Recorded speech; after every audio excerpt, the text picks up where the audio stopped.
Okay, surely today's stream goes smoothly.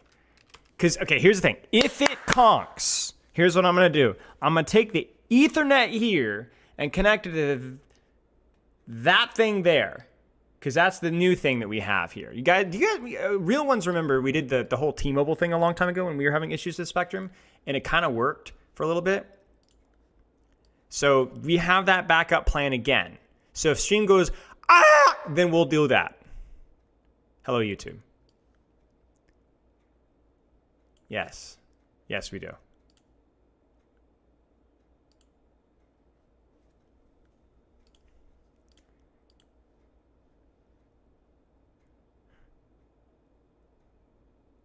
Just run a wire from your neighbor.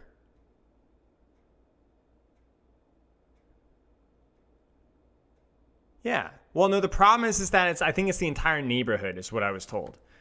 So they're like, we're going to fix this thing here. They were pretty nice.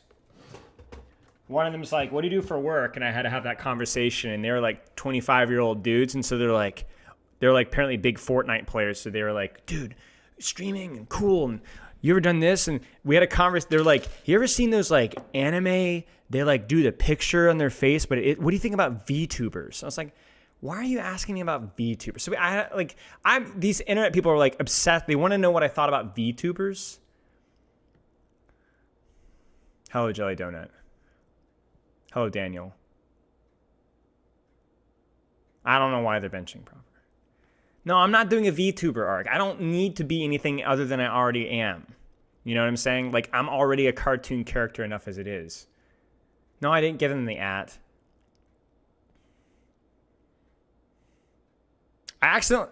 there were like some sticky notes with some message. Pepper always like leaves me messages in the morning if she gets up early to train, which she does like a couple times a week. And I actually left a couple of them out. So that was pretty funny.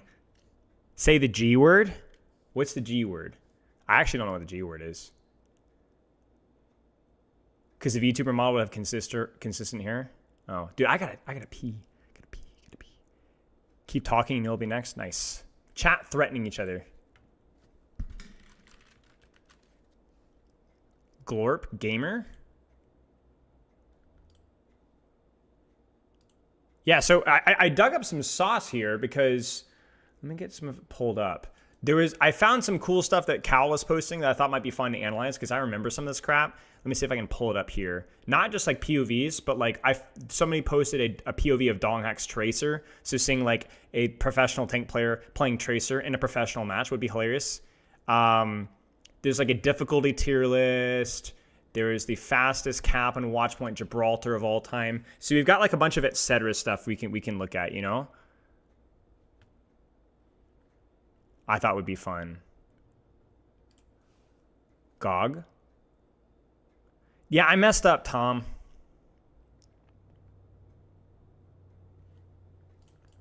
I messed up. I misjudged my Tinkletown.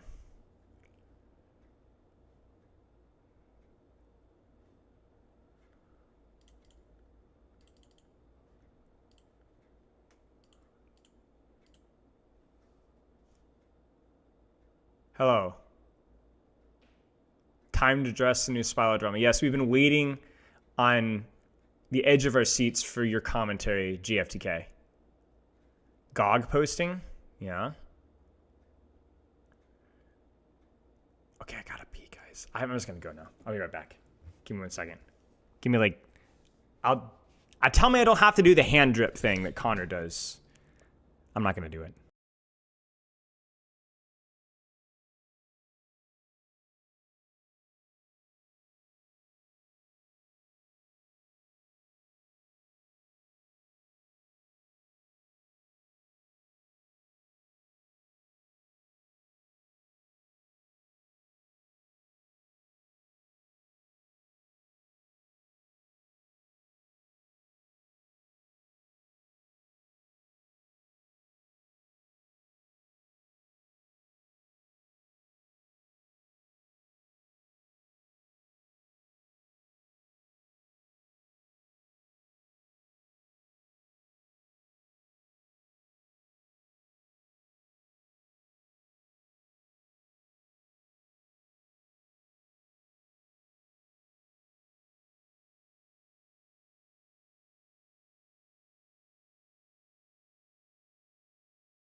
Where he at? Do you think a player who can't get masters in 2 years of picking the game can never be pro? No. Learning is non-linear. Motivation is non-linear. So it could just be that all of a sudden you're motivated to do it and you do it, you know?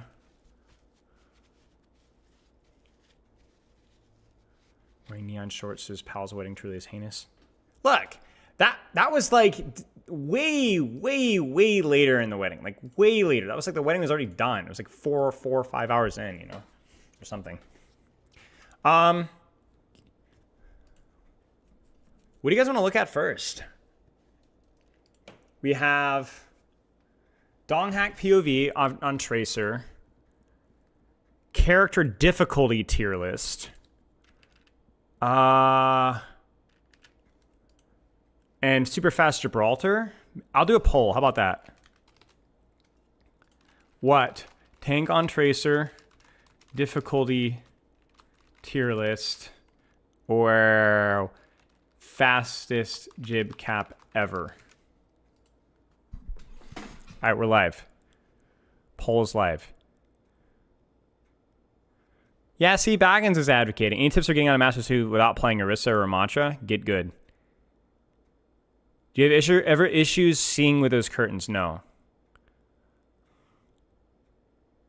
Barbecue or honey mustard? I don't know. It depends. As a kid, I really liked honey mustard a lot. Do MS? What does that mean? The way you say it sounds like it's a drug. Doesn't get an opinion. I was the bride. I love that from you. I guess I could close out Overwatch right now. I don't really need Overwatch open right now.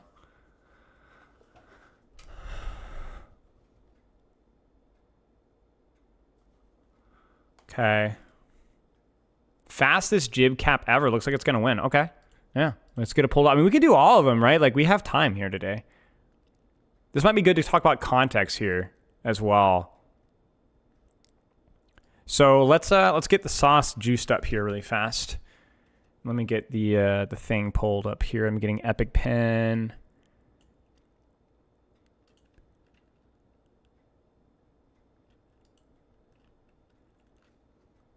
Let me change my headline here.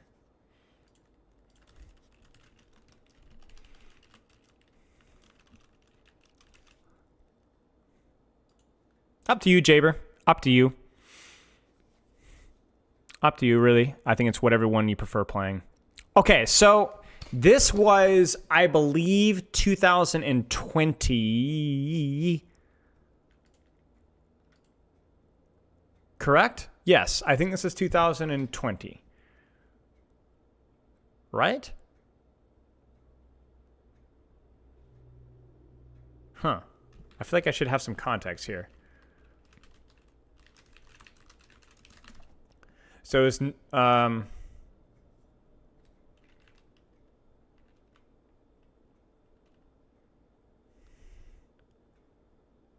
yeah, it's 2020 because no smites thing.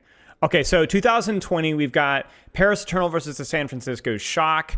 At this point in time, we've had roll lock instated for some time. Teams are starting to adapt, to adjust. This might have been, I want to say, chat, what do you guys think? Late spring, May, June of 2020? Somewhere around there. Paris Eternal had gone a little bit Korean. More of a hybrid roster had been doing fairly well. San Francisco Shock. So this was the year where San Francisco Shock actually won with the late Roadhog Zarya meta, if I remember correctly. But I think this is a relatively diverse time in Overwatch. At the moment, the meta was fairly mixed up. I think we had some budget hero bans kind of happening every week. So there were rotating metas that were happening very quickly. A lot of crazy crap going on right now. In terms of dominating characters right now, I think Bap Brig were still relatively strong. I think this is when you saw a lot of damage boosted Ashe. But a lot of poke metas still. And this is really peak on. So if you guys don't know, Ons is probably, I would say, probably the best Widowmaker player of all time, certainly at his peak. He was just absolutely insane mechanically. He was really insane in terms of the creativity of his positioning. And obviously, he was really strong on even other point-and-click characters like Ashe as well. And so if you look at the San Francisco Shock's roster in right now, I mean, this is This is just so unbelievably stacked. You've got Striker, who's one of the all-time great players of Overwatch. I don't know that he'd be really the best at any one individual character, but at the time, he was a really strong Tracer. At times, he was also a really strong Reaper, and he was just around for forever. Smurf is one of the greatest tanks of all time. Choi is definitely one of the greatest tanks of all time, especially on that off-tank position. Violet, Twilight, again, 2 GOATs. Just dominant, ridiculous. And you got Paris, right? Now, Paris was no slouch this season. Paris had a really, really good season here. Actually was a phenomenal hit scan. Sparkle, obviously great. No Smite, I'm not as familiar with. I think he had a relatively short career. Hanbin, one of the great off tanks of all time. Fielder, FD God. I mean, again, another really all-star roster. So this was a great matchup here. And what was interesting was how strong anti-dive was on Gibraltar in 66. So you saw a lot of anti-dive compositions, a lot of poke, a lot of spam, a lot of range. And I think the way Shock approached this was really unique. Now, I don't remember this match. At the time, I was very much in-depth, floundering around in contenders coaching, so I might not have caught every single Overwatch League match. So I frankly don't even remember this. So we're going to kind of go at this with a brand new, fresh perspective of... obviously, this is going to be a really fast cap from Shock. Spoilers, right? But let's actually take a look at what actually goes wrong, and I can provide some insight, not just reacting to it, but exactly how you'd approach taking this back in 66 especially. This was May Melee. Yeah, it might have been somewhere around there. Yeah. The picture in the Discord ping is from a wedding, among one of many weddings recently. Okay, so analysis of the compositions. Hog... Orisa, so this is called a pulled pork is what we used to call it. So basically you just combine Orisa Halt with anything and it was broken. Orisa Halt was one of the biggest, most powerful cooldowns in the history of Overwatch because you were essentially able to shoot out a projectile that sucked in targets that were within, I don't know, 5 to 8, 10 meters away and pull them into the open. And you can manually detonate it. So you'd throw the orb at travel time, and then whenever you'd click the button again, it would suck everything in here. So you'd see compositions like this utilized with Roadhog, with Widowmaker, with Zen, anything that had any sort of range damage or range CC, because you could pull targets out of position and shoot their faces up. And that Orisa was so freaking good versus dive because of that cooldown. Remember, how you play dive a lot of times is setting up off angles and setting up flanks and setting up a surround. But if you're throwing Orisa halts everywhere, you really deny the staging. If you halt a Winston, he loses all of his HP. If you halt a backline, they can't even anti-nade aggressively anymore. So Orisa was really good versus dive, not because of shield necessarily, but because of the halt used to deny setups, right? So what you do is you do like Orisa to set up the pull hook, and then you do that for the Widowmaker, controlling the sight line in the back, and then you'd have the Tracer on the flank or Tracer on cart, and you have Baps in the back. Now, this is unbelievably greedy. I don't remember the details of what the meta and the micro looked like at the time. This is definitely all-inning here. If you wanted something more traditionally anti-dive in terms of spam here, you'd probably run this with the D.Va, and D.Va would help control high grounds and off angles and matrix stuff like the damage boosted Ashe here and so on. But on the alternative side of things, you have the Paris Eternal running similar composition with 2 really crucial details. Genji versus Tracer, it's fine verticality versus flat. Mercy, the damage boost the Ashe, that's really, really unique, but this is when Ashe breakpoints were crazy with damage boost. I believe you could one-shot 200 HP characters, so that's not a huge surprise in this map either. It's definitely going to be tricky to play into the Widow, but it's not a huge surprise. What's weird is this, if you guys haven't noticed this already. This is we're going to dive you kind of with Winston, but we're not going to have a D.Va to support the dive. We're going to have a Sigma to hold high ground and just kind of poke and not die to these characters, because Sigma is really good versus these characters. But it also means that we're not really supporting our Winston all that much. The Ana is there for the Winston specifically for the range support, but my friend is not getting any help, any healing help, basically at all, or matrix help or whatever.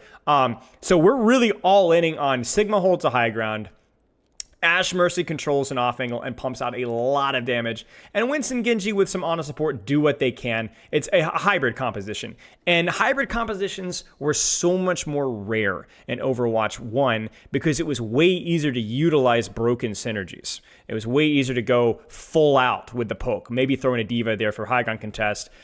Go full dive, right? Moira, Lucius, whatever. You'd run like Ana, Brigitte, Winston, Zarya. We saw double bubble come into play after this meta kind of went away. So it's a weird comp. It's really weird. It might be that Paris doesn't feel confident taking the full poke mirror versus people like Ons who are just ridiculous. But yeah, throwback to 66. Is this literally just Orisa was so good, or have we gotten so much better at the optimal heroes? I do think Orisa was really good. I think that obviously we've gotten better over time, but I don't think at the time this was necessarily a fraudulent composition by any means. So, okay, let's take a look here, y'all. Let's take a look. So, big thing, framing this, again, this is a regular season match. This is the fastest cap in professional Watchpoint Gibraltar history. So, let's take a look. Why are we not hearing anything? Oh, this is muted. Okay. Something to note. There's the halt setup. You can tell he's looking for hook. The Sigma Shield's there to deny that halt value as well. A Diva Matrix can also eat halt as well. Winston goes for a trade. And Widow's so incredibly good on this map because she can control super long sightlines, which makes it really scary to hold this high ground. Now, you can dive her, but if you can halt and force Winston cooldowns or force Genji cooldowns, then you kind of prevent them from being able to dive effectively. There's the halt setup. You can see it right there. They're avoiding it. They're giving up space. They're trying to set up a flank onto that Widowmaker because they can't really support her with this composition. So as long as Ons hides and doesn't give himself away and kind of waits, then we're cooking here. We're cooking here. I have a little bit of insight in this in 5v5. I hate to go through so many tangents, but I guess that's why you guys are here. Ons, so we used to scrimmage the Gladiators. That was the last team that Ons played in, and the first season of Overwatch 2 in Overwatch League. Ons, we used to study, me and Sparker would study Ons POVs to watch how he rotated on this map, because this was pretty much the only map that a lot of teams played, Widowmaker. And Ons was so freaking unpredictable with where he would go. So freaking unpredictable. He was not only really strong aimer, he was really good with changing where he'd peak. So he'd peak here, and then he'd rotate, and then he'd go for a crazy grapple shot, and then he'd rotate. You never really knew for sure where he was. It depends actually where Arns wants to sit. And you got to keep in mind, this is before the ping system, too.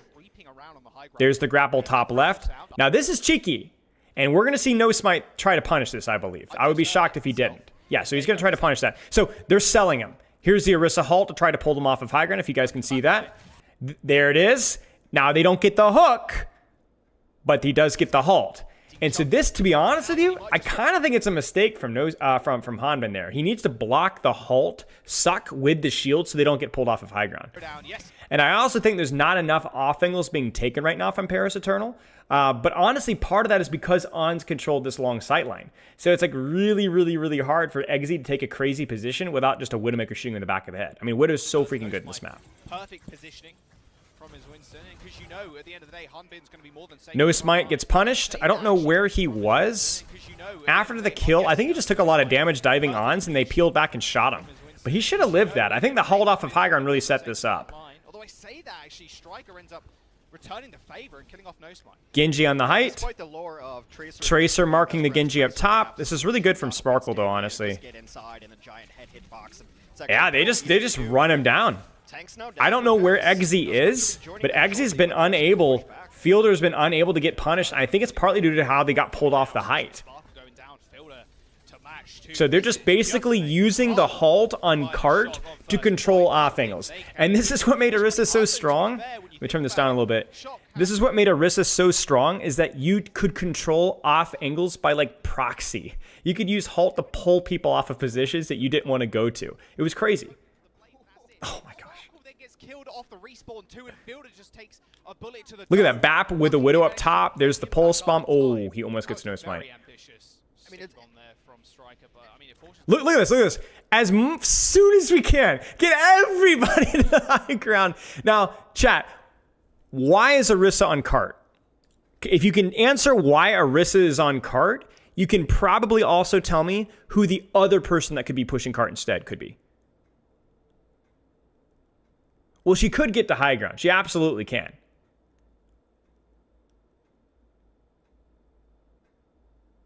So you're close, right? So you don't need to be in a position to halt a position. You guys just saw it, right? The Orisa's freaking sitting on cart and controlling high ground above her because of halt, right?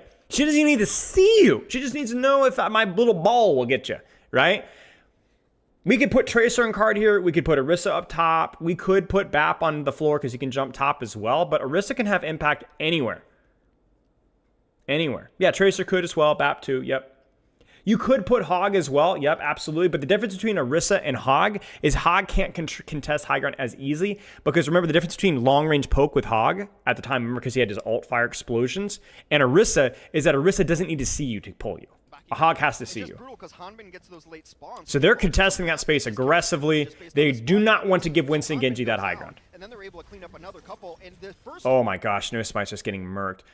Just kind of a weird dive. He needed to be a little bit more passive with that, you know? And I also think they could have maybe set up something underneath instead of just directly contesting. There's no off angle there. It's just jump top and explode.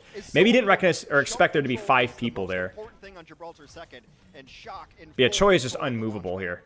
I mean, Choi is up there. Of all people. And you also noticed they were willing to use an ultimate for that. 1 kill, reset the fight, 20 more seconds wasted.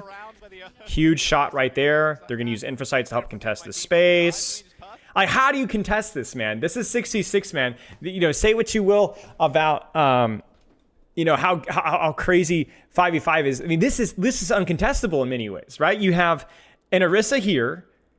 You have an off-angle control here. You have off-angle control here. The only thing I think they can do is maybe rotate underneath and try to go top. It's crazy. There are so many angles that this 66 is attacking from. What a setup from Shock. So they have to bomb Primal just to get out, and Valk to get out of the choke here. So he's going right for Ons. Now, I think Ons should die. I don't know how Ons doesn't die.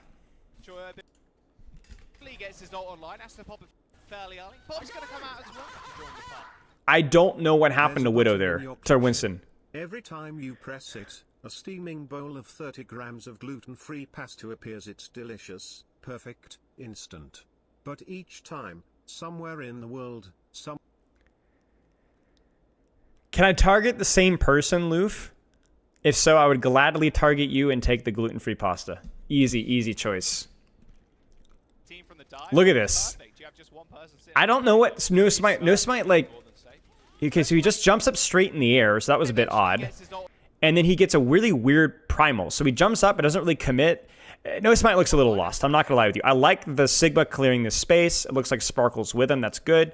Ash Mercy here.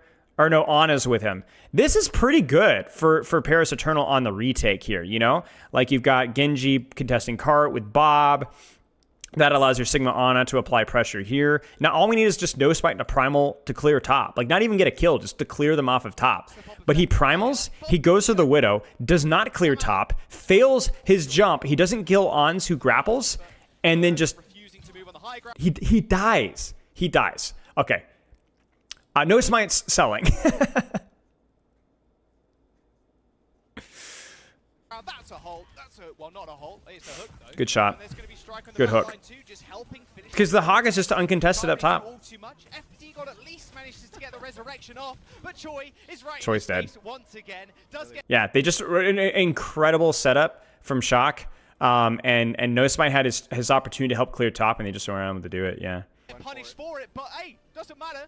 We distracted you for long enough that we've just capped 5 minutes and 30 seconds text in the time. That's crazy. This is not looking good for the Eternal. No, only 2 eliminations right now for the... Now, crucially here, like that was a big ult bank trade from both sides here. So yeah, you've used Primal, you've used Nano. Wait, they used Nano? Did they Nano the Sig? They might have nanoed the Sig. Does get punished for it, but face once again. But Choi is right in his face to get the resurrection off. But Choi is right in Who his did they face nano, chat? FD got to be strike on the back line too, just helping finish off the kill onto Exy. Can't really do all too much. FD got I don't know who they nanoed. Somebody got freaking nanoed. Maybe Genji? Yeah, Genji? I don't know. I don't know where Genji was. He might not have had deflect, which is why I got murked. But yeah, so they really beefed their ult spike there. Because like Bob, I think in general it's going to be more... It's going to be easier to get consistent value out of like Bob, Nano, Primal, whatever, than like BAP window. You know what I'm saying? Even Trance back in 66, not even, but yeah, that was goofy. Okay, so not the end of the world though. I mean, they must lose this fight because this is already over. So I don't know. It's Flux Blade. They should be able to pull this out. I think No Smite should probably swap because this is a much more narrow sightline. So he's going to go Orisa. This is okay. In theory, this is okay. This is okay for Paris. They made the right swaps here. Hooks are great and all, but just hitting the sweet spot secondary where you just know it chunked. It's like when you... Because the difference between Orisa Hog versus Orisa Sigma is Hog has that punish, but Orisa Sigma has double shield to deal with the halt pull stuff. And Sigma, while he doesn't have quite as much shield pressure as Orisa does, I can't believe I'm saying these things. This is so 66. He has another shield, right? So his old economy is also a lot stronger as well. So, yeah. What's up, Rag? I mean, not everyone can. There's the halt. You see, they actually go for the halt rock there, the halt accretion. Golf ball well, and you just. And so that chunks. I don't know if they hit it there or not. I don't think they did.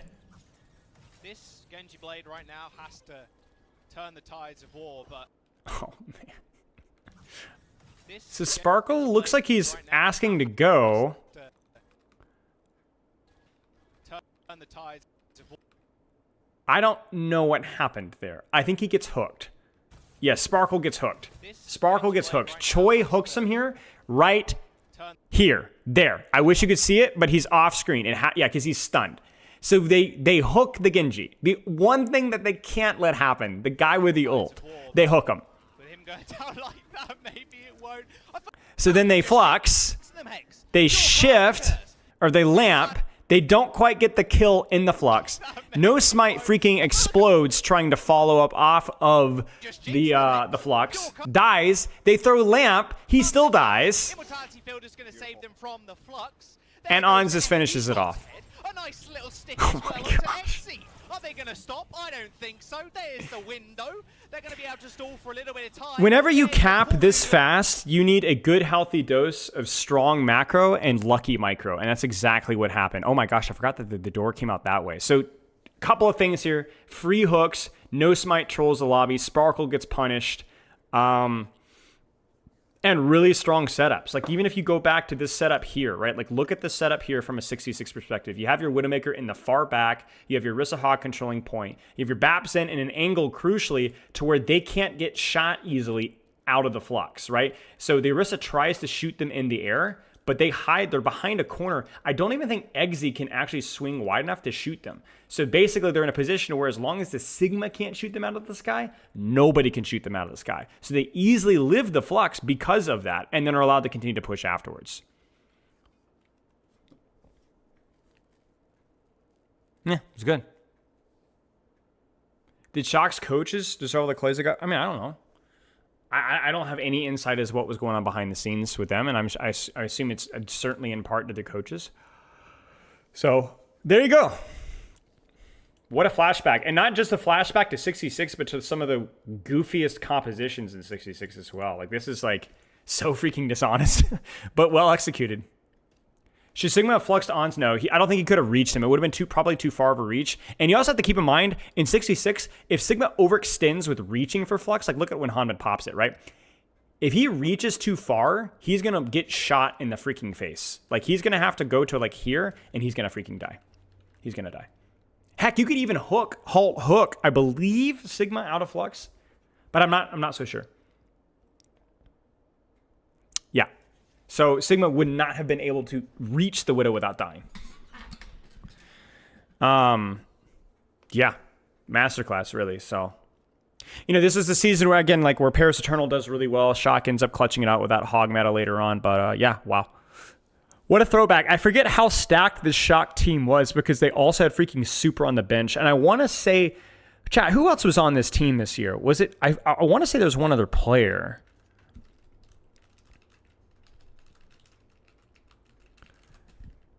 Let me see if I can dig around here.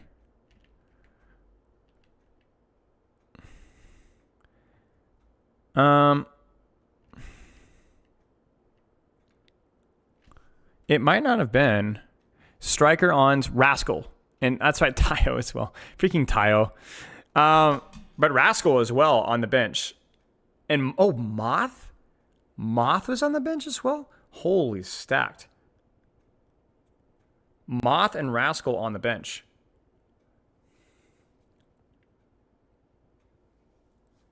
That's crazy. Staff-wise, what was the staff? Krusty, Junkbuck, Arachne, Casaurus. Yeah. A lot of stack teams. Yeah. Does 66 macro play out different than 5v5 in Pro? Yeah.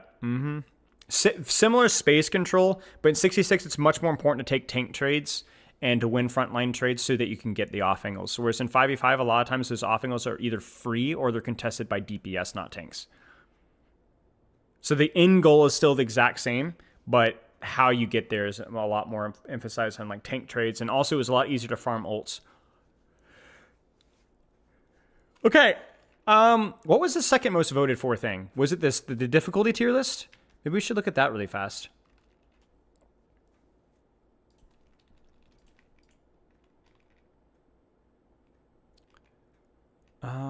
Where is it? Yeah, so community hero difficulty tier list.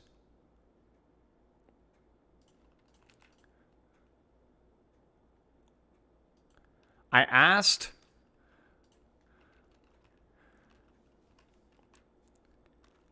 I think we have the tier list here, I think, as well.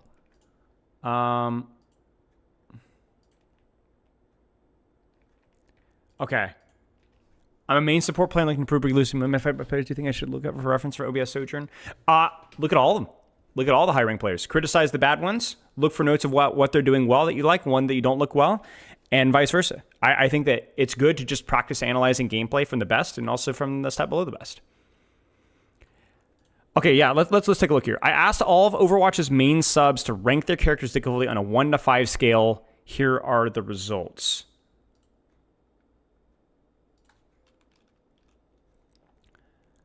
Let's change their difficulty.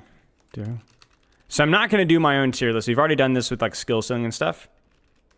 But yeah, I'm not so sure. I don't think it clarifies Jaber. Overall, for the most part, I'm pleasantly surprised at how this turned out. It was really fun to read all the responses. I did not specify ranked. Anytime somebody mentioned the rank, the lowest one I saw platinum players voice themselves. The highest is from a few champions. I want to get a mixed bag. I didn't include Cassidy and Sojourn because I honestly forgot to put them on.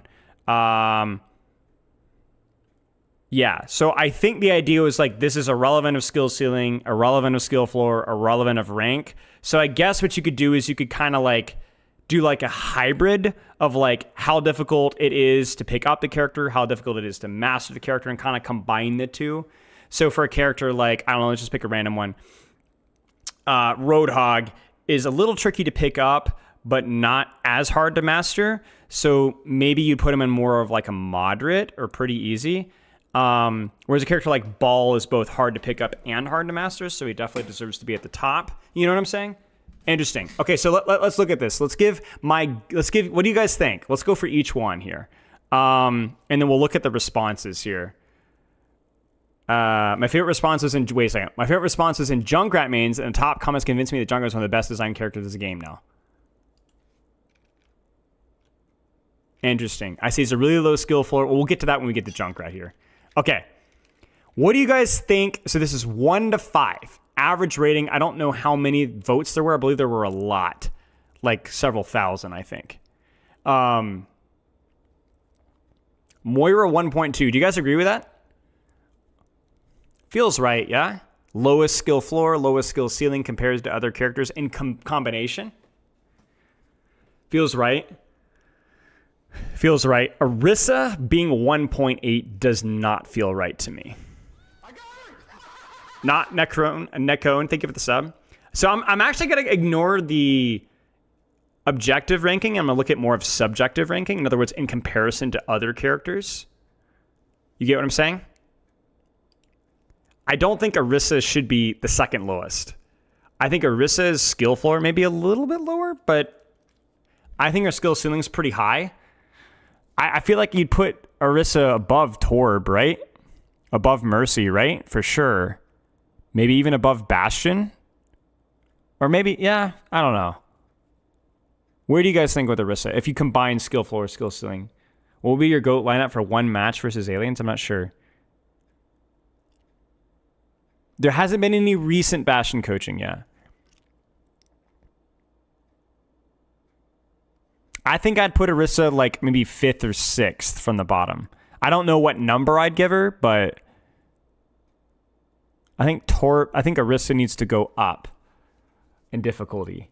I don't think she should be second from the bottom. Bottom 5 maybe, yeah, but if again we're combining skill floor and skill ceiling. Yeah, we're harder than Ramacha for sure. I think both skill floor and skill ceiling. I think she's probably harder than Ramacha. Well, maybe skill floor, maybe not, but definitely skill ceiling. Agreed, 100%. So I think Orisa's good. We'll give this a check mark. Can I change the color here? I think I can. Yeah, we'll give that. I wish you could change the default colors, but maybe there's a way. Torbjorn. Yeah. Yeah. Skill ceiling, definitely one of the lower characters of what you can do. So I would say definitely in the bottom 3 seems fair. Bottom 3 seems fair for Torb. Floor and ceiling. He's more aim reliant, so I don't know if I'd say at worst he's off by like 1 or 2 placements. So I'm not going to be nitpicky. If it's off by like 1 or 2 placements, but if they're off by like 4 or 5 or more, then I'll talk about it. One match versus aliens. What does it even mean, Daniel?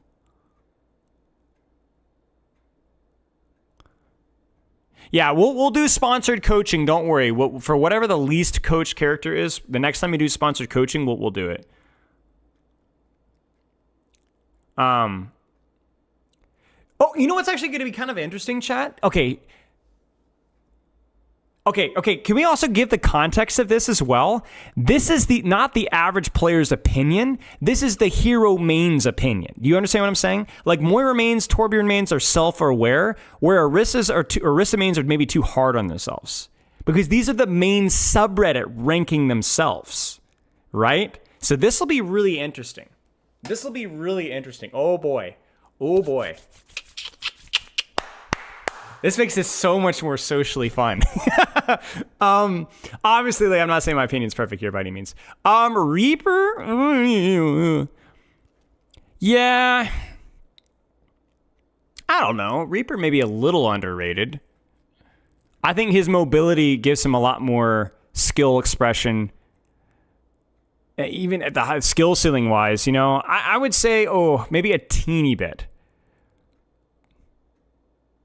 Orisa probably feels easier than most tanks. Yeah, but again, it's like the skill ceiling, right? Like if you're one-tricking Orisa, there's going to be a lot of situations where you got to really cook. Yeah, so I'll do a baby arrow with Reaper, like a baby arrow. Like maybe he's off by like 3 or 4, but like not that much. But yeah, fair point about Orisa. We may come back and evaluate this again here. Yeah. And I think he's also moved in a good direction with like his teleport speed, dire triggers, offers more decisions with the character as well. You have to be much better mechanically than I think people give credit for as you move up through the ranks. And I'm not even talking about like Grandmaster, I'm talking about like Diamond and stuff. Malga. Again, if we're talking skill floor and skill ceiling,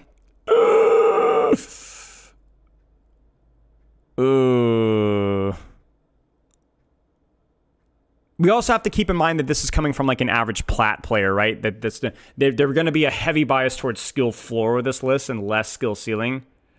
Maybe I give him a little baby arrow, like Reaper.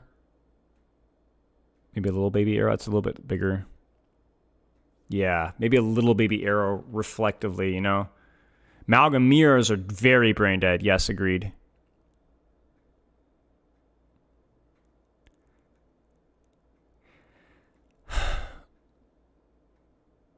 Well, I don't think Mercy players are that off.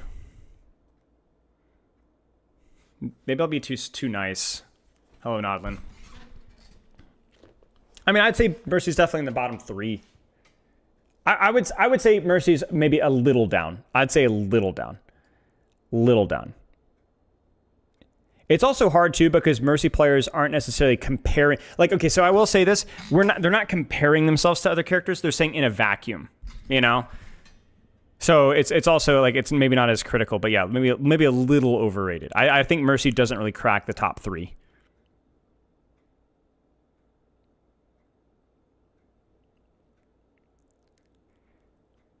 I don't think Mercy is super hard to play competitively, no. I think every character to master is relatively hard, but I don't think Mercy is not harder than Orisa.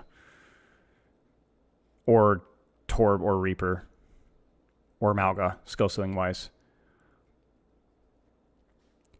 Brigitte, wow. Brig mains, man. Way too self-deprecatory. Skill ceiling of this character, even the skill floor of Brigitte, I think is much higher than people give them credit for. Brig is not easy. Even picking up the character nowadays is not easy. Much lower, at least 4 or 5 placements up. I don't think she breaks the top 15 by any means, but she's definitely a middling difficulty, I think.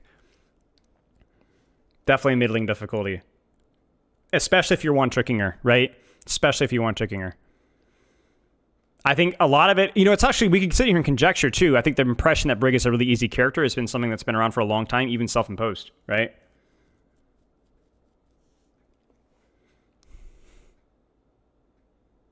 Okay, Roadhog, what do you guys think? Seems okay. Seems close. Definitely not an easy character, skill floor, skill ceiling wise, but probably proportionally not one of the hardest. Maybe a little underrated, but I feel like we're handing out that prize maybe a little bit too much. Seems okay, maybe about okay for now. What do you guys think?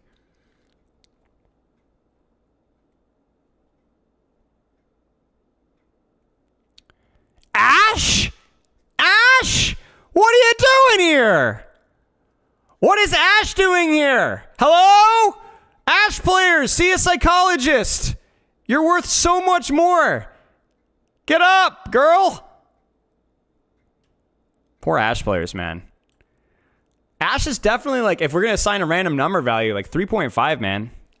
She's up there. She's definitely in the top half. Maybe the bottom of the top third. The only easy part of Ash is Bob. Bob is by far like one of the most consistently easy to get value ultimates in the game, but everything else is fairly challenging.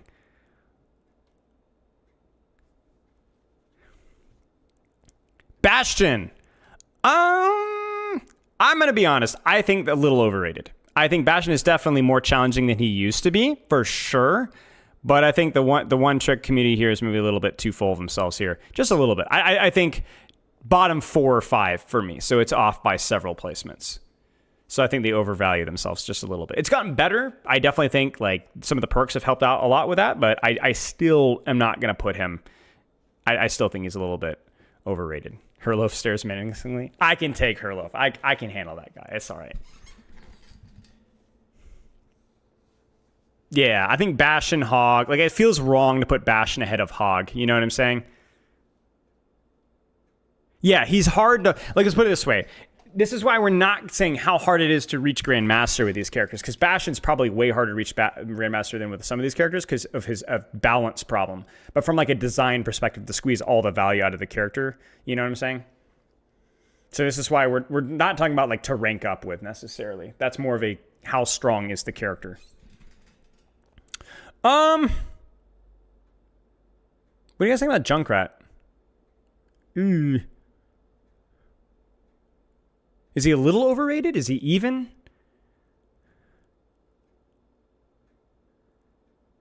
I don't know, man. He seems maybe a tad overrated.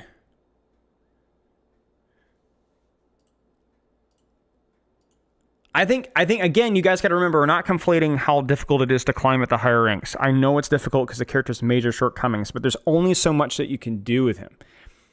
I think he's probably okay. I'm gonna play the diplomat here and say, I can see arguments for both sides of it. We had a hard time when we did the skill ceiling thing too. Because remember, we're doing the impossible. We're combining a skill floor and skill ceiling and finding like an average of the two, you know? Skill floor is obviously quite easy, but even then it's not as easy as it can be, you know? And skill ceiling is okay. It's not bad. We'll say it's okay for now. Maybe we'll reevaluate. Sigma. Bro.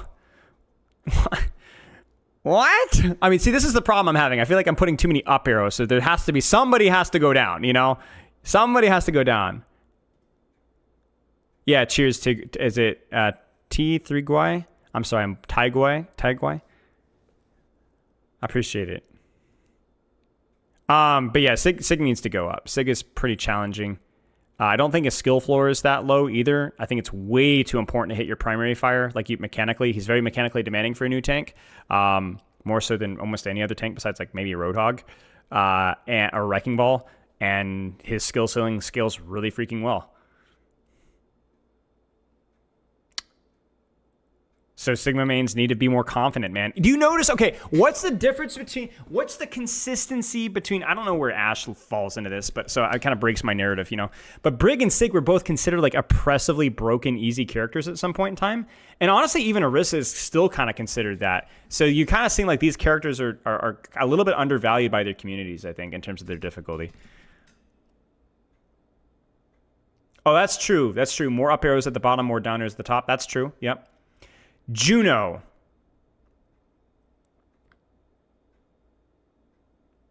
I think Juno's probably okay. I think she's the hardest easy support, if that makes sense. We'll leave her okay for now. I think you can, I know that concept of like, you could just heal and farm your ult, but like you do have to use your speed ring intelligently. You do have to know how to rotate and create angles. Skill ceiling wise, definitely Juno near the bottom, but I don't think she's like as free value as some people think. Her ult's too easy for sure. I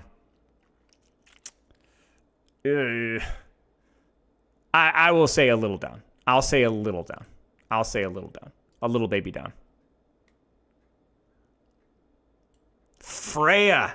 Dude, come on, man. Come on. This is the typical character's OP, so everyone overconflates it. This is the same thing we went through with Hazard. It's the same thing that we went to. What else did we go through with this? It's been a while. I think Kiriko had her moment with this as well as Sojourn. Freya is definitely way higher. Both skill floor and skill ceiling. She's completely overtuned, or was completely overtuned, but no. Let me explain why this is the case. I have two arguments for this. One, the fact that she was so incredibly bad in lower ranks for quite a long time, despite being wildly overtuned. Secondly, the difference between the best Freya and a solid Freya in professional Overwatch was so big. The first couple of weeks that she was out, team performance was all over the place. Because you'd have one player that grinded her and really got her, a professional player, like nailed her, and just carried the lobby. Like the in details and the wall gliding, like her, it's not just her impact, but the things that you could do with her if you were insanely good were so incredibly insane. It was like having a wrecking ball holding the server lobby, the hostage rather. And then you'd have like silver, gold, plat, bronze players fumbling around, can't win anything. So, like, her output was so variable off of her skill in both lower ranks and even at the professional level. Yeah, like your mileage will vary depending on who's playing the character.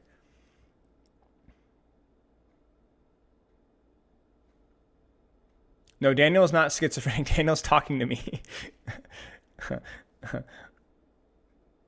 So yeah, Freya up. I don't know if I would put Mei big up. I think Mei is chronically underrated by people outside the Mei community. But I think that, like, again, we're given the context of how many characters Mei would beat. I think she's okay. I would say maybe up by a little bit. Maybe up by a little bit, you know? Just a little bit.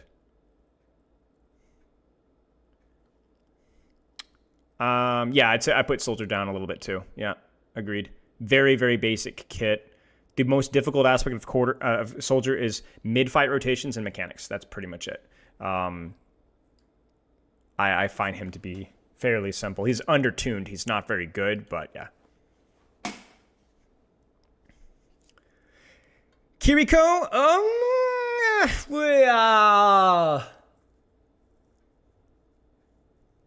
All right, I'm gonna say it. I think Kiriko needs to go up. I think she's underrated in terms of how difficult it is to pick her up, and also outside of her ultimate, and also the difference between a good Kiriko and a great Kiriko at the highest level is just insane. Just insane. Insane the amount of value you can pull out of the character. Just a little bit higher. I think a little bit higher. Doesn't mean that all of her aspects are very well designed, right? Doesn't mean that I like her personality. Doesn't mean that you can't climb with her. I just think that she's, yeah. Yeah. Her skill floor is pretty high because it demands mechanical performance. Because if you heal bot with other characters like Juno, Mercy, whatever, you're going to get more value. Yeah. Yeah, people always underrate Kiriko a little bit because they don't like her. And keep in mind, this is the Kiriko community. And no offense, I probably think the Kiriko community probably doesn't play Kiriko correct. I think Kiriko and Mei are both chronically incorrectly played characters. No, Healbot Kiriko doesn't work because isn't necessarily the fastest way to build ultimate either. Because if you heal, remember that your tank gives you less ult charge, and her ult isn't strong enough to compensate by the lack of space that you'll give up. Ramattra big down. Yep, Ramattra big down. Big down. Definitely overvalued. Not a big down, but a big down. He's in I'd say the bottom 5. Bottom 6 or 7, let's say. Because I don't think he's as easy of a tank to pick up as something like, let's say, it's easier to pick up Bastion, Rhine, Juno, Mercy. Those characters, even Torb, probably easier to pick up. Moira, right? But he's just one tier above that. And I'm going to do the same probably with Rhine. Small drop, not a major drop, but skill floor, skill ceiling. I think he's pretty challenging to get value because he's not very strong. But I think that he's still probably in my bottom 10, 15. Zarya, I will say probably medium arrow down too. I don't know if I'd put her down as low as Ramattra. Certainly not. I'd put her like somewhere like here. You know what I'm saying? Because she's still very mechanically demanding when you compare her to like a Ramattra, and like the difference between a top level Zarya and a not top level Zarya is more noticeable than it is with the Ramattra.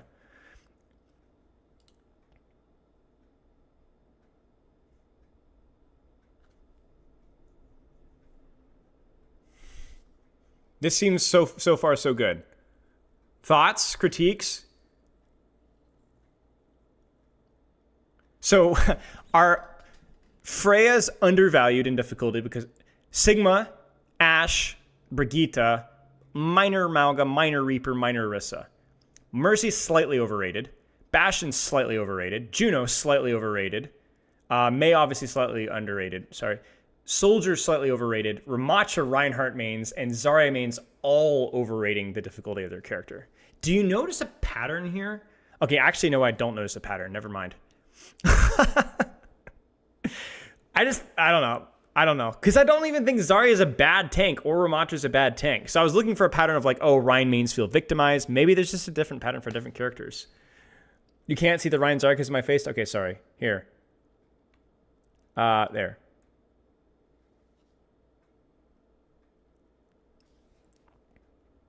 I don't really notice a pattern here, to be honest with you guys. There's some consistently hated characters that are the communities feel like they're browbeaten maybe a little bit. I think a character like Ramattra might give the appearance of having a complex kit when in reality it's not all that complicated. I don't know what changed, but the stream just improved dramatically. You're a funny feller.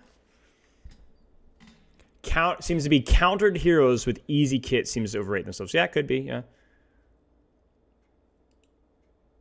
Yeah. Okay. Very interesting. Very interesting. Is this the same tier list here? I think this is it. Yeah. Yeah. I think. Okay. Well, we keep going.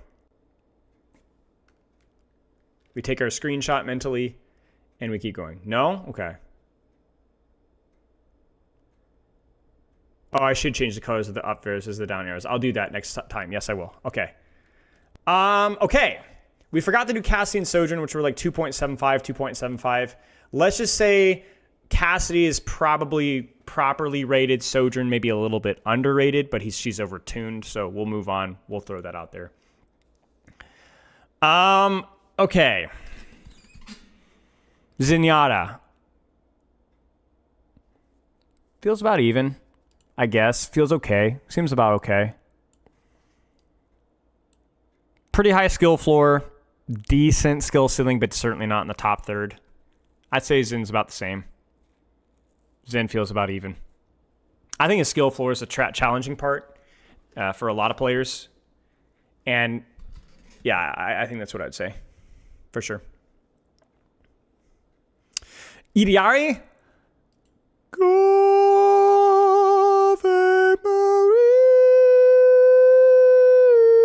Okay, no, I'm just not kidding.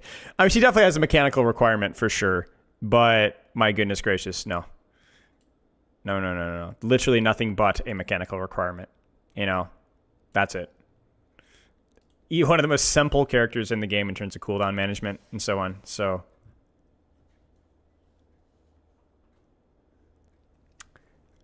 yeah. EDR is definitely overrate their difficulty a little bit there. So, Diva?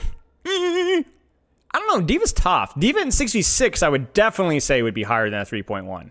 I mean, having a top-level Diva player with the terms of the multitasking in 66 was definitely, I'd say, in like the top 10 of difficult characters, maybe even the top 5. Made a joke, so now I got a sub. That's correct. That's correct. You have to earn it. But Diva in 5v5 is a little bit more deathmatchy, a little bit more space control. Most of what you're matrixing is just kind of what's shooting at you. You don't really balance peeling. It's just more proactive aggression. So I know this is going to be a bit spicy, but I'm going to put Diva where she's at. I think.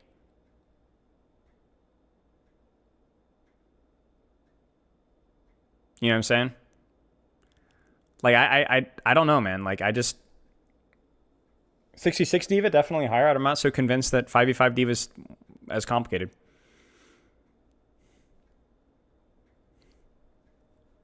It's hard to say, though. I understand the argument why, because she still has the same kit, but the way that the kit works, I'm just not so sure.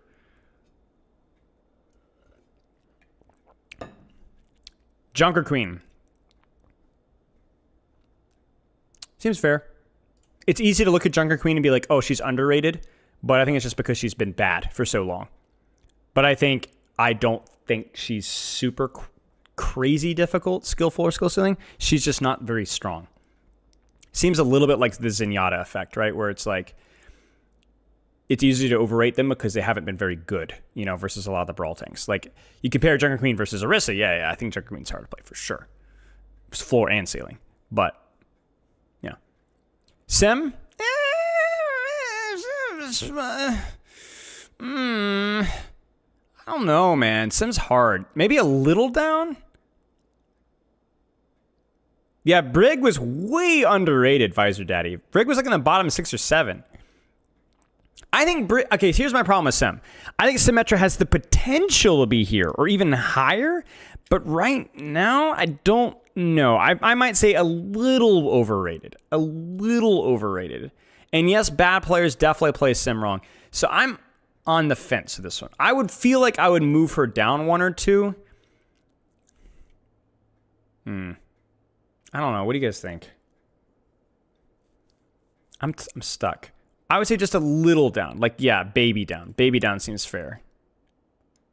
Harder than what the population thinks, but I think the Symmetra mains probably overvalue their utility, at least in terms of its current execution. Like right now, how consistently you can do it. We're not as focused on the number, although we've kind of brought it in here and there. It's more about in relation to everything else. Venture's definitely overrated. Venture can be fairly easy to counter, but I think the skill floor... okay, so there's a reason why Venture's overrated is because I don't think they have a very accessible skill floor in comparison to some of the other DPS. They're a lot more eclectic. So I won't tank them too far down because obviously we're combining skill floor and skill ceiling. But I think Venture's skill ceiling is so low that I hesitate to put them this high. I would say medium down. Medium down. It shouldn't be on this page. Let's put it that way. Down at least 5 or 6 tiers. But the reason why that bias is probably there is because the average player is dealing more with the skill floor than they are with the skill ceiling. You get what I'm saying? So I think characters with more difficult skill floors are probably going to be a little bit overrated. Yeah, very difficult to pick up. Like very weird, right? So unintuitive. So I think this is a understandable rating because this entire list is gonna have a heavy bias, I think, towards skill floor for the most part, and so it makes sense Adventure's rated this high. But if we're combining skill floor and ceiling, which is what we're doing here, then yeah. Lifeweaver, probably overrated. I mean, it's definitely gotten better, but definitely overrated. Definitely overrated. Harder than people think, but not nearly as hard as the Lifeweaver players think. Like, I don't think I would put Lifeweaver significantly above, say, Juno. I think skill floor of Juno is higher. I think the skill ceiling of Lifeweaver is higher, though. So I think there's more things that you can do with Lifeweaver, I think, at the top. There's more... But I will give Lifeweaver credit for that, but I would put Lifeweaver a step or two above Juno, I think. Lifeweaver just has more kit tools to work with the damage output that he now has. So damage actually matters. So, like, utilizing different aspects of your kit is more rewarding. So, yeah, Lifeweaver deserves to be medium-ish, but not this high. Not this high. Pharah. Yeah, they buffed the needles, the weapon swap. There's all sorts of crap they did, yeah. I actually think Pharah's fine. Yeah, Pharah feels okay. Pretty difficult character to pick up. Pretty difficult to execute with well. And if you disagree, I highly encourage you to spend some time with 225 HP Pharah now. It's hard. There's a lot of things you can do with her, but it's hard. Not just because it's hard because, she's undertuned. I think she's pretty balanced right now, but you got to be good. I think she's good. She's not in the top echelons of DPS, but she's like one step out. Yeah, Lucio's definitely too low. Lucio's definitely too low. This is probably a misunderstanding of how the character can be played, where you can just sit behind your team and heal bot. No, you just can't. You can't do that with Lucio. You just can't. Even Kiriko or Juno can do that better than you. You have to take risks. You have to do things. And 225 HP, it's hard.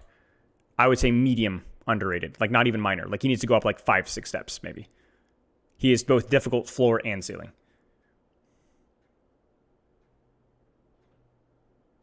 Yeah, we finally got a different colored arrow queen. Finally. Yeah. Sombra.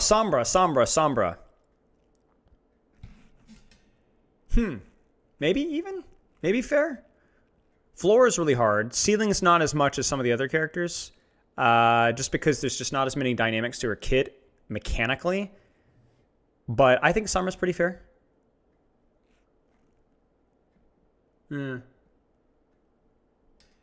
I think comparatively, like saying that there's like 10 more characters that are more difficult, both floor and ceiling, than Sombra sounds like a good number to me. Sounds like a good number to me. I don't know what you guys think. She's not easy though. Like there's a big difference in terms of the Sombra. Like even in OWCS right now, when you see her play in OWCS, you know when you got a good Sombra player, right? And obviously the floor is, yeah. Not saying she's perfectly designed, not saying she's perfectly balanced, but in terms of like floor and ceiling, seems okay to me. BAP? No. BAP is not in the toilet for sure, floor or ceiling wise. His balance is just, his design just doesn't fit, but he is fairly, he's going to get a medium arrow though. He's going to be like a step above Lifeweaver, I would say. There just isn't that complicated using BAP's kit. It just isn't. It's not complicated to use BAP's kit. The things that you can do with Lamp, I don't want to hear it. You can't do those things consistently. It's the same argument that like a Lifeweaver Venture would argue to say that they're top tier. You're not. You're shifting yourself. You're lamping yourself most of the time. It's all weapon play. Bob, I'm not enjoying the toilet story. Yeah. So I'd say BAP is definitely probably a slightly above average difficulty support for sure, ignoring the strength of the character, but both, yeah. Honest fair. Definitely in the top tiers, the bottom of the top tier, I'd say, in terms of difficulty for floor and ceiling. Yep. She might be more overtuned. She might be more consistent to get value out of, but in terms of the basics of the kit, floor and ceiling, yeah. BAP, the Lucio arrow is blue because it's going up. I screwed up my color coding last one. Winston way too high. Okay, Nodlin.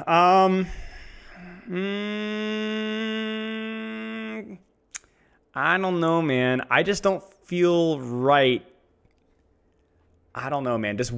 You're telling me there's 1, 2, 3, 4, 5, 6, 7, like 7 or 8 characters that are harder than Winston? It's both floor and ceiling? I don't know, man. I think maybe Baby Up. Does YouTube chat show on screen as well? No, but I see it though.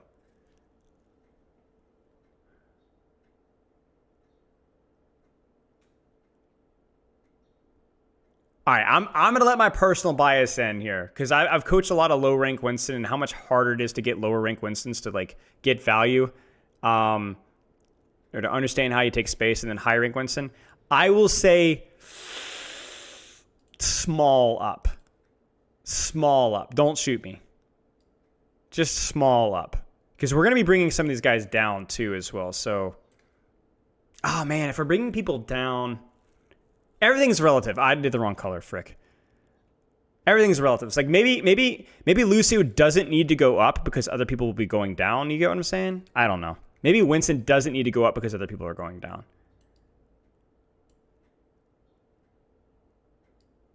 Okay, we'll do it. We'll just leave it for now. You get the spirit.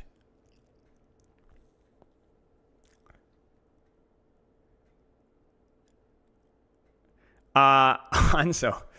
No. Hanzo gets a medium down. I understand the mechanical demands. I understand the character's undertuned, but in terms of floor and ceiling, very, very simple kit. Very simple kit. Yeah. He is mechanically demanding, and the floor is relatively high. Let's be honest here. It is, you hit your shots or you don't freaking do anything, but I would say medium down. You guys got to remember, this is floor and ceiling combined, right? If this is ceiling, he'd be way lower. But I don't think Hanzo's easy though. Hazard tiny down. Yep, I'd agree. By far the most complicated quote unquote brawl tank we have. Harder than Diva for sure. Harder than Orisa, Remacha, Reinhardt, and definitely not doesn't probably deserve to be up here. Again, like, what do we bring Hazard down or do we bring Winston up? I don't know. Yeah, factoring current balance in seems fair. True. Yeah, so we're kind of, this is just more anecdotal. Like, it's absolutely true that they could be factoring current balance. That's true. You say Hazard's harder than Winston. I don't know if I'd say that, but that is a bit of like, that's a bit of my old boomer head, you know, where it's like, oh, Winston, the best, you know, you might be right. So either way, it needs to be a conversation.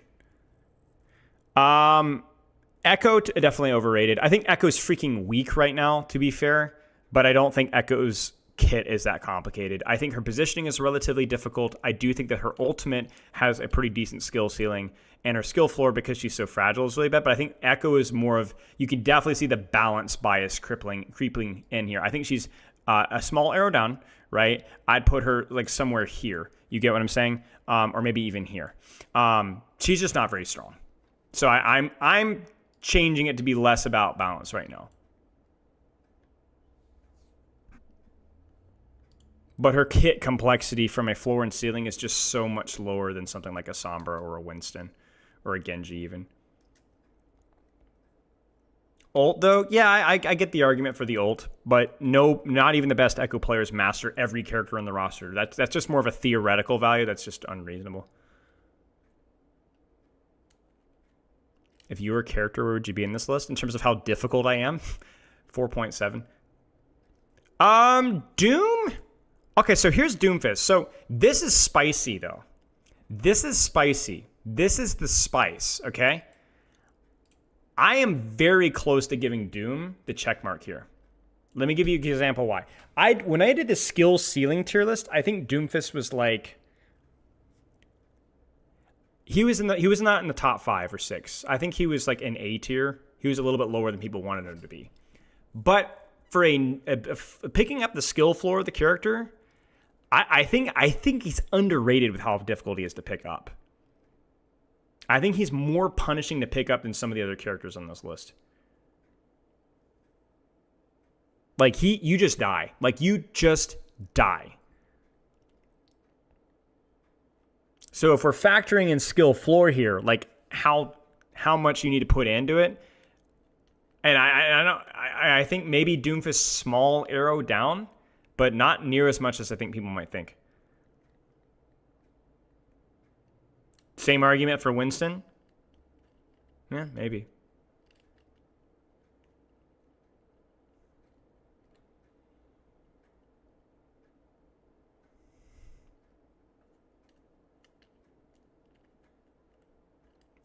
Yeah, again, I think this one we're getting really into the weeds here. I think this is far from objective. Genji, same thing. I think probably fair. I'm gonna cut my face cam out of the way so you guys can see something pretty for once. Oh, I need to put the black screen up. I'll keep it off for now. Widow, I actually agree with here. I think.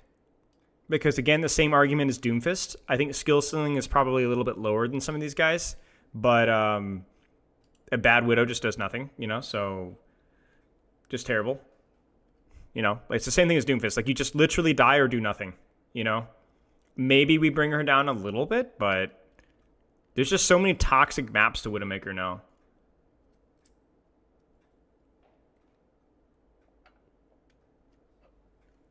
Wrecking Ball's fair. Tracer's fair. I don't know. Would you guys put Wrecking Ball over Tracer? I think Wrecking Ball's ult gives him so much value, though, so I'd probably keep them about the same. Because Tracer's ult's a lot harder than Wrecking Ball's, and so, like, the floor of Mines is just insanely low. Mines is just so incredibly consistent, but I think the movement of Tracer is just more consistent or easier.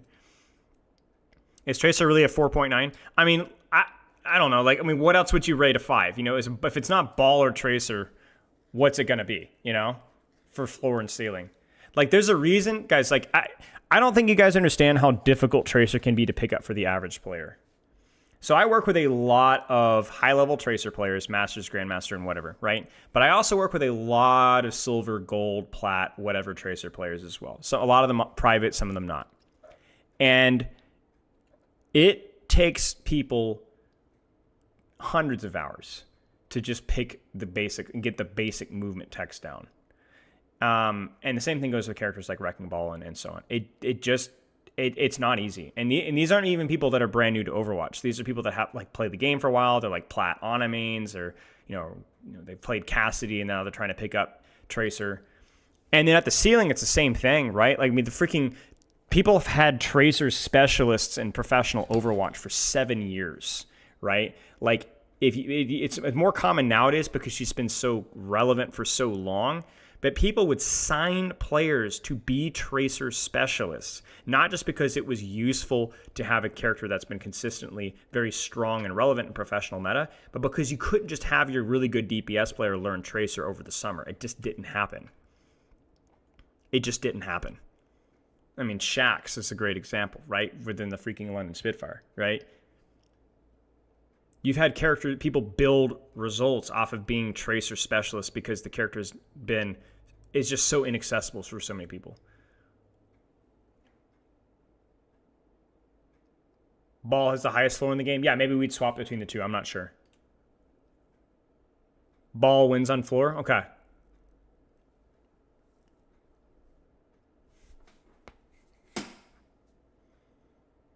Okay, so you'd swap those two? Yeah, fair. I'm sorry, Rag. I'm sorry, Rag. I'm going to make you take a Tracer OTP account sometime and just grind it to Masters, Rag. Easier to survive doesn't mean all that much, though. Like, living, it's value. You provide value. You die in Tracer a lot, but you may win games. If Ball lives, he might still lose the game, Yeah, I think Lucio's underrated. Yeah, I don't know. Chat, what were the patterns here? I think Tech was talking about, like, characters that are easier to counter can be overrated in terms of their difficulty. But remember, we're not talking about winning necessarily. We're talking about just the theoretical value regardless of their current balance state. The niche OTPs overrate their character. Yeah. Mm-hmm. Yeah, that's true. Because you look at something like a Lucio or Winston, Sigma, Brigitte. Those aren't exactly niche characters. They've been really relevant at times past. Yeah, cloudy playstyle is hard, but everything is hard when done at the very highest level. And a lot of it's because Rhine is also not very good, so you have to squeeze every ounce of juice out of the character. Excuse me.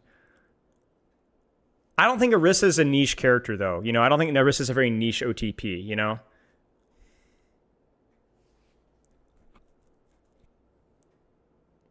picking 5 of your characters makes your skill floor considerably less threatening. I would agree with that to an extent. I'm very flattered by that comment as well, so thank you. But I still think you have to put the time in. You know, like you have to put in a lot of time in. But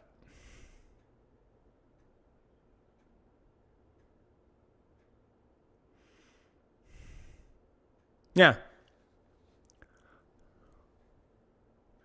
There's a lot more mains that are delusionally overrating the hero's difficulty. On Tracer, but what about the crazy stuff you have to be able to pull off to play like a top 500 Junkrat? So that's value ceiling, not skill ceiling. Pretty high. So the reason when we did our skill ceiling tier list a while ago, the reason that we have to differentiate between skill ceiling and value ceiling is skill ceiling is something that is objective, value ceiling is subjective. So in terms of, or I guess maybe the other way around. So value ceiling is like just how strong is the character, right? And you just need to check the top 500 leaderboards basically to find out if that's the case. It's more of a balanced state. Whereas the skill ceiling is regardless, like let me put it this way. If you made cut Tracer's damage in half, that would have zero effect on her skill ceiling. It would just be impossible to win games with her. The theoretical optimal way to play Tracer would remain the same, but you just wouldn't win a single game. You see what I'm saying? It doesn't affect her skill ceiling. A Junkrat player has to play at his skill ceiling to win games because Junkrat is not a very strong character at the highest level. But that does not make, it means that you're more likely to see the skill ceiling out of the character, but it doesn't make the skill ceiling more impressive than other characters.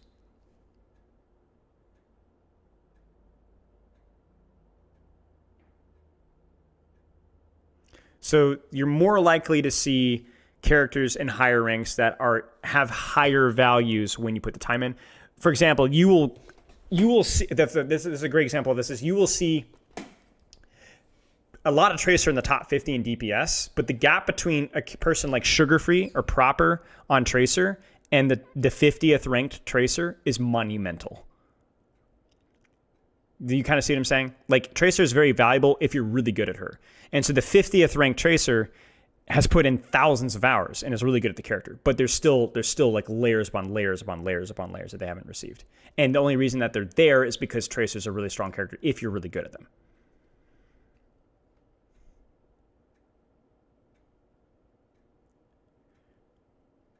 And I even see some people in chat still underrating character like Winston, for example, because, oh, Winston's strong.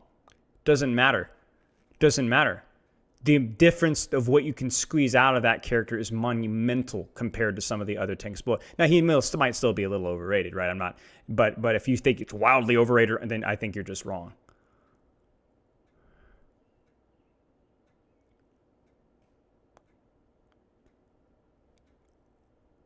I just agree to disagree, Nautilin.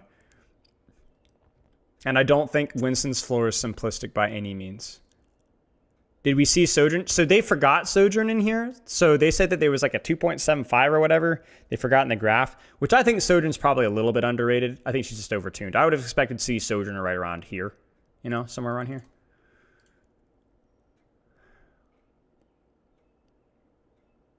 So anyway, your mileage may vary. This is kind of combining both skill floor and skill ceiling, which is a really tricky thing to do. But yeah.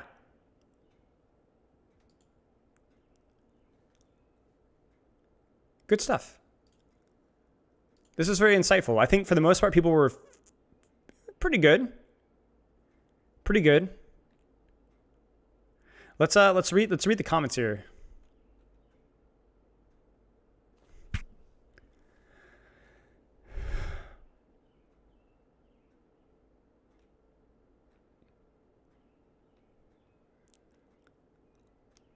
Yeah. Brigmain's getting caught off for being too humble. Yeah. You're going to argue with you later in Discord over this? Be prepared. You want to do it now? Hit me up. Do you want to do it now? I got time. Trying to wrangle a child, I see. Is that a comment towards me?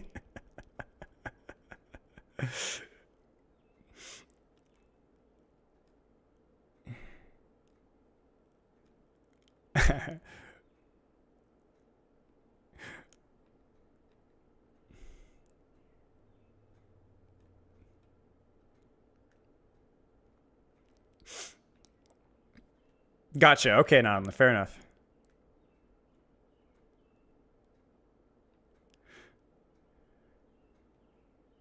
Widowmaker harder than Genji. Yeah, but see, this is where I think it bleeds into like the skill floor thing. Like you absolutely can kind of dribble on your keyboard and like bronze, silver, gold and get value out of Blade. Like the understanding of what you need to do with Blade, you don't have to master every single aspect for the skill floor. So it's kind of hard. It's kind of a blurry line.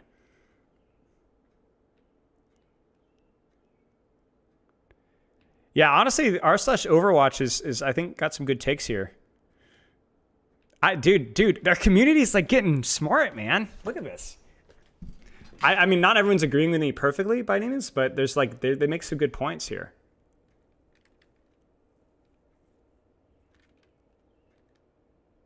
Hey man, my ads are lower than 90% of Overwatch streamers. I think I have it in like 7 minutes per 10. Or per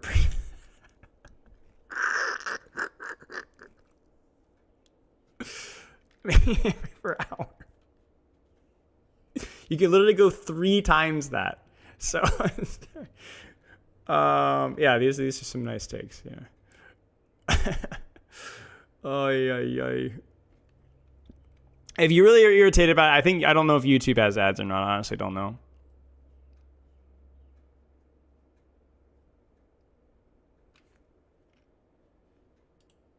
I think this is unrelated, I think, here. Yeah, this one's unrelated. This is different.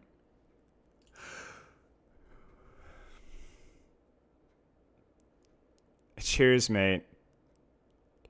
Ego sum rex dei. Some Latin in there. Appreciate it. Enabled monetization on the YouTube stream? I think so. I don't know, man. I don't know. I don't remember. I'll have to check it. Remind me later. YouTube does, but ad blocker works on YouTube. There you go. Okay. I'm starving, but at least you guys are getting your stuff in there.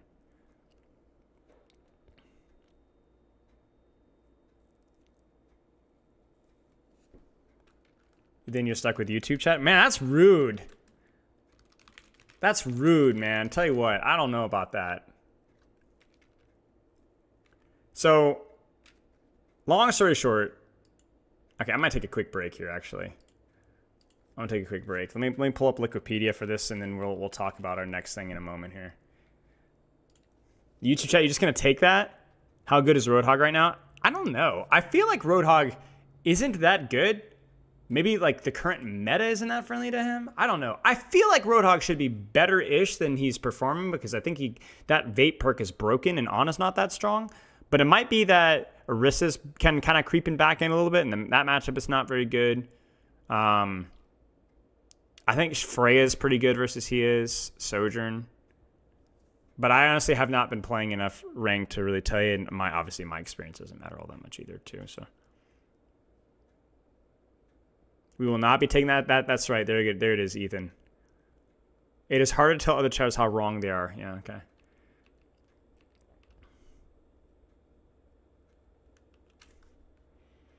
Okay, I got my information pulled up in the next match here, so. I'm going to eat some watermelon. Do you guys like watermelon? I love watermelon. It's easily my top fruit, probably. Top 3, certainly. All right, go. Top 3 fruits. Did I see Ralph do a 2-hour critique of my Mercy video? Did I see that he did a critique? Yes. Did I watch the critique? No. I can already tell you, this is Ralph. This is Ralph.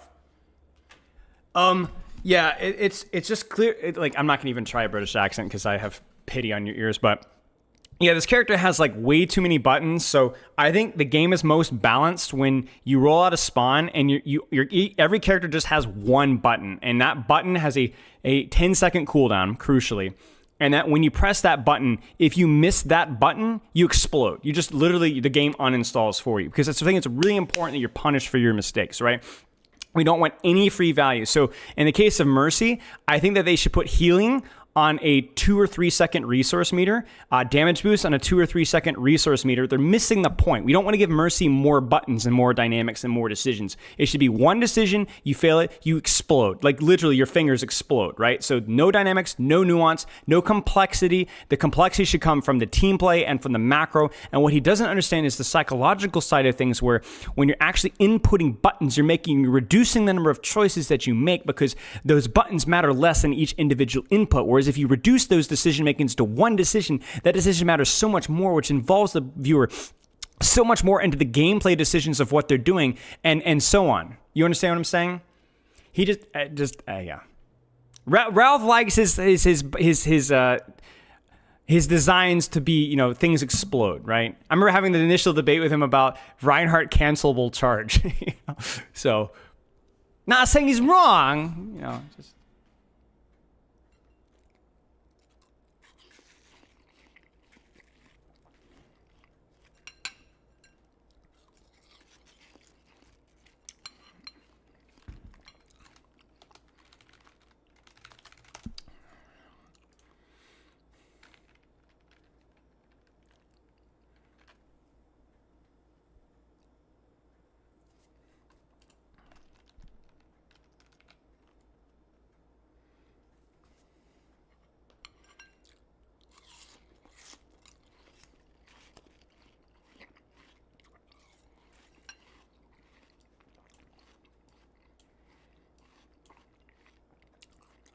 I'm sorry. Look. When I'm talking about fruit, I'm grabbing the thing, I'm putting it in my mouth, and I'm sucking and chewing and crunching. I'm not putting it in freaking Mexican, or in a bowl. Avocado is amazing, but I'm not eating an avocado like an apple or just chewing on it. You know what I'm saying? So I love avocados, but it's not going into it's not getting rated. It's completely naked or nothing. I'm not going to even do fruits based off of baking it. You get what I'm saying? Like, you're not even getting buffed. It's the fruit by itself. That's it. I'm not saying you can't cut it or spoon it out, but you can't. You just got to eat it. You just eat it.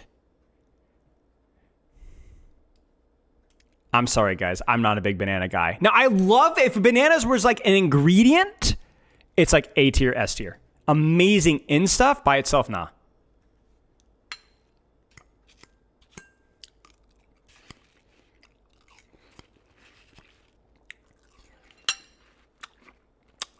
Now I don't feel guilty stomping in your ear. Blackberry.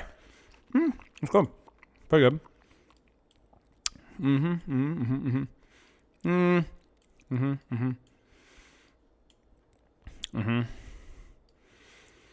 You just can't handle the heat, guys. Is there something we can do something below?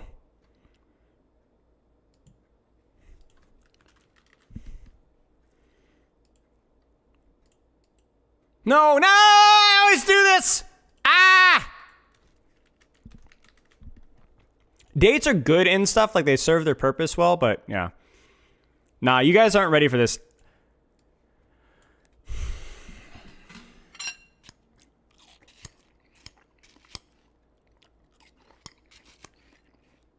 No, you're not crashing out.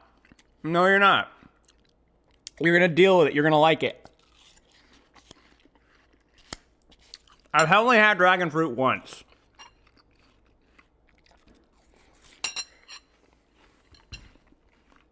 It's okay.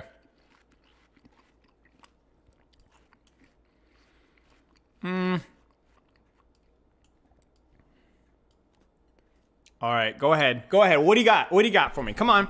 Go ahead. Speak your piece.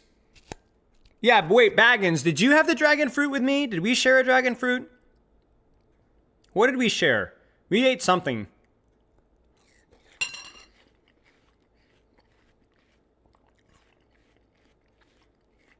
No. I know we had starfruit, but we had something else too. Did we have dragon fruit? I remember I didn't like it. Whatever it was, I didn't like. So maybe dragon fruit actually drops.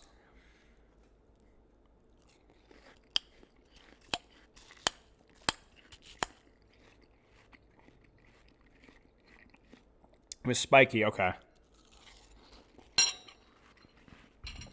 I don't know, man. Grapefruit's grown on me. I understand a little better. I don't know, man. It's just so good. It's just so good. It's so refreshing. All right, now this is really, really important. Are we talking about grapes floor or ceiling? Are we grading these fruits based off of floor or ceiling?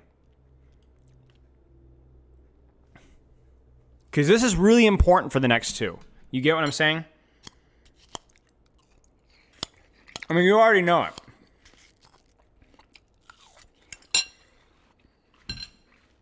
But I don't know. I'm asking you.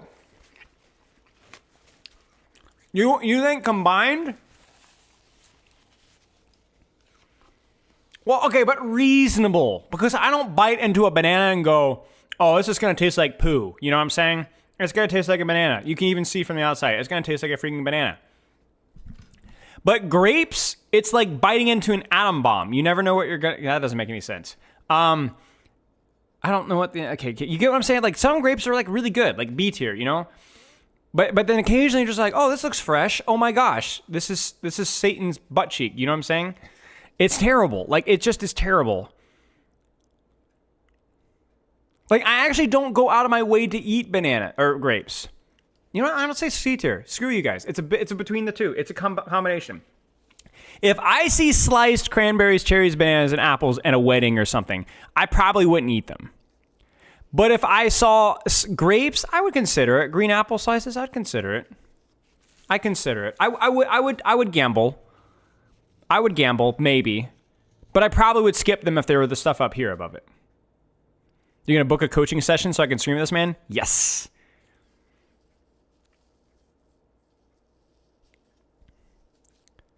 Kiwi. B tier. I like them okay. They're fine. They're good. I think the problem with kiwis, they get negative points for how difficult they are to eat. You can eat the skin, but the skin is really earthy tasting, so it just doesn't taste that great. They're fine. They're good. I would definitely eat kiwis. I consistently off and on eat kiwis, but they're fine. Cantaloupe. Okay, I will agree cantaloupes are overrated. I agree with you, but I think they're overrated, but not bad. As a kid, I probably would have put them in A tier.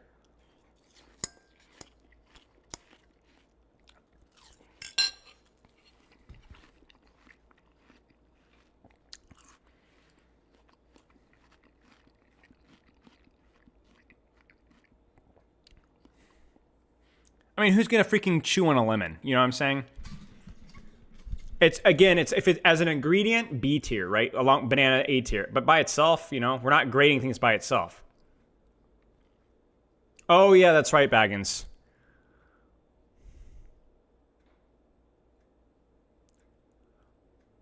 Well, okay, yeah, that's fair. I mean, I don't know. I mean, would I rather suck on a lemon or eat an apple?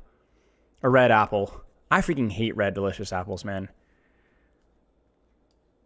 Fine. Frick you guys. Bottom of D. Lime is better.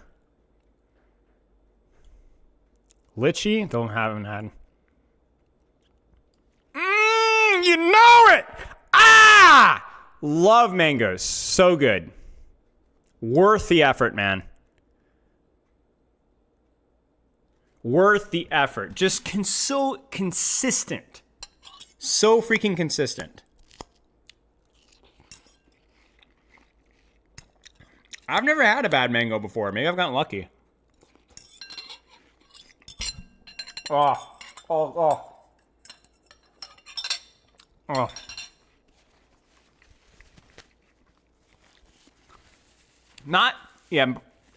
Yeah, really good. Why did you say that by Miss You? Why did you say that? Oh, no. Why'd you do that? Nectarine, probably A tier. It's been a long time since I've had a nectarine, honestly. If I remember correctly, it's like a better apricot, like more tangy. Eating so much fruit, your teeth hurt.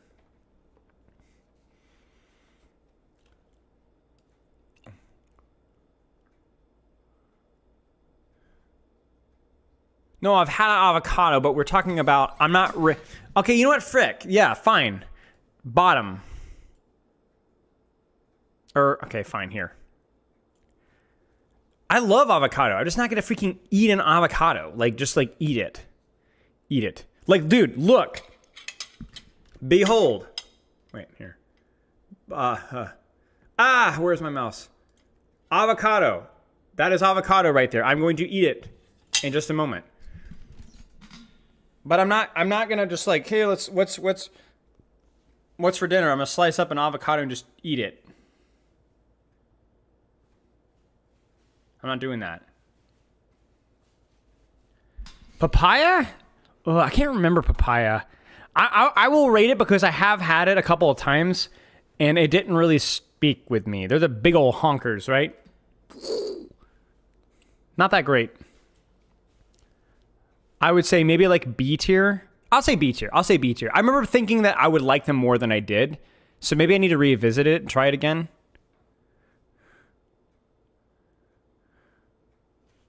Bro has never had a proper date. That's true, guys. Anybody available? Okay, sorry. Passion fruit, I can't remember eating. Yeah.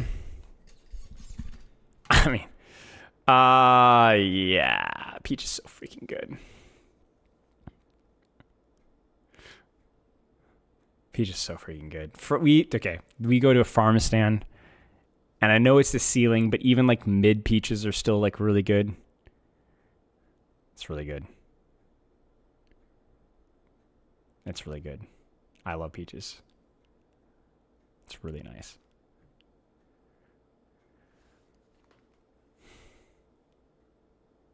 Here's the thing with peaches. They're often bruised. It just doesn't matter. You can just eat around it, no problem. They don't ruin the experience at all. You just go to town, man. Okay, Soren, sounds good. You sorry you can't relate? That's all right.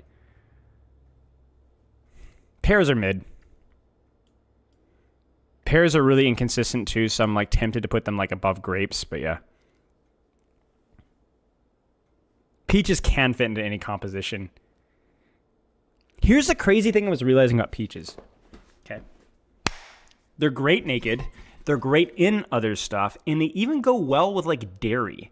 You think about like a lot of the other citrus, they don't fit with the whole like combos with other foods, but for some reason peaches can kind of squeeze it out, like peach milkshakes and stuff like that. You know, nobody has like a grapefruit milkshake. You get what I'm saying? Or even an orange milkshake. It's a little off, you know?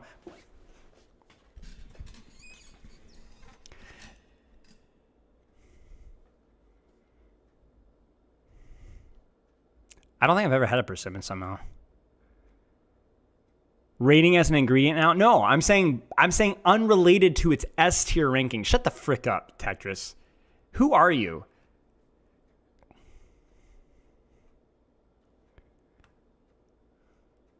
What, Waloob? Okay, pineapple's tough, man. I think probably A tier. Yeah, I think probably A tier. I'd consistently eat pineapple anywhere, anytime I see it. And just very consistent, too. Very hard to have a bad pineapple.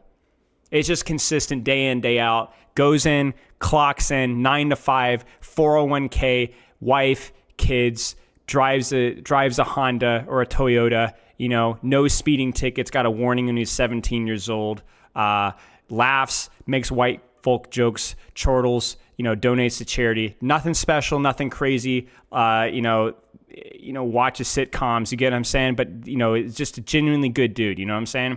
That's the pineapple, you know what I'm saying? He's a Fred. Definitely a Fred. I used to love pineapples as a kid, but I think you get a little older and it's like, we can do better, you know? Yeah.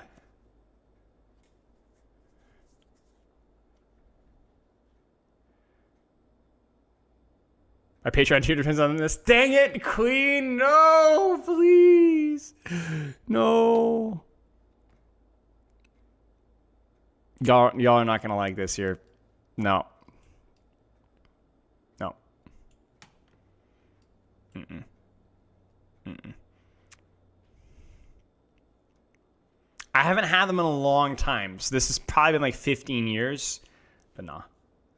No. No. Inconsistent and just not that great even at their peak. That's crazy, Twiddly Jaspers. You're a pineapple, bro. Congrats. I do like prunes. Okay, so my grandmother, she used to eat prunes. really know where to go with this, but she had like those the essence prunes. You guys remember those? Do they still make those? With like the orange essence. Wait, let's find it. Orange essence prunes. Oh, yes, yes, there it is. This kind of stuff. You know what I'm saying? They were okay. They weren't too bad. It was like, but I remember having one by itself, and I was like, yeah. Medjool dates a try. All right. I listen. I am so ignorant when it comes to dates. So, yeah. Pomegranate. Oh, mama. Okay. I'm gonna be honest. It takes a little work.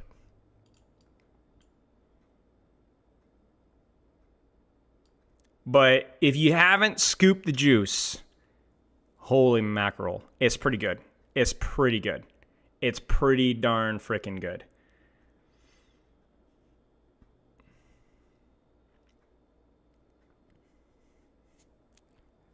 Yeah. It's sauced out the cheeks, man. I really enjoy it. It's just so unique too. You got to give points for uniqueness. Like that's like there's a lot of like generic round fruits you chew and you go, oh, you know, you're a pineapple well worth the cost, of course. I appreciate it for the sub, mate. But like pomegranate, you're like, whoa, you know. Pomegranate is like the what is pomegranate? Pomegranate's like the Brig OTP in your team in your Masters rank up game, and you're like, whoa, I didn't freaking know this character could do this crap. Like, wait, what the frick? Wait, what? You know what I'm saying?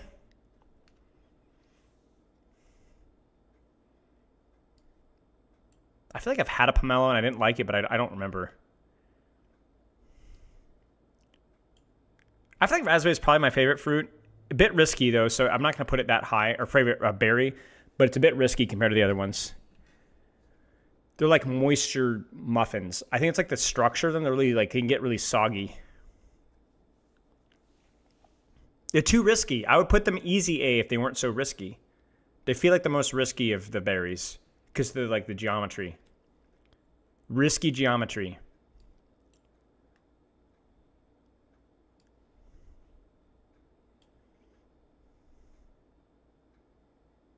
Yeah.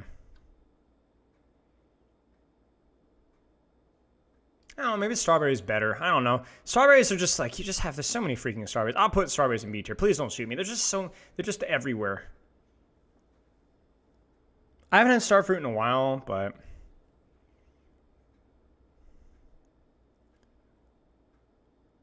I don't know. Cheeks, man. Like, I don't know. Strawberry is fine. It's consistent, I guess. Maybe I'll put strawberry A tier. I don't know. I'm trying to think if I just had a freaking strawberries in front of me, what would I do?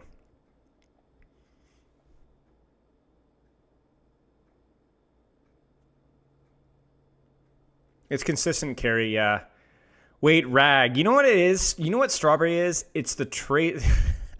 No, strawberry is more like the Anna. Anna, having an Anna. You're never really going to complain you got an Anna. You get what I'm saying?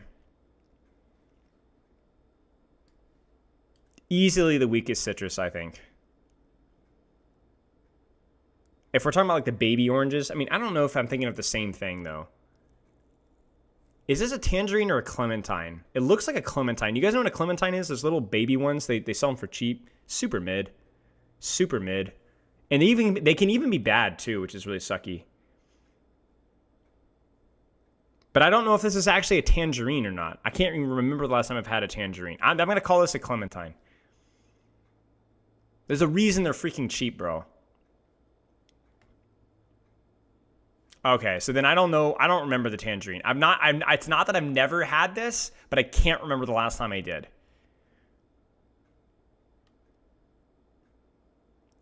I mean, Plums yeah. S tier. Thank you for the bits. You can say that, but you know.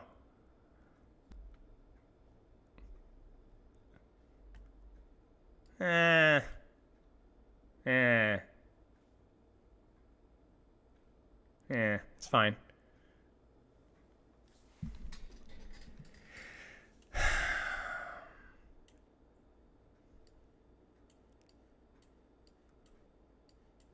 Raisins don't count, bro. Get out the frick out of here.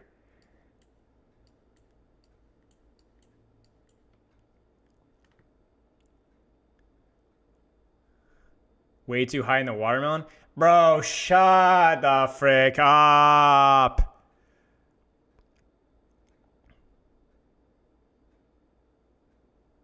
I've heard certain ults are called tempo ultimates. I don't like that term. I have 2 categories of ultimates. Well, maybe I have 3. I don't freaking know. Let me think. What would you guys categorize ultimates with? Opening ults, easy ults, initiation ults, maybe initiation ults. Okay, 3 categories. Okay, hear me out. Initiation, setup, response. Initiate ults are ults that you could basically pop in any time with any sort of setup and they're going to get value because they either last a long time or they don't require a specific setup. They're very low risk. Juno ult, Bob, Kitsune Rush, Old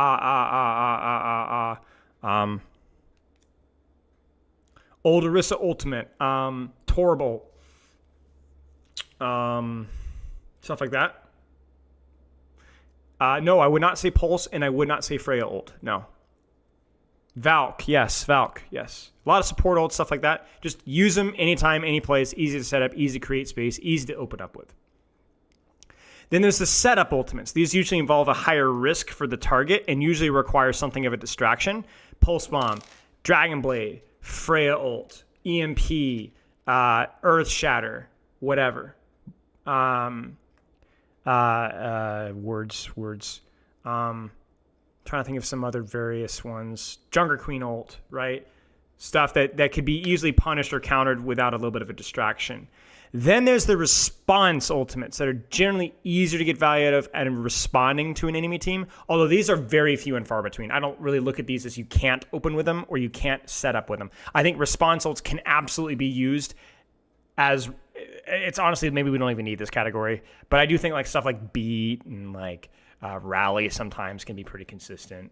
Tree is another one that you it's just pretty easy. Sim wall that you can respond with, but I don't think you have to because I think tree is really easy to open with. I think sim wall is also really easy to open with. You know, jackfruit's really good. Okay, but yeah, I think the big 2 differences is the ults that require setup and the ults that don't require setup. And I think cataloging between the 2 is the more important thing because that tells you what ult you should generally open with. Rally is okay as an opener. It's just a lot slower than some of the other ults because it even makes the Brigitte move slower, if I remember correctly. Oh, sorry, it doesn't give her the movement speed like it used to. So for the fruit idea is we're looking more about like a setup ult would be more about like an avocado or a banana or a lime, you know, even something like a berries. Berries are really well done when they're set up, right? Strawberries, you know. But strawberries are pretty consistent when they're not set up as well. So strawberry would be like a Juno ult, like either you can respond or set up with it. But a consistent setup ultimate, like let's say an avocado, this is your Dragon Blade right here, right? You just don't open with an avocado, but you throw it in something and you're cooking. I'm going to lurk to make dinner, so please be entertaining. No. I'm going to sit here in silence for the next 25 minutes. Am I playing anything today? I don't know. I'm not sure. Which fruits require nano? Definitely avocado. Definitely lime. I think banana also benefits a lot from nano boost. I think dates really do well with nano boost as well. So I'm not a big fan of dates, but they're a very serviceable ingredient. But you give banana anything and banana will kill you. Straight dead. Try and make a protein shake without like a ripe banana, and it's just the worst. Like legitimately like levels up stuff so much, it's actually insane. Nano banana. Honestly, strawberry is pretty nanoable as well, but it does fairly well by itself.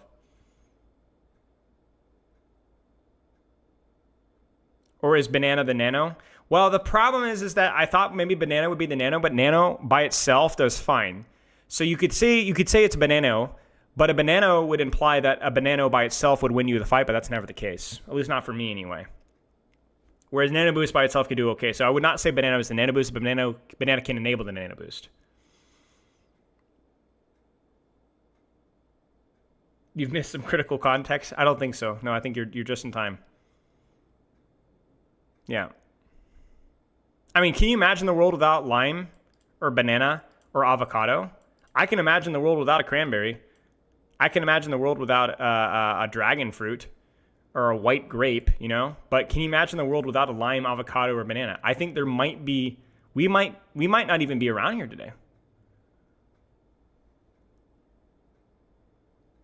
No, Larry, I cannot.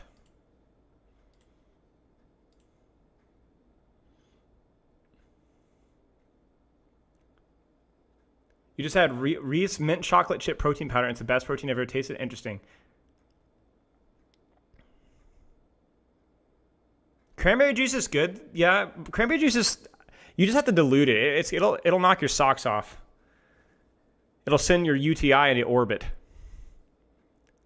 If you're allergic to watermelon, I would recommend dabbling with some of the other melons, but probably not going to really strike your taste. So if you're really missing watermelon, you're missing the refreshment, right? So if you're allergic to watermelon, I look for something that's really juicy. And if you notice the consistent theme throughout this, there's a lot of real juicers, right? So honestly, anything in this list can take the place of watermelon, even if the flavor is not similar. Whereas if you go down here, we're talking about more dryers, right? They're more dry. So the juice is up here. So anything up here can replace it. But honestly, just go based off your preference, you know? I've not had an avocado smoothie. I think I would drive a steak into my throat before I would eat an avocado smoothie. That just sounds horrific. Lychee is so unique. My sister has the same problem with some fruit stuff. Yeah, go hard on the mango. Give peach a try. Pomegranate's a shout, you know? Dude. So why am I saying dude? Plants are weird, man. Plants like attack you sometimes. You guys ever like roll around in the grass when you were a kid and like you just felt like everything was burning? A few weeks ago I was throwing the frisbee with Pepper in the yard, and she threw it behind me, and I like made some diving catch or whatever. But I did like a roll, you know, and I rolled my back on the grass. I was like, and just fine, just did a roll, just grass, you know. But I guess we just cut it or something, because that fricker, dude, it looked like I'd been whipped for like 2 days afterwards. I had like red stripes on my back, and it was so itchy. It wasn't poison ivy, it's just grass. And that happens all the time to people I know. Like they get like the grass burn, and it just like assaults, like the enzymes are like, you know, dude. Plants don't mess around, man.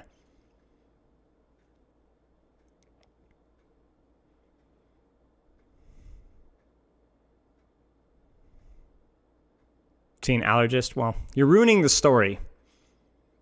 Florida moment. Yeah, tomato is missing. Yeah, I didn't want to do tomato because tomato would be in like C tier or B. I mean, it was okay by itself. Maybe like B or C tier.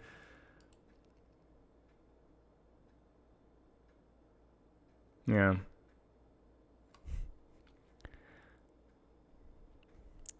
Where were we? What was going on? If grass is hurting, it means you aren't touching enough. Listen, buddy. Dude, I had the same thing when I was a kid. Like, all the... Ah! So I don't think so. I remember St. Augustine grass really did not like me.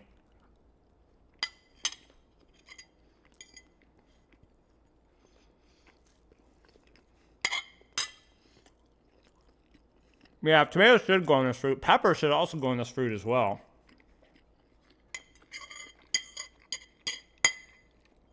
And I guess like cucumber as well.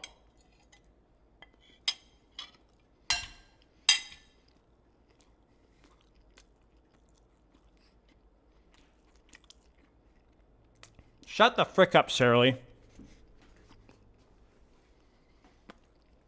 Dude. All right. Cucumber is overrated. I've never liked cucumber. I like the wateriness of fruits, like the real juicer. I do not like cucumber. Thank you, Sarah Lee.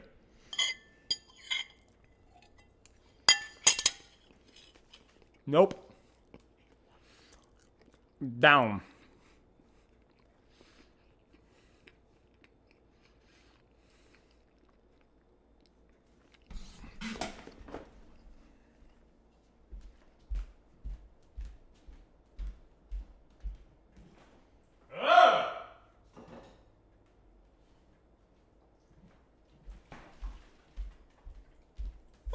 All right, I'm gonna pour something and then we'll do some pro POVs, yeah.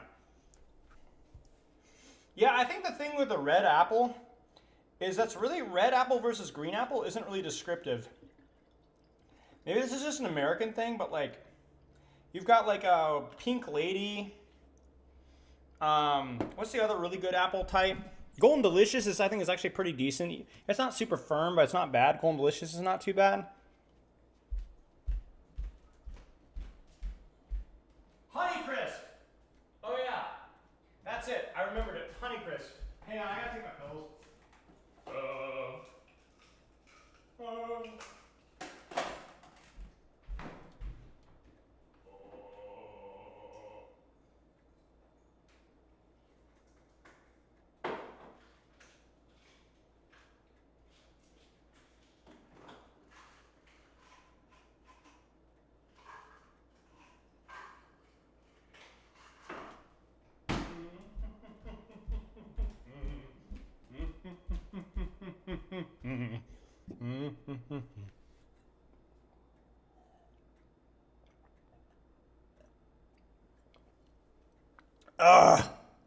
Okay.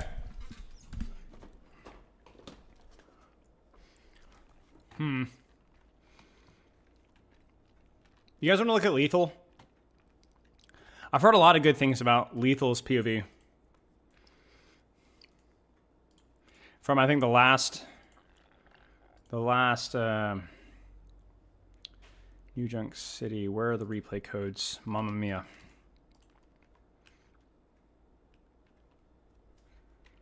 Okay, we got it. Busy day for Battle Up.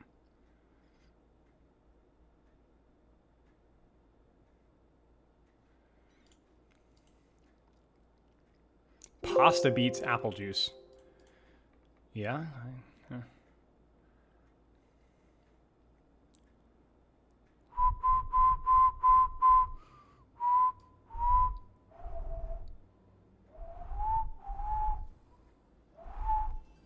Oh, I'm looking at the wrong replays. I'm dumb. DK Nightmare.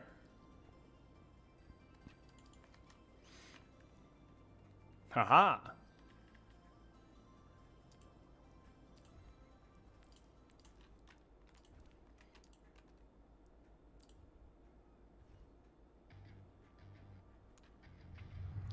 Ready for battle. Is this the one, Sarah Lee, you said you wanted to look at?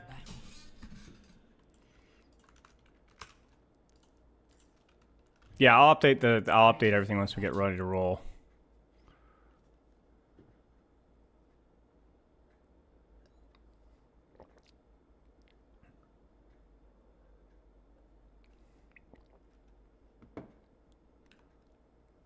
That's okay. That's okay.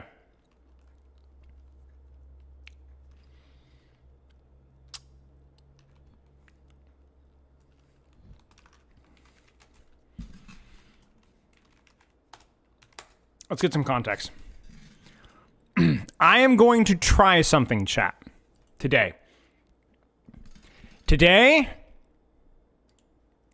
I'm going to try really, really freaking hard to be professional and give context and give a good old proper intro here. And so you guys are going to have to promise to not point and laugh. Because I'm going to go full professional mode here.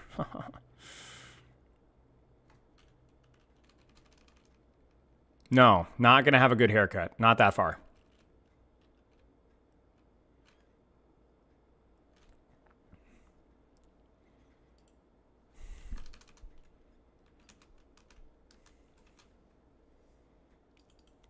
context, ladies and gentlemen.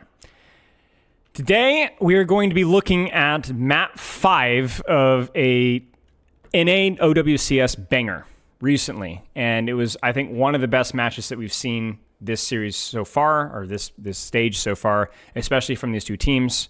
Both undefeated in the current stage, and both really playing at the top level of their game, both mechanically and macro-wise. So obviously, Nightmare is, I guess, actually the things are kind of swapped here. So Nightmare on the right, this has been an organization that's been around for a while. Chronic, Rocket, Painkiller, Lep, Luke, Mino. And then facing off versus Geeke. And what we're going to do is we're going to take a careful look at the execution specifically from Lethal. Now, for those of you that don't know, Lethal is somebody that I've actually coached and worked with a while ago. He's been in the professional scene for really over 5 years, really grinding his way from the bottom to the top. And right now he's been putting on masterclass after masterclass on Hitscan. And crucially, he's one of the most creative Hitscan players, because I think there's this conception that we have, or this perception that Hitscan is really brainless. There's not a lot of creativity. It's all aim, no brain. But especially in 5v5 at this level, it couldn't be further from the truth. So we're going to talk a little bit about the bans. We're going to look at the matchup largely from Lethal's perspective. We'll give some overhead context from the replay viewer. And we're going to look at the context of just how exactly this guy carried this match, because while I have not looked at his POV individually yet, stop laughing. I've got the feeling, because we watched this live on stream on Saturday, that Lethal was showing up at the kill feed a lot. So either this guy was clicking heads like crazy, either he was positioning, masterclassing, or maybe a little bit of both. Just really quick here for bans. So this is how it works. Geeke lost the last map here, so they get to choose both the map and the ban. They're going to ban a Ramatra, which kind of forces an Arisamir here. I think Ramatra is kind of sort of playable here, but they're going to force an Arisamir here, which is something that we've been seeing a little bit more at the higher level recently, even though Rissa isn't exactly dominating rank play. And the Nightmare is going to ban Genji, which basically forces a Tracer Mirror or something that isn't Cassidy Genji. Because Genji, with a hit scan, has been very popular on this map with the kind of like brawl, dive, hybrid stuff that we've been seeing. And Nightmare doesn't really want to put Rocket on Genji. Rocket's a really strong Tracer player. Maimoin's a very strong Genji player. So they want to play to their strengths. They want to force a matchup that's more favorable for them. Today we'll be taking a look at the Cassidy, and we've got the replay viewer to help us do that. So let's take a look here. Yeah. So for context and how Cassidy is supposed to be played here, let me update stream title. Lethal, Cassidy, POV, exclamation mark, wow, exclamation mark, juice, exclamation mark, okay. Okay. So for context, there's a really interesting discussion when we had about main support versus flex support, where we discussed how main support in terms of the Lucio Brigitte players are often playing heroes that congest space up tight, Lucio Brigitte and so on, and where flex support players are generally supports that can poke from range. But the analogy that helps to understand this is why so many compositions have a hit scan or a longer range DPS and a flanker. And the reason why that's the case is because you have a character that can contest lanes and sight lines that are further distance, medium to long. And you have a character like Tracer, Genji, Venture, Reaper, etc. that can just the more short space. So it's the dynamics. It's like making a good sandwich. You want a lot of different ingredients. And so whether it's with support, with the Kiriko Lucio, with the DPS, with Venture Cassidy, or Tracer Cassidy, I assume, we'll be seeing from Nightmare, you have that kind of dynamism that you see. So it's not that you always see that combination. Sometimes double range, long range DPS is just so incredibly strong, you'll play both. Sometimes double short range DPS is so incredibly strong, but you want that sort of a combination. So now that you understand that, you can kind of guess what Lethal's going to do. He's going to take angles, he's going to take flanks, but he's going to have a slight bias more towards medium range angles rather than getting up in the person's face. Cassie's really good up close, but Cassie, as opposed to some of the other characters like Tracer, can create a little bit of distance, and getting too close to characters like Tracer or Rissa too soon can be a very scary thing. So we're going to be looking to use roll either defensively or to take angles, Henner to defend himself or to set up better combos, and then crucially, what angles is Lethal going to take? So you can kind of see it here. Brigitte's going to be contesting that close range space. Baptiste's going to be controlling long range space. Let's get our full screen here so I'm not dropping so many frames. And I'll answer questions as we go through. So, okay, let's take a look here. Lethal rolls out on main with the rest of his team. and then swings wide to the right side. Now, this is really important. The question is why did Lethal not take the left angle here? And as I ask the question, the answer literally presents itself. Do you remember what we talked about finding that dynamism? You have a character contest close range space. You have a character to contest long range space. Now, I'm going to really have to fight the urge to break this down, this match too much on the big picture standpoint, but this is exactly what we're looking for. You have your Cassidy leaning more towards the long range angle, Venture going more towards the short range angle. So this is perfect. And so immediately Lethal goes, okay, that's a 2v1. I can't win the 2v1. So it doesn't mean I ignore it. It just means that I don't force it. So he knows he rolls away, but he keeps looking at the flank. He doesn't want to ignore it completely because that means that Chronic and Lep can run it down and pincer his team. So Lethal plays to hold the angle conservatively because it's a 2v1, but he doesn't give up and just shoot tank down the middle because that would open up Cassidy Lucio to run it down and kill his backline. So he's still keeping his attention there. You see this? Beautiful shots. Mark, do not let them take that flank away from you. And you notice a lot of the shots that he's hitting, look at how little these flicks are. So a lot of hit scan aim is flicking your crosshair to the target's head, but the smaller the flick, the easier it is to hit. So if you look at Lethal's crosshair here, this is before he's moved his crosshair. You see this? He's peeked the corner, and this is where her crosshair is. I mean, it's tiny, right? Like, there's basically no gap between where his crosshair is and the target's head is. So if we're talking about how hard is it going to be to hit this shot, it's going to be tricky, of course, because it's a very small adjustment. But there's much more of a chance that he's going to hit it because his crosshair was already pre-aimed where the head needs to be. And this is something that you guys can absolutely be doing in any hit scan character. I mean, look at that, right? Even the one that he misses, it's right there. We turn the corner on Lucio, and this time he doesn't even know where they are, right? So it's just a prediction. Look at where his crosshair is turning the corner. This is how you hit shots with Cassidy. Look at that. Completely lateral. No up and down. It's just already right where it needs to be.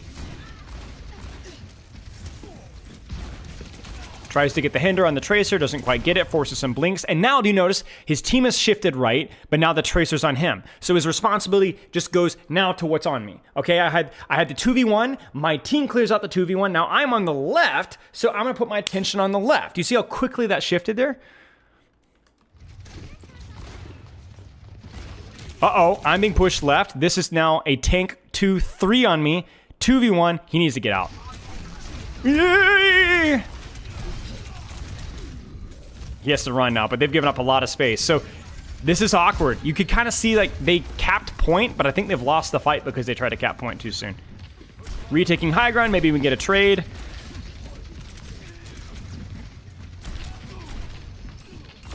Nice. All crosshair placement right there. Beautiful job. Big explosion, decides to trade because you might as well. You've lost this fight, so you might as well play for a trade, and there you go. 1-to-1 how a CS player holds his crosshair. Yep. Yeah, pre-aiming is crucial. Crucial to these longer range characters. The difference between how a Venture, Tracer, Genji aims and a hit scan aims is generally just how aggressive the crosshair movement is and how much more comfortable they get with that movement, right? So it's not that Cassidy doesn't move his crosshair a lot. It's just less so than a character like Tracer. So, okay, let's see how this retake goes. We're going to take, looks like the same angle here. Oof, that's scary. What angle are we going to take? What angle are we going to take?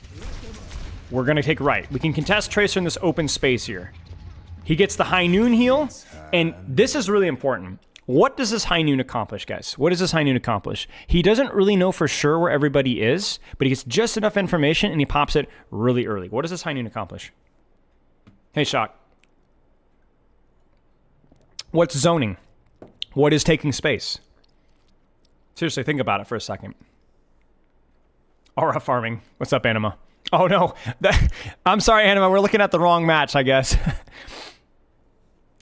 Right. It just makes noise. It causes space. People, they want to control this high ground. They want to play and peek this angle here. It just makes it so it feels like it's like freaking Russian roulette. Where can you go that you're not going to get shot by this guy, right? So he pulls attention to himself, which he can survive due to the damage reduction and the healing. And then also makes it really, really scary. Any small mistake that you make. So we're stuck in a choke if we're Geekat here. But if we pop the high noon, watch some of the responses here from both the window, but also the high noon. Look at the Lucio. Look at how far back they are. Look at these guys, right? It's so incredibly difficult to walk back out and do damage here. And this is a really consistent way to use High Noon. You shouldn't try to necessarily High Noon zone every time, but if you could pop your High Noon early and don't force kills, but just create chaos, you may not even get a kill, but you win the fight. Now, the one thing at this level that you got to really watch out for is the Orisa Javelin. So the other thing that's worth pointing out here as well is that Lethal knows where that crowd control is. He hears Orisa right off to the side, under to the left. So as long as he doesn't overpeak here, I mean, she just used Javelin too, he's fine.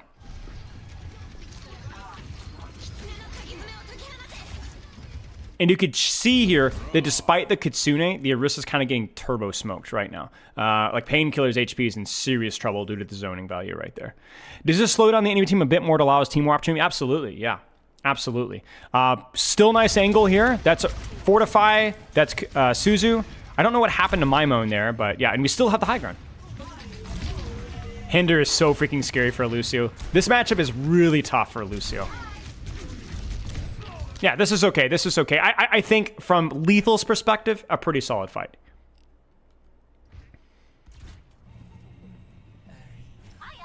What skin is he using? Why is he using the Gladiator skin? Is it just because I think he's using Cosmic plus Gladiators? This guy's got a little bit of drip, I will say.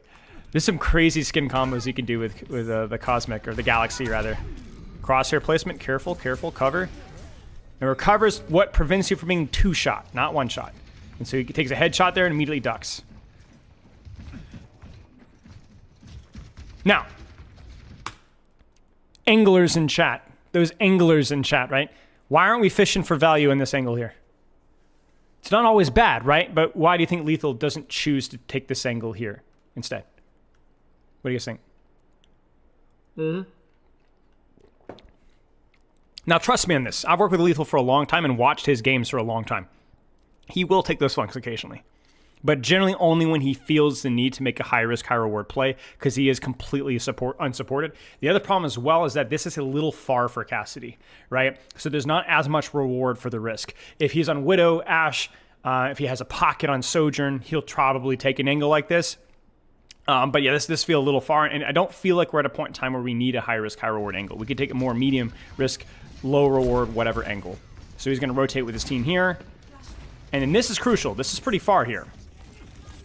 So get up close to the Kiriko, because that's your advantage to the Kiriko, right? She's super squishy. And oh man, Luke should have died there. Man, what happened to Luke here? Okay, so I'm not macroing here, I promise you guys, but...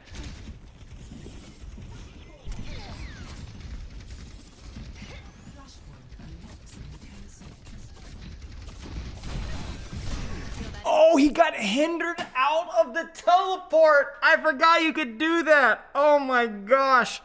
That is backbreaking. Okay. So if you are going to get close as Cassidy versus a lot of the cast, Hinder is your money, because Hinder doesn't just do damage and prevent mobility cooldowns. Yeah, everyone knows that.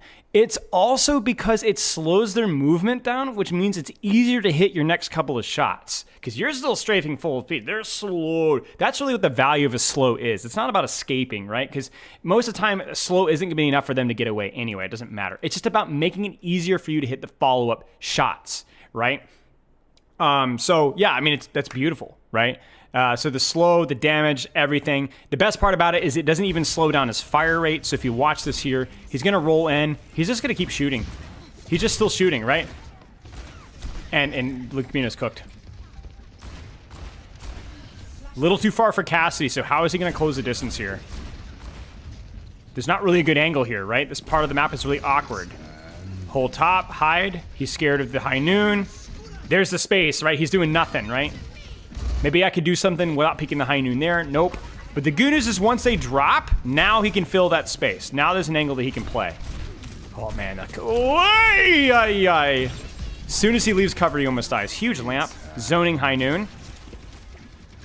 I don't know if dropping here is good, but the good news is that dropping allows a surprise angle on Chronic, and then crucially, instead of playing Widowmaker versus Widowmaker up top here, it feels terrible with Cassidy this range, he can roll in and play a little bit of Gank Squad under here. This is a really awkward point for Cassidy, as you guys are saying. Good thing you ain't alone out here.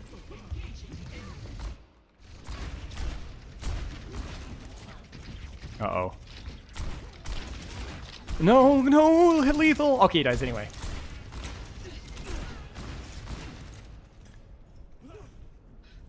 All right. Crosshair placement, little pre-fight poke. Wait, don't walk into the Orisa. And it looks like Geeke is looking to stuff this choke, right? So it looks like they're really trying to take the fight here. Now, Lethal knows that they have Kitsune Rush. Now, this is really important. One of the things that when we're talking about off angles and so on is that you got to be really careful of ults. You know, it doesn't matter if it's Orisa ult, it doesn't matter if it's Ramattra, Earth Shadow, whatever. Your angle may or may not change depending on the status of ultimates. And even in rank play, right, this Kiriko pops Kitsune here, it might be hard to find cover as Cassidy. So he backs off, creates some distance between himself and that Kitsune Rush. Because if his team doesn't use an ultimate to match, now at this level, the big difference between high rank, like professional play, and just rank play, is that generally high rank players are much better at disengaging ultimates. Because they communicate, not just because they're smarter. I've even seen plat teams that do a really good job disengaging ultimates. It's because there's that communication that you don't have in ranked. So if this was ranked, I would probably say Lethal would just hold the flank here and hope that his team BAP windows, go for some more high risk, high reward. But yeah, this is tough. His team coordinates a drop to avoid the Kitsune Rush, and now Lethal's on the high ground. And you notice that his target priority is really kind of dictated by who he can see. He's not picky. It might be the Kiriko that we saw earlier. A lot of times it's been Lucio. Sometimes it's been Tracer. Sometimes Orisa. Sometimes Cassidy, right? The difference here is that Lethal was unable to find a target or a vision from the position that he was on. And also, Nightmare at this point in time was able to use the Kitsune Rush to take a lot of high ground space, force point, and then Orisa ult on the point. So they just had more buttons to press there. Maybe a different angle. Maybe a different angle. That's a great point, Cassidy. Keep. Nice. Now, interesting perk decision here. So I think for the most part, I think the High Noon Heal perk is probably the more consistent perk. I know Stefan in my chat's going to flame me. The Fan Headshot perk can be manually decent. Like there's some things that you can do with it, but I don't see it used very often. Now the second perk is interesting. So the perk choices are, do you get a lowered roll cooldown for hitting a headshot, which is fairly useful. Or do you get a double flashbang, which does double damage. Well, not double damage, but slightly more damage. I have seen most players initially go with a roll perk because it feels like free value. But also the increased damage of the Hinder does change some breakpoints, right? It means that he takes fewer shots to secure kills, and it's a bit underrated, I think. I am surprised by this choice. I think, as Sirly in chat saying, I think the only reason I can say is that it's pretty easy to farm Orisa's head until she fortifies, so you can spam damage out a little bit more frequently, because don't forget your roll reloads, right? But as long as there's something to flashbang, I think double flash just freaking rocks. I think it's much more consistent. So I'm surprised to see this perk choice. But I definitely can see the value in this because of how much pain you can put out to Painkiller. But yeah, it's interesting. It's an interesting choice. I think there's good arguments for both of them. Your mileage may vary. Rotates with his team. And then we'll take an off angle from here. Ooh, shield perk from Painkiller. Ooh. Kenway. You kind of see what I'm saying? Like, in theory here, he's not really using his roll, but if he ever needed to for reload, he'd have it available. High Noon for zoning value. Again, look at Rocket. Oh, I forgot about this. We saw this in the match. Check it. Now, remember how High Noon works. It used to give you damage reduction. That damage reduction now scales down as your movement speed goes up later in the ultimate. You see what I'm saying? So what happens here is by the time he gets stuck here, his damage reduction, I think, is very small, like 10%. Oh, it's a mistake grab from Painkiller. Interesting. Which means he's going to die to this pole spawn. Except because roll provides, what is it, chat? 40% damage reduction? Something like that? I can't remember. Professional coach, by the way. It's more than high noon. So what he does is he cancels the ultimate and rolls the frame with which he gets pulse bombed. And lives the pulse bomb. 50%. Okay. Huge. And he still holds the high ground too. He still gets the zoning value of that high noon as well.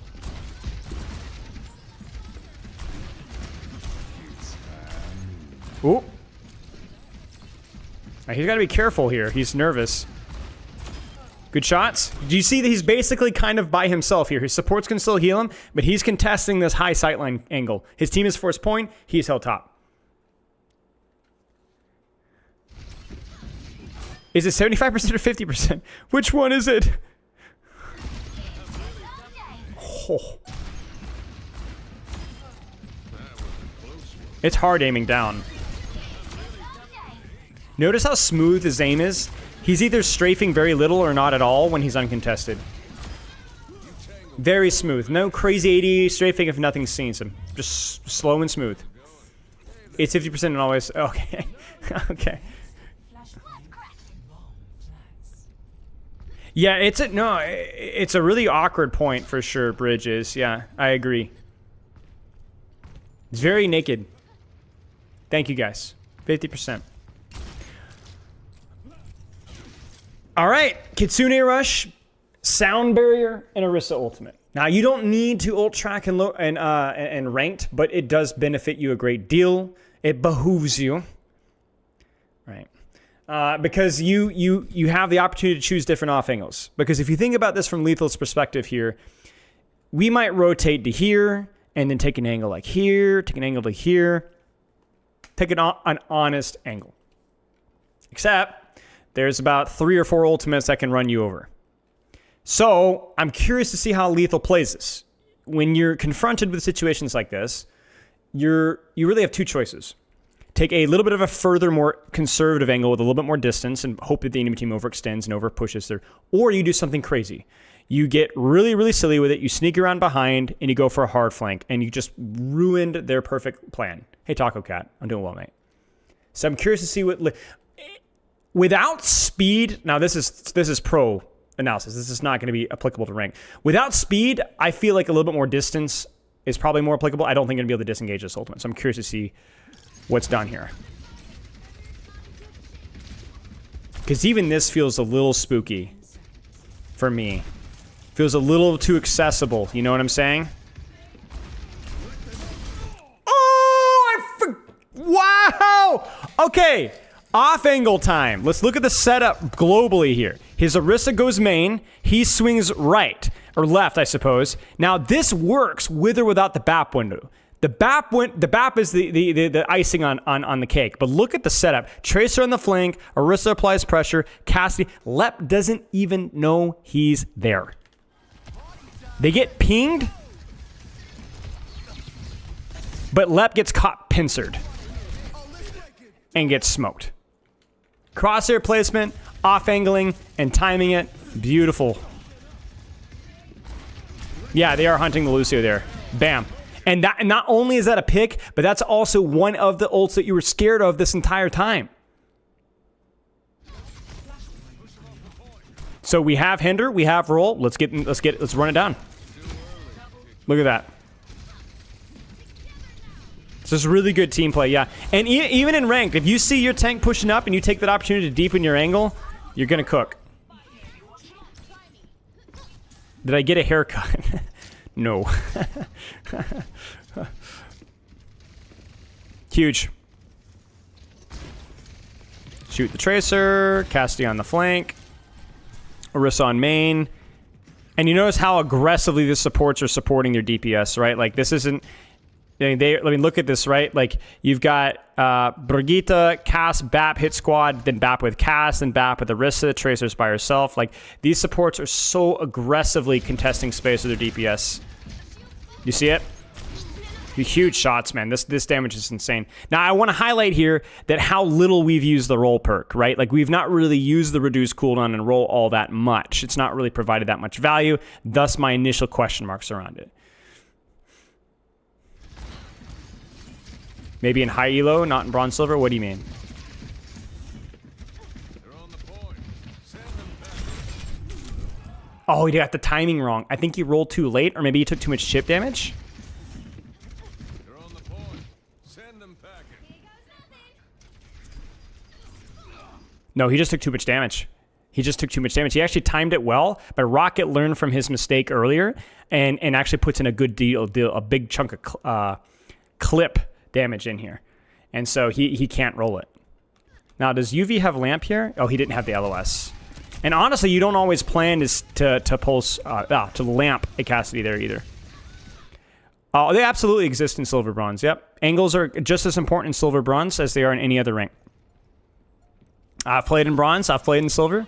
I've coached hundreds of players in bronze and silver. If you look at your tank and you take an off angle at the same time that your tank is shooting or getting shot at, you will find value. Now, the coordination and team play, of course, this isn't even high ranked play. This is a completely different level. This is coordinated team environment, right? You won't see rotations like that even in GM, right? What's the question here? I think you could argue he wasn't needed the flashbang perk either. Well, the problem is that it's just more damage. Like any situation that he's hit the flashbang or will hit the flashbang from here on out, it's more damage. So in my experience, you'll find more situations where you will see value from the hinder perk than you will from the roll perk. But look at that, marking that right angle there. Zoning. That's true. It's only more if you hit both. That's true. He's just creating space. He's just making noise, making chaos, and then that allows him now to deepen that angle on the left here. Shoot, shoot, shoot. Notice that he always tries to avoid shooting fortified Orisa if there's something else to shoot, but otherwise he's okay with shooting it. Ooh, ooh, ooh. Gotta play that cover. Notice he's so disciplined with that cover. But he's also... So here's the thing. Look at Lethal's attention here, right? He's willing to shoot tank when he's given the opportunity. But I want you to just... I'm going to literally turn... No sensory overload here. Watch his attention. Watch his eyes. Left angle. Okay, this is what they're on. Okay, no, they're not on me. Okay, then wait. Okay, Orisa. Oh, something other than Orisa. Cassidy, high nooning. Okay, careful. Gotta look at the Cassidy. Okay, now I shoot the Orisa. Wait, Tracer there. Wait, is he peeking me? Okay, he's looking at me. Okay, back to Orisa. Wait, is he looking at me? Is he looking at me? Look at me. Where is he? No surprises. Play cover. No surprise. Oh, bam. Okay, right? He's constantly aware of what's going on around him. There is never, ever any moment where he's surprised by a flank. If he can't take a flank or an angle at that point in time, he knows he's vulnerable. And so he turns his attention to those angles. So he doesn't let those things kill him or kill his team. So there's a constant focus on either taking a flank or denying a flank when you're playing hit scan or playing DPS. Constant evaluation. And like that level of detail, right? When you multiply that with the mechanics that he is able to do or able to consistently put out, that's what makes a pro player, right? And Lethal is one of the best. Would he use Deadeye if there wasn't that much space? You see it a lot more in higher rank play since it's given the damage reduction, since it's been given speed boost, since you've seen the heal perk. Because it doesn't provide a lot of value all the time, but it's generally a lot lower risk than it used to be, right? You don't generally get punished too often for using it, and you often will get a little bit of value and sometimes even a lot of value out of it. So it's a very low risk, low reward investment. Now, I was gonna say Lethal's getting cooking with it. Now this is weird. This is very far. You notice this? Very, very, very far for Lethal to do anything here. And now that Sojourn's there, it's gonna be really difficult for him to do anything. These little soft angles here and there just don't always feel all that useful. So Lethal's like, man, this sucks. I gotta figure something out. Now the angle happens too late. Kafka takes too much damage. But this is useful. In fact, my only criticism here is something that I tell a lot of my ranked students, right? With the vision that we see right now, I wouldn't have minded if Lethal had paused the strafing for just a moment. We've talked about Lethal's controlled strafing, but if you look at this here, nobody's looking at him right now at all. And so he has a brief moment where he can calm his strafing down. Whereas if you look at what actually happens here, it's very jerky. You notice that? But there's no reason to jerk. Now there is, because he's being shot at, right? But that first shot could have landed. That significantly increases your chances of landing that first shot, and a lot of really good players are often pretty consistent at doing that. It's hard to do. You have to think consciously about it, but it helps. You got to be careful of stuff like Javelin and Kitsune or Kiriko Kunai, but yeah. This Sojourn on this point is rough. I don't think he can get out. Oh my days, yeah, he can't get out.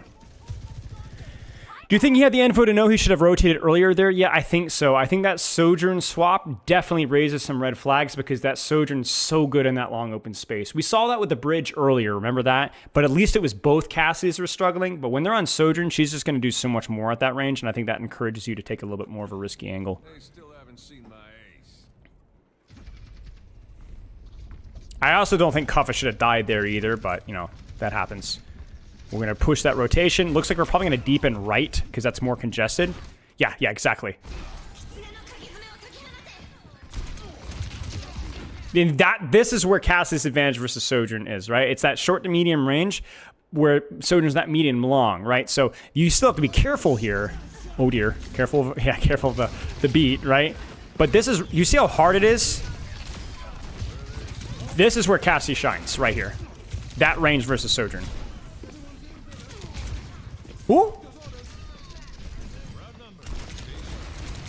I don't like the fan. I don't know if he's fat fingering or screwing it up, but yeah, this is a good try. There are just too many ultimates alive here. It's more of a congested map for a lot of the points, and I think the reason why it might be a hero strength thing as well, Digital. My other thing is that I don't think Sojourn has an easy of a job farming rail on the Orisa as she does versus other tanks. So you have to deal with Fortify, you have to deal with Javelin Spin.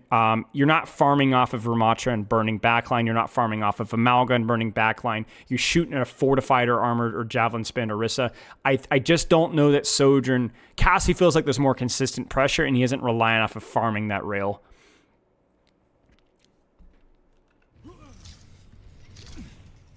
Also, the Cass recent fall off buff as of like last month, I think it's definitely helped shift that power dynamic a little bit too.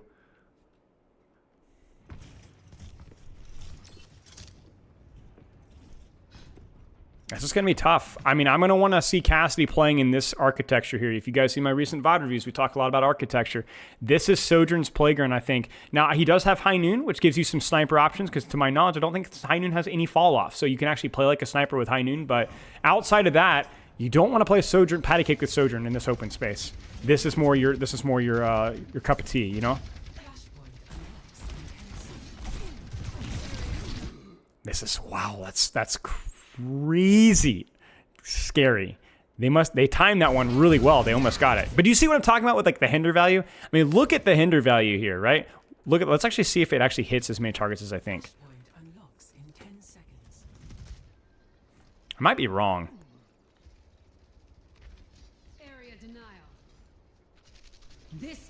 Oh yeah, it hits 1, 2, I think. And then I think he also body shots the Kiri, who doesn't quite get the behind the wall in time. So that's a little bit of a B from Luke. Like, I'm not going to lie with you guys, but Cassie's just much more lethal in these ranges. And he's even going to push this with the HP that he has from the rally.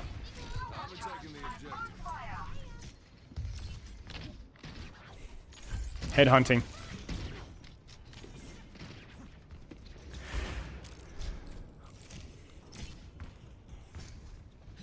All right, what's Lethal going to do now? A little far for Cassidy. Man, they're really taking this fight out this far. I'm surprised to see him here. What are they doing? Okay, he looks like he's going to get to the angle in time, though. Wow. Crosshair placement, baby. Can easily roll that, live that. Man, they are throwing everything at him. Everything at him. Now, I don't know if I agree with that. That was Pulse, Orisa ult, Javelin Spin, Fortified, Javelin, Blinks, Sojourn, Slide, everything. Listen, man, if you're playing DPS and you're getting that main charactered, that's all right. That's all right. We take those because that's everything. This fight is still winnable for blue. If they play their game here, this should still be winnable because it's expensive to spend that much. It's expensive to spend that much. It looks like they might win this. Oh my gosh. Okay, so I know we're looking at lethal here, but there is no way Chronic gets away with that. Oh, come on, William. That is not an earned death from my moan there. Wow. Okay, so maybe... Can lethal get back in time? Arissa's really low. That's a huge javelin from Painkiller, but I don't think it matters.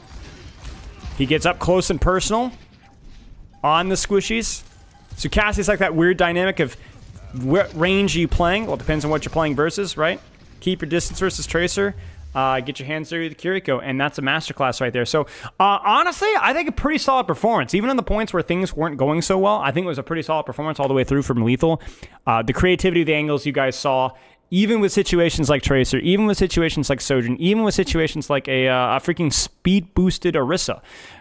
Able to play his range, able to use his kit effectively. Obviously, not perfect. It never is. But I think if nothing to take away from creativity with the off angles, and oh my goodness, crosshair placement is so incredibly important. So incredibly important. So, okay, any questions?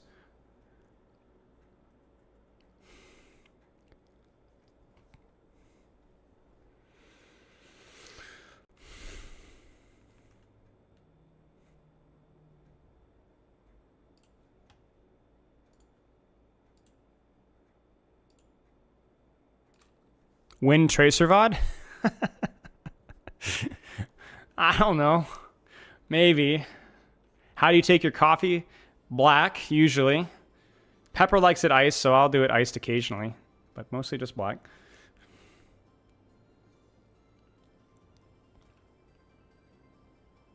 Tracer VOD number... Is that 459 million? No, 45,992,435. What fruit is high noon? I would say the fruit that is high noon is probably the strawberry. Very low risk, low reward most of the time, but has immense potential for pop-off. All right, I gotta pee. I'll be right back.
Yes, I washed my hands.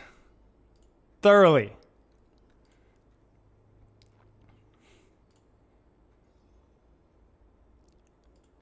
Prove it? No.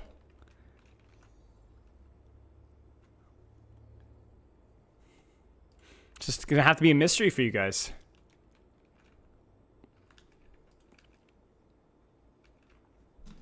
I gotta sneeze.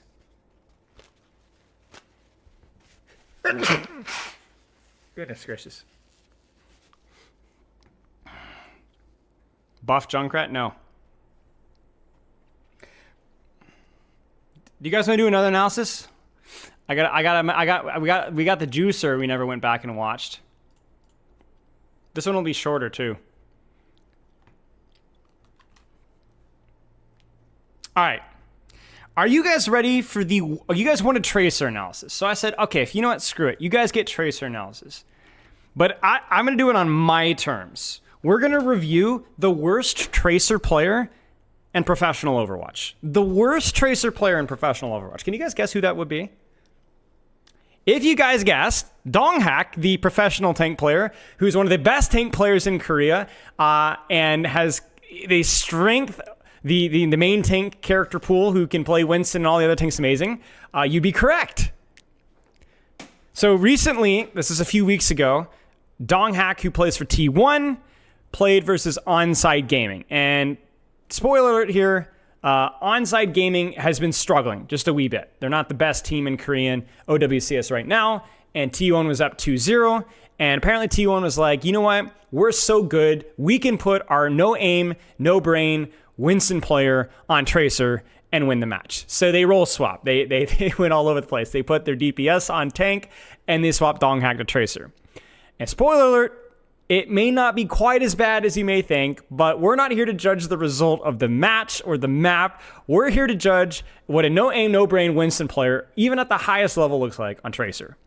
We're going to be looking not only at the macro of how the composition and how Tracer positions, but obviously we're going to be looking very in detail at the micro, including the mechanics, the movement, the rotations, the cooldown usages, and so on, and kind of do a little bit of a masterclass of what you're looking for on Tracer, even if you can't aim all that well, which obviously couldn't be my Twitch chat. You guys are all phenomenally mechanically, right?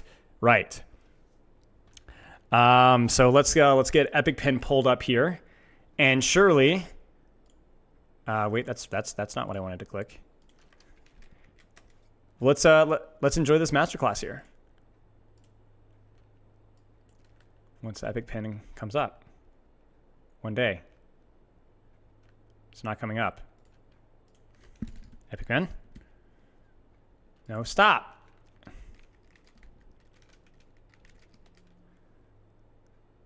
Eventually. Okay.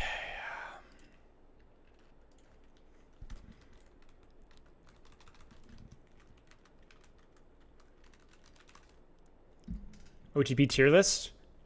What do you mean OTP tier list? Isn't the best heroes to OTP and ranked? I probably wouldn't do a tier list of ranked recommendations. I generally avoid doing those. Okay, so let's talk a little bit about Tracer responsibilities. So let's actually pull up our good old juicy blackboard here. And essentially what this looks like is when you're playing Tracer in ranked, you might have your tank applying pressure in main, and you might have a support or a DPS taking pressure here and applying pressure here. Tracer is all about short-range off angles. If anybody have watched any of my sessions before, you understand that means basically taking a side angle that might be very close to your team, or that might be very deep in the enemy backline and applying pressure. And when I mean short-range off angle, I mean the distance between yourself and your target should be anywhere from 0 to 15 meters. Somewhere in that ballpark, you can actually go in the practice range and measure it out. The reason why this is the case is obviously because the limits of your weapon, but also because that allows you to use your blinks effectively, because Tracer generally likes to blink through targets to make them turn around when you're dueling them. So for Donghak here, what we really want to see is we want to see him taking angles from the side, either on the front line or on the back line, or just even on the sideline, and applying pressure from the side, and then using, once he's on those positions, wherever deep he may be, using his blinks to move, juke, damage, apply shots, distract, harass, force cooldowns, doing so at the same time that his team is applying pressure on main. They may not dive with him, they may not be in the same target as him, but they're going to be, gosh darn, shooting their weapons at the same time as him. And so what we do is when we look at a map like Flashpoint here, there's a lot of little angles and corridors and flanks that you can take. So there's a lot of rotations that Tracer can find, a lot of angles that Tracer can find. The question is does Donghak have the experience to know where those positions are? I'm going to be honest with you guys. I'm expecting something that like resembles like a general familiarity with like the map, but I'm not expecting much mechanically. I'm expecting some ugly tracking. I'm especially expecting ugly trigger discipline. We'll talk about that in a little bit here. And I'm definitely not expecting good blink mechanics here. So Donghak, knock yourself out, my friend, but I have very low expectations. We're going to TP out. Why is this so fast? Okay, we're going to TP out to get spawn. All right, Donghak, why are we Tracer butting? Okay, thank you. So he rotates with his team to start, and he's probably going to divert off to the left or the right. Kilo's already dead. Okay. So this is a great example right here, where we don't have the replay code right now, so I can't really zoom out and show you. But there's pressure from his team on point from his tank line. Let me actually get a thicker line here. There's pressure from his tank and his team on point here.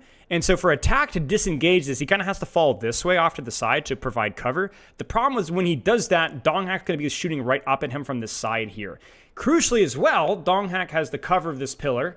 And he also has his supports that can still see him. So if he does take damage, he's just going to get healed. So we've got this like little more conservative crossfire that we were talking about previously. So this just wins the tank trade. Okay, Tracer kind of catches him by surprise. So he's going to recall out. But the damage has been done. Striking is not too bad here. He doesn't have any blinks. No! Okay, so I'm not going to lie with you guys here. This isn't too shabby because both of his supports are dead. But in terms of aim and setup, I think first fight's actually pretty strong here. So I think T1 gets a little silly with it. Okay, and thank you whoever recorded this for skipping this. You have a feeling we're going to see him caught by surprise by Adola? Yeah. So the key thing when you take those angles, I won't pull the blackboard up again, is that, you know, the optimal scenario is that you've got your team here applying pressure and you're off on the side and we're in a little la-la Cinderella land, right? The reality is that, especially at this level, you're not going to be by yourself on that angle. There's going to be a Tracer there, or there's going to be a Freya shooting at you, or maybe a Lucio shooting at you. And so really your first responsibility a lot of the time is to deal with the problem directly in front of you. Not the target, not the tank, not the backline, but who is on this angle, who is on this lane with me, and focusing on winning that trade first. Maybe not getting the kill, but at least forcing more resources from them than they force from you. And the worst thing that you could do is be surprised, right? We saw that earlier with a Cassidy, and now we're seeing it with Tracer, where Donghack gets his recall force because he didn't see the Tracer there. Aim training is good. Aim training is good, especially for newer players. But I think aim training should be about developing comfort with your mouse and keyboard, and then you just need to spend more time in Overwatch. Things are getting kind of hectic right now. This is where's our angle? We go off to the side. We're stacked with our tank right now, so we need to go off to our right. Yep, off to the side. And this is perfect, right? This is a bit of a mistake from onside, but we have everybody from onside on our screen right now, while we have a two-pronged approach from both angles. This is great right here. Now, this is the important question. Who should Donghack shoot? This is something that I see screwed up from even Tracers that are familiar with my coaching system. Who should Donghack shoot here? It's tricky, isn't it? There's a lot of variables to consider, right? You have a very low tank with the back turned to you, so that wouldn't be a bad target necessarily. But a lot of the times the target priority with Tracer, as you guys are seeing, is whatever's directly in front of your screen. Target focus is not a bad skill to learn, especially in devolved, messy late fights. Just kind of finishing off kills, right? But is not really very relevant early in fights, because you may not be in the position, if you're taking an angle, to shoot the same thing effectively as your tank. Like for us to shoot attack right now, it wouldn't be bad because attack's low, but it's going to cost us a blink to get close enough to shoot him, and that's expensive. So for me, I wouldn't mind going for hazard here, but it might just be easier to shoot the Freya or shoot the Lucio and capitalize off of the fact that attack is demanding all the attention, all the resources by killing something isolated. And at the very least, you'll pull attention back this way, and then attack dies because he's not getting support again. Do you kind of see what I'm saying?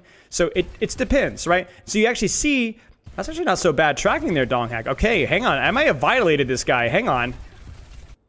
I mean, this is like pretty good. And he also blinks to dodge the shot. Kilo's got his back turned. So I'm actually going to take this moment to slow this down right here. I'm going to turn the audio down so you guys don't have to hear the... So right from here... Oh, he actually double blinks. So he expects Kilo to flick onto him, and then he tries to predictively blink, but actually Kilo just didn't turn around. So he gives Kilo a little too much respect. Maybe Kilo predicts the blink, right? We're getting some crazy mind games here. But this is not optimal. This is not what you want to be with as a Tracer right now. Oh, he does! Wait, what? I mean, we're watching this at 0.25?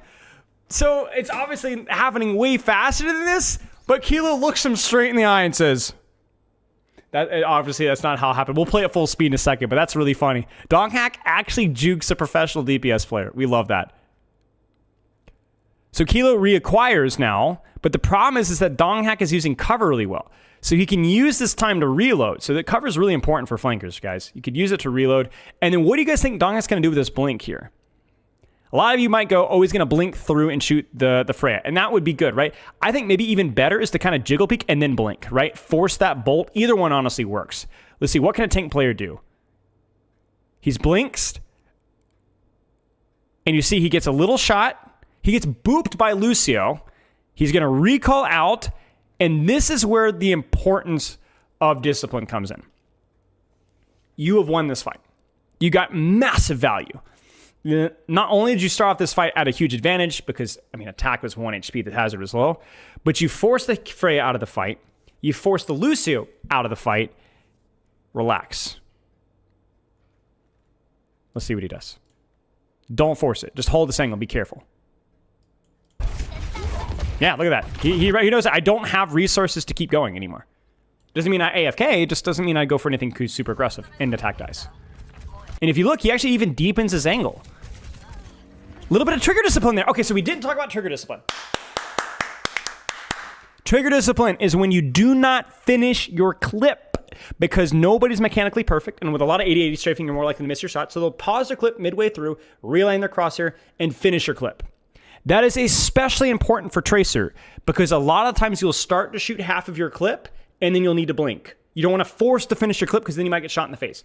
So you start to shoot your clip, they turn to look at you, you pause, you blink, you realign your crosshair, and you finish your clip. That's as simple as I can clarify it. Because you're moving so much, your crosshair is erratic, you might not want to force yourself for a full clip, a full second of shooting. You might want to move midway through it, so you pause halfway through. That's also why you see a lot of melees. People weave in melees while they're moving around so they don't have to reload. If you look at this here, I want you to watch here. I'm actually going to make you guys suffer through the audio here. You see that little pause there? He resumes once he locks his crosshair back on Kilo. Now, obviously, you could point out that he probably shouldn't be shooting here. Maybe a little tickle to prevent the heal passive from kicking in, but this is too far, right? So just tickle and then try to get closer. But that's trigger discipline right there, and that's incredibly important for Tracers to be able to maximize. He tries to steal the Mega. Sadly, Kilo gets it. Now, if he'd had the perk here, he doesn't quite have it yet. He could have stolen that Mega and gotten an extra blink. But then now he's like, oh, crud, I might have overextended. Blinks back towards his team, and he gets out. Now, I got to go back. Did Kilo really get juked? What happened here? You guys remember this? Yeah, Kilo really did get juked. Kilo absolutely... That was a very delayed reaction from Kilo. That wasn't just how slow we were playing it. That's crazy, man. Kilo, come on, man. Drink the coffee. You know, get some sleep, brother.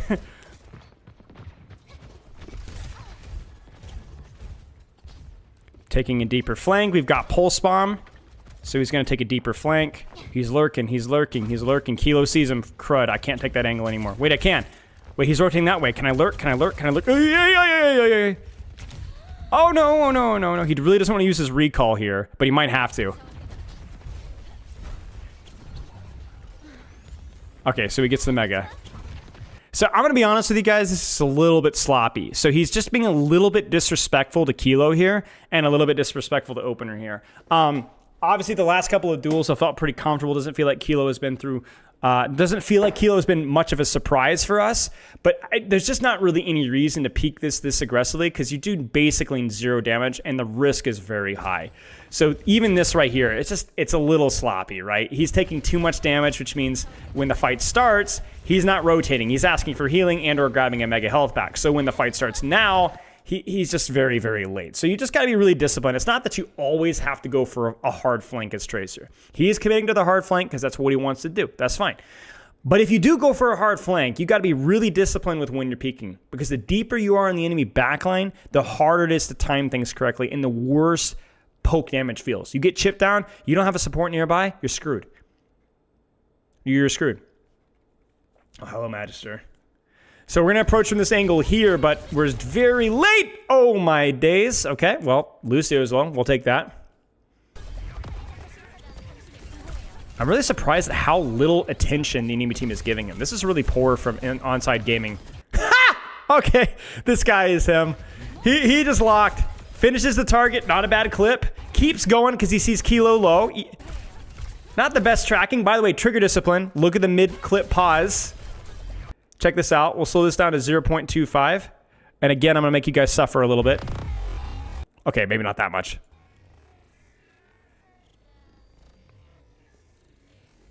So he's lagging his crosshair behind, then he overcompensates, but watch. Pause, realigns, finishes the clip. You see it? And then even finishes with the blink melee because he has no more bullets, and then recalls back to safety. It's pretty good. He's going through the motions of doing the right things with Tracer. He's just not the best at doing them. You gotta get what I'm saying? This is how I'd like to see my Tracer players train. Doing the right things, just sometimes making mistakes at the execution.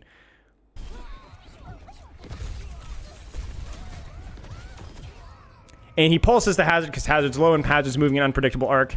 Now, you want to see something really funny here? What do you guys see in your screen right now? You see that? Do you know what that is? That's his mouse movement. It's a little known fact. So the replay viewer tracks your mouse movement after you're dead. So he just starts spinning his mouse around. Well, now, actually, to be fair, the person watching this replay also cranked it up, but he's just spinning the mouse around. Little ADHD going on here.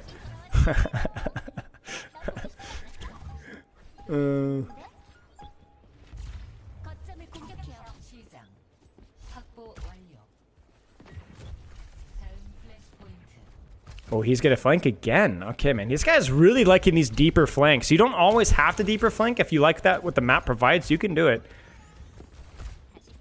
He needs that recall or that blink health pack perk, though. That helps out a lot. He's still going, man. And you can kind of see, well, sometimes like these really deep flanks can be difficult on maps like these because nothing's really close to him right now, even though he went on the deeper flank. So he's not really getting close to anything. What is he gonna do? Connects this way. This is good. Excuse me. So he's getting close here. Recall is a little odd. He looks a little lost in the sauce. I'm not going to lie with you guys. So he basically just kind of finishes off some kills there, but I don't think he really did anything uniquely useful.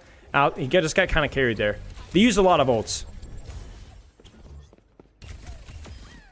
Nice. Good finish.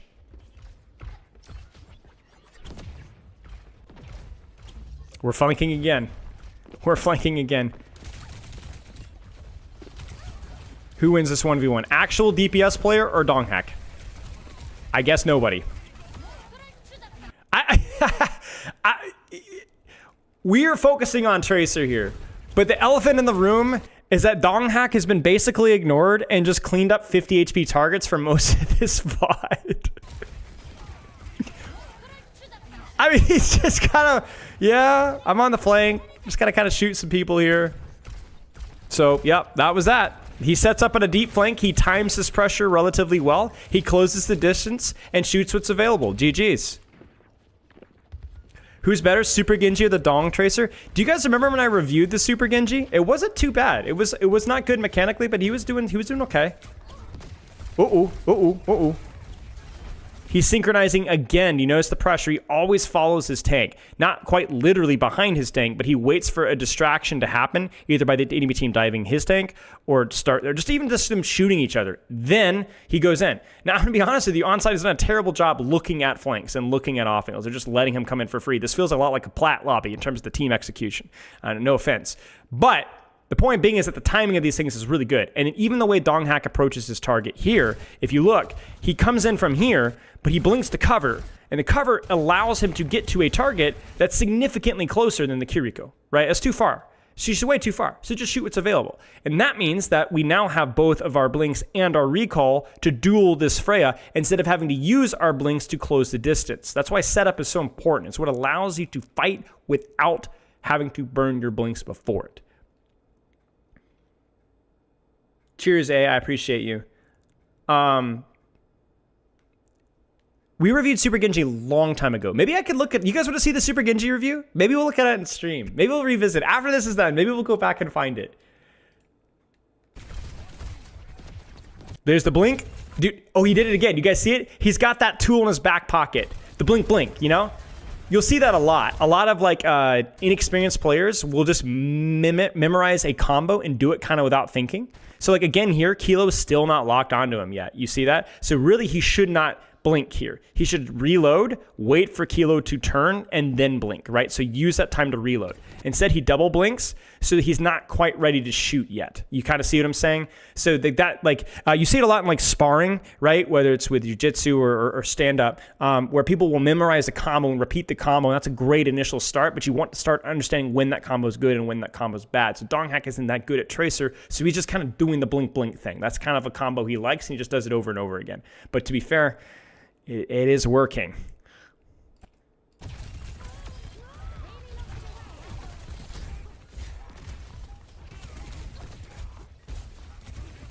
He's just strafing. He's not even using the blinks versus the Kiriko there. Right, it's like combo spamming in fighting games. It's not bad to do that. That's just one layer of understanding. You do the combo spam to get familiar, so you have a tool in your back pocket, and then you start to expand outside those rules and to experiment more.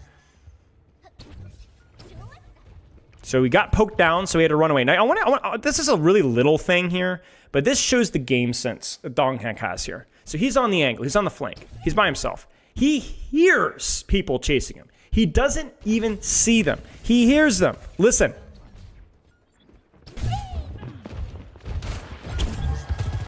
You see it? Sojourn, Lucio, Tracer. He hears 3 people coming after him, and he knows his team is not fighting. They're rotating the point. This is so hard to do when you're that deep on the flank, to understand how many resources do I have. You guys remember the Kevster principle video, right? When you have resources, you cannot force advantages unless you have a resource advantage. If this is a 1v1, Donghak takes it. It's not a 1v1. He hears 2 people, at least, maybe 3. Just live. Just live. Just run away and live. Your team will capitalize off it. Trust. Yes, you can, BMO. You can take a health pack at full HP to get extra blink. Yes, you can.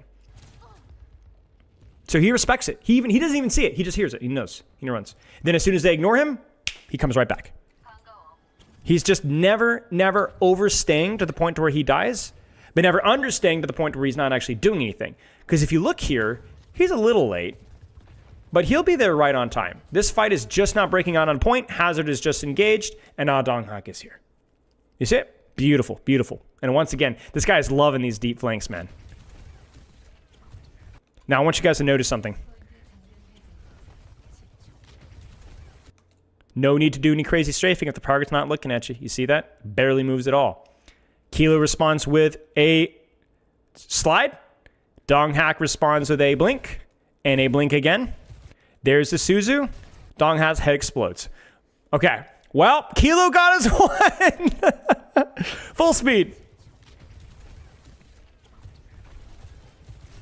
You can tell it's just a little bit of a disrespect there in terms of he probably didn't know the rail charge. That's the problem with Sojourn. They build rail so incredibly fast. They reach that break point really fast because they don't need to save it up for a 250 HP per character. It's only 175 HP. But yeah, it was a good shot. My feedback for Donghak so far, I'll hold off for now. 1v1, we can take that. We can also grab the health pack underneath here, so we'll probably enter this at a slight advantage. And by the way that you take a Tracer duel is the exact same way that you take almost any other duel in terms of how you use your blinks when you're up close, with one exception. When you're this far away, there's really no point in blinking because you're equal in your ability to hit shots. But when you get closer, like let's say here, if you can blink and dodge, you can do the exact same thing to Tracer that you do to a different hit scan. It is who can track those movements better. At this range, it's basically just tracking, though. Just aim. That's all. And if you notice, Donghak really isn't that interested. He doesn't like that off angle. It's kind of naked. He's got pulse bomb. He wants to go in. Now, Addo should chase this, I think. Addo's right here. But he doesn't, I guess. I am so confused by the Tracer play from the enemy team right now. He's right. It's not that you have to mark Tracer if you're Addo. It's that you're right there and Tracer's right there. And what else are you going to shoot? And I don't know. I guess he has pulse bomb as well, but you're right there. He just used blinks. You can, yeah, it's been very confusing. And so now you've kind of given the floodgates open here. It's not bad because he had pulse bomb as well. Okay, let's look at this pulse from here. I don't... this is just a bit of a reach here from Donghak. He has to go in so face first. Now, this is the problem with pulse bombs. How many of you guys are familiar with the 180 pulse bomb tech? And by that, I mean you blink through a target behind a target, like he was blinking behind Kilo, and you do the pulse bomb, right? You guys know that, right? Basically, probably everybody in chat knows that, okay? So, why is that tech good? Why would anybody force himself to do a 180 before doing a pulse bomb? Can you imagine if that was the thing in the NBA? Like, oh yeah, before you shoot a free throw, just spin, you know? Why? Why would you ever do that? Yeah, so you get the juke, right? So you get the dodge first. That's true. But that's only about half of the value. There's more than that. The other thing as well is, why does he miss this shot? Why does he miss this pulse? How is Kilo moving? Let's actually slow this down. I mean, this is impossible to see here. But strafing, right? You see Kilo? We're strafing back and forth and back and forth. All the damage is coming in from one direction, so Kilo's going to strafe. And when you do that, it makes it very hard to hit a pulse bomb. So the reason why people do 180 pulse bombs isn't just because, oh, you can dodge a shot, yeah. But because when you blink through a target, they stop strafing. Instead, what do? They turn around. And when people turn, they're not strafing nearly as effectively. They're moving much more predictably. So if you blink through and pulse, you will catch them doing this and not this. Now, it disorients you, absolutely. So it takes practice to get to where that doesn't bother you as much. But the disadvantage of disorienting you slightly is generally more than compensated by the 180. Now, I'm going to be honest here. I don't think there was space for the blink 180 pulse, right? There was no real room behind him. I look at this fight right here, and to be honest with you guys, they're already down one, Beat's active. There's no real room to move. There's no real angle. This is just kind of a cooked fight for T1. So there's not a whole lot more. Oh, wait, stop. Hang on. Hold your horses. Wow, it's loud.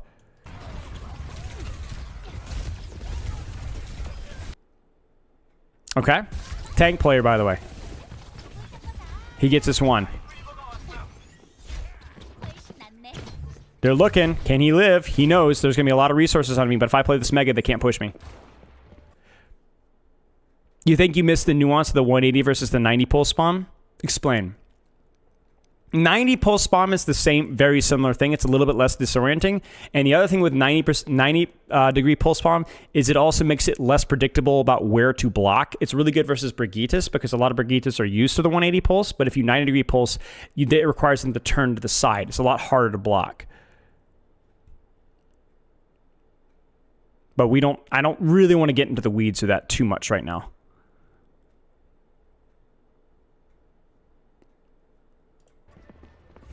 Okay.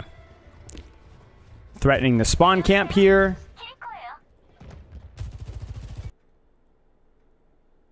One is to blink around someone close to you. Right. 180 is to blink around somebody close to you because by throwing yourself through them, you can close the distance. And if you try to blink pulse, you have to get the 90 degree pulse bomb and blink pulse bomb, not 180. The spacing is really important, right? As you said. Whereas with 180, it's a lot more forgiving. So when you're closer to target, you 180 pulse bomb. When you're further away, you either 90 or you straightforward.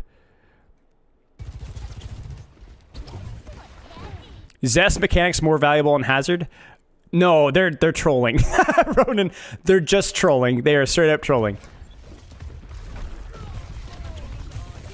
Lurking, looking for opportunities. Playing cover from the Sojourn. Oop, Sojourn's too far away, so I can either use all my blinks to chase Sojourn and maybe die, or blink to an angle where Sojourn cannot see me and shoot tank.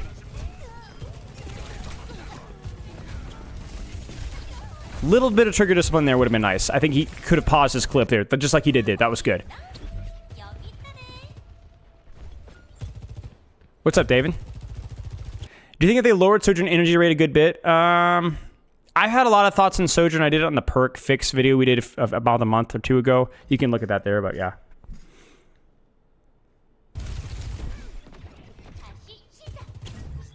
Holding this off angle. 2 more fights to win, I believe, here, if T1 plays their cards right. Listening, lurking. They know he's here.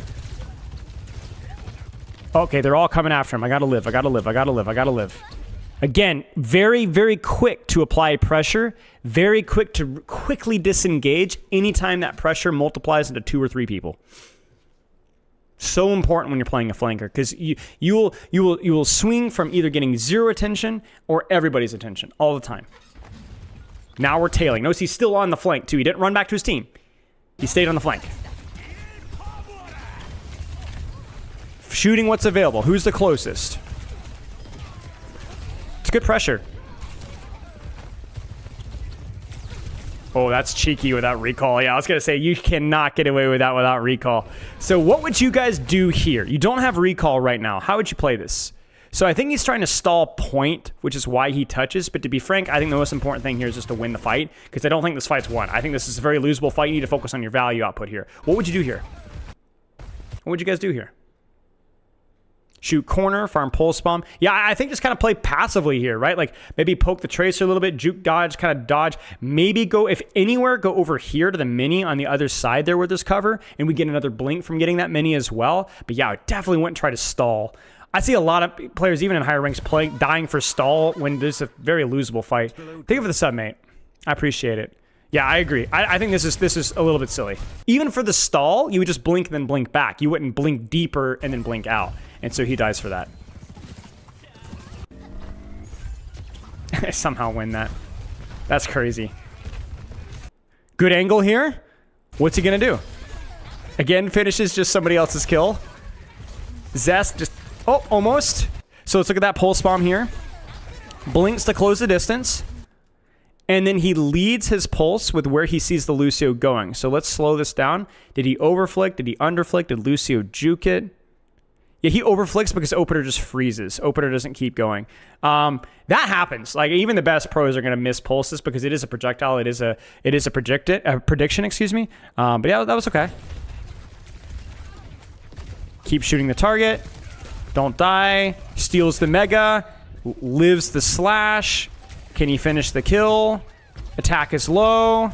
Don't die. A little bit of trigger discipline. Oh, got slashed. That's okay. And we win it off. Nice. Donghack, feedback, my friend. The flanks were fine, I guess, for the map. You did a great job responding to enemy attention and quickly responding accordingly. I think I would have liked to have seen a little bit more discipline with respect to range. I think a couple of our mistakes were just got off to a really good start at the beginning, and so there was a lot of disrespect to the amount of range poke that those characters could give, so being a little bit more disciplined with their setup.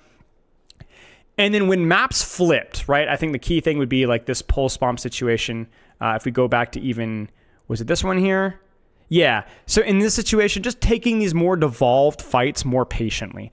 This is a devolved fight. Just settle down, pressure whatever angle that you can safely, and look for opportunities. I would say the same thing here when we try to stall point. It's this devolved fight. You don't have recall. Play it patiently. Whether you're missing resources or whether you just don't have a very good angle, the best thing you can do is just take it slow. Take your opportunities. Win the slow trade. I look at Tracer and devolve fights similarly to how I look at a high charge Zarya. You can absolutely pull fights out of the gutter because of your consistent pressure output. So I think a lot of what Donghack was trying to do is trying to do too much when his position didn't allow it, right? And instead of taking a new off angle, I think the fundamentals of how he moved and how he played was really good. I think obviously he's got his little blink combo, which he had done a few times, which was good. But obviously as he would get better at mechanics, he would know when and where that's appropriate. Yes, I think Donghack definitely plays a lot of Tracer. I'd be surprised if he doesn't play a lot of Tracer. The way that he moves and rotates feels very comfortable. It's not great mechanically. It's very good mechanically, but it looks very comfortable. Yeah.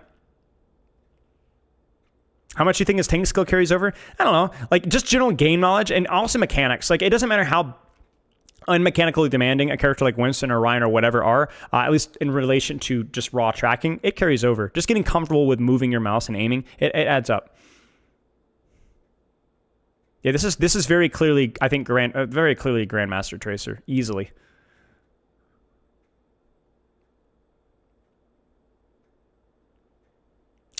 So yeah, I would be shocked if he's not Grandmaster on Tracer. And obviously the team play from T1 was just crazy. I mean, everybody in this lobby is like obviously top 10 on ranked. I mean, they're all insane. Even on side, these are insane players from like a ranked perspective. But the team play from T1 is just way better.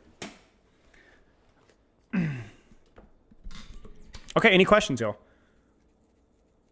Isn't this pro level? I mean, yes, but you have to remember these guys role swapped. This is a tank player on Tracer and a DPS player on tank. This is a bit of a BM move. You get what I'm saying?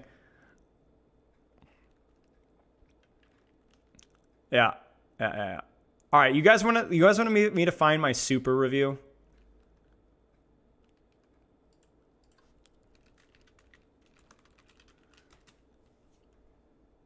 Might also be his game sense. Could be.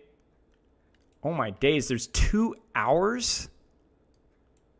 Oh my gosh, somebody put me out of my misery. Wait, what?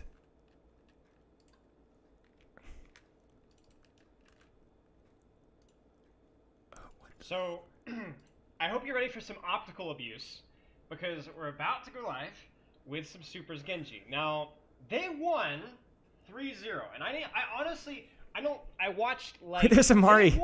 Look, there's Pepper and Amari. And I watched like half a round. So I have no idea what I'm about to get into. I know that there's like the meme that is a necessity in spam and dive comps, because... Please shut up, dude. So yes, of course, Briggs still in a good position. Put the Genji in the bag, bro. It's really from the... So, okay. Occasionally I'm going to go third person to kind of get an idea of what's going on. Nice shurikens into the wall there. That's beautiful. Okay, so you're going to notice something right off the bat. This is really good. For a Shock, they immediately get the high ground control. Now, sometimes teams are... All right, we're gonna have to skip around for this, man. Scared to fight for this. Maybe the Shock rolls out in a brawl comp, and I'll turn up rolls out Briggs in here, and the brawl comes right here, and that's pretty scary, right? So they roll out here. There's also something to be said for the cover that this provides. So either way, both teams are rotating in opposite sides of the high ground. Now, what this does mean is that Twilight is going to have excellent high ground control. So he's going to start off in high ground. He's going to be very safe from dive. There's really no way for the enemy, I think 4 years ago, are going to be able to get to them. So for Super, I don't know. Yeah, 4 years ago. He is going to go to high. He should go to high ground too, and he should. Yeah, I agree. I agree. By the way, this color hex and play the control point. Because remember, the question is, chat, can Shock right now just immediately dive in back here? Talk. No, there's no Discord. There's no Zen damage. There's no brick follow up. It's all in a choke. It's going to feel really bad. Yeah, this is not going to be good. So he needs to be. Good rotation, Soupy. Spamming. Missing a lot of shurikens.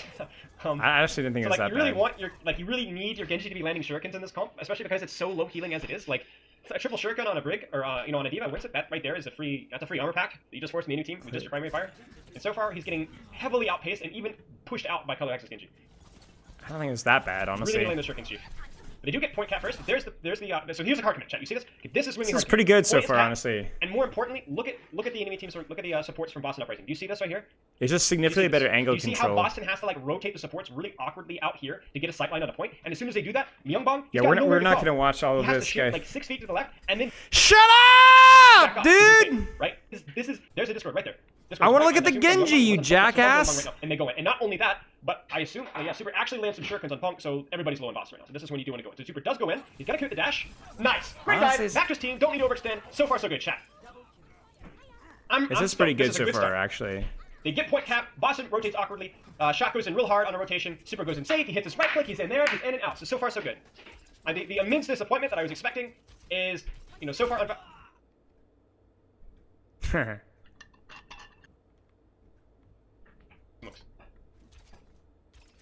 Yeah, I don't know. He just greets his peak there. Straight thing like this doesn't do anything, because your head basically stays in the same spot. I mean, if you look at this. Yeah, this is top out versus bottom out. Boston were hot garbage. He's really not moving at all.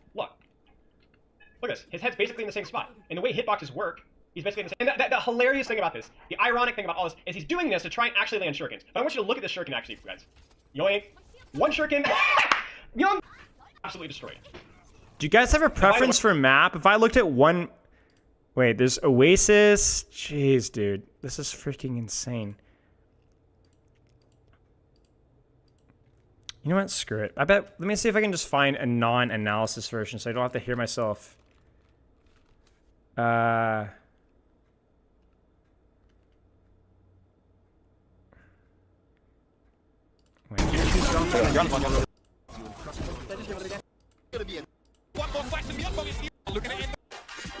Yeah, actually, let's just go back and find like the highlights. That's the strat. In the pulse bomb, 90. G, pop it off. How does he do it? All right, in the pulse bomb, 90. Alex goes down to that one, and that's the risk. Lingering so close, it's super. This bit rate though, holy Jerry crap. Teleports out. He's going to be chased down by Super though. It's going to become some extra old percentage. Yeah, we know.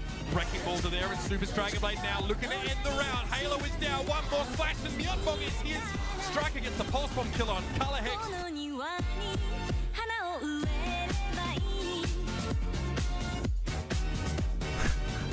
Now we'd have to blow his stats up. We'd actually have to extrapolate them. Right? Yeah, I remember Rude. 10 final blows per 10 minutes.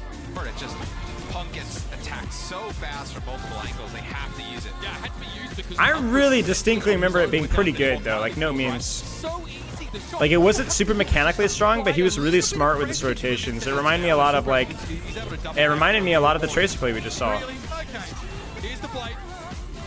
Like even that, like really disciplined with his dash. You know what I'm saying? He does not use it. To be though, couldn't quite find the 4K. Jerry This is bitrate is again, insane, dude. And they haven't Holy even been crap. able to coordinate. Mitch, like, we talked about how they Like even this, right? He had his like, deflect. where are they going? Like when Super will get a I blade don't here want to to clean live on it this out. planet anymore. Super finds the blade kill on Jerry, and the wrecking ball now is going to be in trouble for the Uprising. There's not much Fusions can do now after switching off Reinhardt, and that is the round over. And that'll be it. A pretty quick beam. We're going on the. I don't. Yeah, it was good. It was good. Like legitimately at the time, it was pretty decent, man. He did a good job. Which one you always felt so bad to me? Yeah. Yeah, that was super, man. Legit Overwatch League match. My guy is whipping out the Genji versus a lower ranked team or lower tier team. What was 2CP like in pro play? Yeah, so 2CP in pro play, okay, so compared to ranked, I think it was a little bit more high risk, high reward. Because the nice thing about pro play is that teams had time to like prepare strategies, right? It was still very it's still just as difficult, right? But like you actually could coordinate. So I did a lot of 2CP work with London back in the day with Commander X. We'd spend a lot of time on 2CP on like Anubis and Hanamura and stuff. It just sucked like when it didn't work out because then if you screwed something up, then you just had to start all over again, right? So 2CP was just very snowbally, and 2CP heavily favored mechanics because you could have a crazy 60-second rotation on freaking, I don't know, Hanamura 2-second point, you know, or have a crazy Volsky industry strategy and some, you know, mechanical warlord hits one headshot and ruins your old economy and you start all over again. So that sucked. That sucked a lot. But it was something you could strategize around and create yourself the most opportunities. So I would say it was better in pro play than it was in ranked for sure. I don't know, Jarl. I just looked up Super Genji. You'd find it.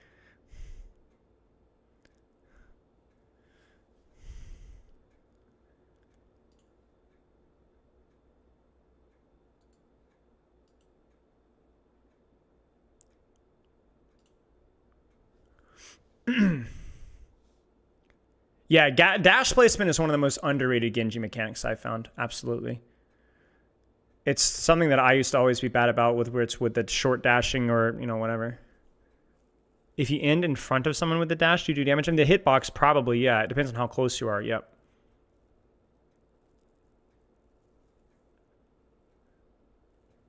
Good old Super. Super's a legend. Good from what I've heard about him as a player, even from the little bit that I worked with Team USA, very little that I worked with in Team USA. That was such a. I should tell you guys about that. That was such a weird dynamic, man. When I was working with Team USA very briefly for the last World Cup, dude, I was, okay, you know me, guys. Like, I'm such a sweat. I was like, all right, I'm here for VODs. Let me know if I can do any individual coaching, macro study. I can work with any of the players. Freaking nothing, bro. They didn't want anything. They didn't do anything. It's the most classic of Team USA crap I've ever seen in my life. Then they fumble the bag, look horrible. That being said, I was saying that to say something nice because Super is a guy that always put the work in, was a really good communicator, PMA, not just PMA like nice, but like he's a good dude. I'm glad that he's done well because he's legitimate. From everything I've heard about him as a player is like really, really positive. Very patient, you know. Oh, man. But yeah, that experience was weird. I remember getting to the trials and sweating during the trials and recording VODs and giving feedback and so on, and then just freaking saying a bunch of lazy bumps. I didn't communicate to the players directly because I wasn't the lead. I did record, I think I recorded a VOD for Super. Wait, I wonder if I could find that. I think I recorded feedback for Super. I don't know if it got sent to him or not. Wait, I bet I can find it.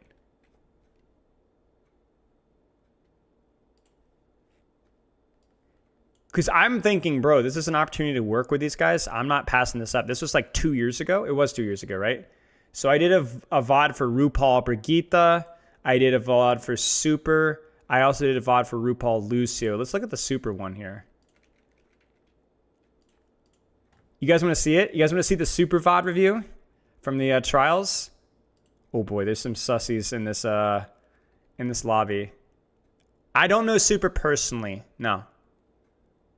Let's take a leak. Let's take a leak, I say. Freudian slip. I think is just understanding exactly the way that Let's take a leak, guys.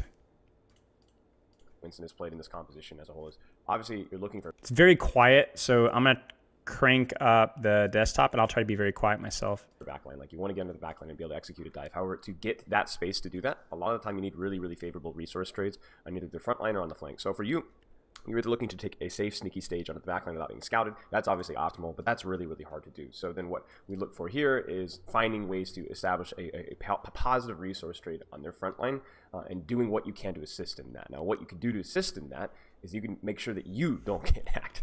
I hope it's good. It's been, I mean, this is 2 years old, so surely it's perfect, right? You're staging for backline, and then that you get maximum bubble value, that maybe you are able to clear out Sombra or clear out Tracer or bubble off the enemy monkey and enable your DPS to be able to put out pressure. The key thing is that whenever you are playing Winston in this comp, you don't want to be taking unnecessary damage. You don't want to be getting hacked. You don't want to be wasting bubble, because if you do that, that allows the enemy monkey to walk forward and essentially dive their backline, because he knows that you are going to have to bail out, which means that his backline can play more aggressively. It's like a cascade of decisions that can really screw you up. So I'm just going to go through these fights super, super fast and talk about things that you could have done better. We call it about, we're going to hack monkey here, and I think that's totally fine. However, you really need to consider, what does the This is from the stream VOD. Here? So that's it doesn't the face provide cam. the cutting off from his supports, because you know that you're not going to be able to get the follow-up fast enough for it to actually work. In addition, this bubble doesn't really bubble off your Tracer Sombra as much as it could. So as soon as you see this, Kalud is like rubbing his hands together, right? Like Scrooge McDuck. The guy's like, all right, we're screwed. Like, all right, or they're screwed, right? Because it just used bubble. We've traded it for jump and manual hack. Now we have full information on this. You didn't use your bubble to block Tracer damage. You didn't use your bubble to block nade. You didn't use your bubble to block their follow-up Sombra hack on you. And really, if you simply played this corner here, so if we go back just a tad, I think if you play this corner off of this jump here, even if you eat nade right here, you're still fine. You still are going to be able to bubble off in response to that. The Sombra goes for you. What? Yeah, can you guys legitimately not hear it? If you guys can't hear it, there's no point. It is very quiet. I apologize. I can't make it any louder, though. You can hear it? Do you have super hearing? You can hear it? It's fine? Okay. Whatever. No big deal. The thing here is you really, every time you use bubble, you just basically put up a billboard that says you guys can. No, you're pressure okay. for free, like absolutely free. And this bubble doesn't enable enough offensive pressure to actually be justified. If this ever happens, though, and this does happen all the time, I mean, freaking look at these backline riders. Like, they're walking into you. They can't, because they've got nothing to lose. But if this ever... I just want to remind you guys that I could let out like a blood-curdling scream right now. So just turn me up as loud as you can. And just think of the power that I'm wielding right now over you guys. At any point in time, I could rupture your eardrums permanently. I could. Just think about that. Happens, you need to learn to bail. Like, you need to learn to bail. If you get an unfavorable cooldown trade, you need to bail all the way out, because still your backline isn't really accessible. Your backline is like really not consistently diveable. So the number one target is you. And so what you need to do is, if you take an unfavorable resource trade and you're going to lose space because you messed up a little bit, don't worry about it. Just jump all the way out. Just jump all the way out. It's better for you to lose space than it is for you to die and guarantee lose the fight. Okay, so it's good feedback. Basically saying, bubble jump trade the Winston frontline Tracer Sombra, whatever, before you go for backline. But if you get, don't force the bubble if you're not getting good zaps out of it, right? And then if you do take a bad cooldown trade, make sure that rather than just fully, and not than passively disengaging full out, right? It's better to reset the entire fight from a position of not dying than dying, right? Lose the fight, but don't die. It's kind of the takeaway. He didn't disengage far enough. We'll go to the next fight. I'm getting my notes pulled up here. And then basically moving on to the second fight here, I want to talk about like cheap space. I don't know what that last spike was. That was bizarre. But if you see opportunities with Tracers low on blinks, this is such a cheap thing to do, right? Like, you've just cleared this off angle. It costs you your jump, but it doesn't cost you your bubble and take it no damage. I can make sure that frontline trading goes favorably. So you want to take an angle with how you're approaching. So if you go to this here, right? So the ultimate goal is to go for backline, but the backline's too far. So what we do is we approach things from, do I still have my epic pin? No, I don't. Okay. So I'm going to pretend I'm drawing with this epic pin. You approach the Winston from this angle with the Sombra from this angle, and you don't get off-angled by their DPS. So you shoot and you zap and you use cover here, and then you use this first jump to clear this angle so that then you can second jump kill the angle. You get what I'm saying? A lot of high-level Overwatch dive mirrors is because you can't reach backline in one jump. So you need to use cover, off angles, good bubble placement, good timing, alt fire, etc. To be able to win those trades first. Bubble actually provide. Every time you use bubble, you just and you're going to lose space because you now you've just forced trans. That's really, really awesome. We love to see it. And then from here, obviously, like Sombra. Now you've just forced Translocator with the jump. And again, like it's cost you basically no HP and no bubble. So then now what this essentially done is their DPS have lost space. And if their supports and tank don't respond appropriately, if you get the kill on Sam, then you actually, like, you're totally free now. Like, if you see an opportunity to trade backline, even though you're down one, you're good to go. And what you don't notice is that their Brig and Ana have actually taken space behind you. And this is where, like, we could actually get bubble value here. And see, we're getting surprised, we're losing vision of those flanks, right? We go for the more passive just trading Winston when the backline's right on top of us, right? The reason that you trade with Winston, Tracer, Sombra, and by the way, this applies to Diva, Ball, Mirrors, Tracers, Genji, whatever, is because the backline is 2 jumps away. When they're here, you can't let this happen to you. Because if you know this happens, you drop bubble, you zap, you completely butcher them, right? So the reason that you go for Winston Sombra frontline angle trades is because you can't go for backline. But when backline's right there, that doesn't apply. We've earned it because we still have bubble and they don't. Now, I know we're down one, so we kind of need to disengage here. But I think, like, looking at that situation where you're able to get a clean jump on a Sombra and Tracer, immediately force their resources out, force an angle without... Exactly, Shock. Yeah, exactly. ...costing you HP. That's, like, a perfect example of, like, a fight well set up. Okay, so you just need to be careful about trading Monkey. All right, now this... So, like, right here, so, for example, if we jump backline here immediately, we probably die. So what we'll do is we'll sit in this corner, we'll drop, we'll zap Winston, maybe we'll bubble, alt fire, to Tracer, harass, distract, look for an opportunity. But if this Brigitte were to walk forward, or this Winston were to not be here at all, we would just take the free dive on the backline. This one is an interesting one because this is like, another one of those frontline bubbles. But I actually think this one makes a lot of sense because, again, we call for the manual hack. I would have liked us to go deeper with that bubble. So this is kind of like how much space can I greed so that my Tracer has a better position to shoot their backline. So we could have walked further into that. We also body blocked the anti-nade from our Ana onto the Winston there. So this is okay in concept, but it's just not very good in execution. But they're just a jump away though? No? Well, the difference is not necessarily just the distance between yourself and the target, but also the position and the situation that you would land in. When we were worrying about backline right there, we could have dropped on that backline and bubbled without using jump.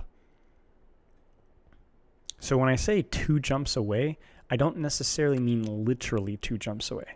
Be careful about trading Monkey. Because you're right. You might think that this here is really literally only 1 jump up and over away, but you've not seen any cooldowns. You aren't going to land really in a strong position of cover necessarily. And so it doesn't make a lot of sense. You see what I'm saying? So there's a lot of jumps. Like if you go back even to first fight, right? There's technically this backline up here is only 1 jump away. But that's going to put us in a location where we can't live. And it's going to cost us our jump. Right? It's a good question. Absolutely because of what your bubble is enabling. So that's going to force him to use his jump and his bubble as opposed to what happened. When trying to clean Narissa Freya comp, yeah, it can be, yeah. And with last time where it was just his jump for your bubble. So from here, I think you've really done your job. I mean, obviously you clonk your head, so that's a big mistake. But I think like what you did there was totally fine. You just needed to bail. Okay, and then keep going.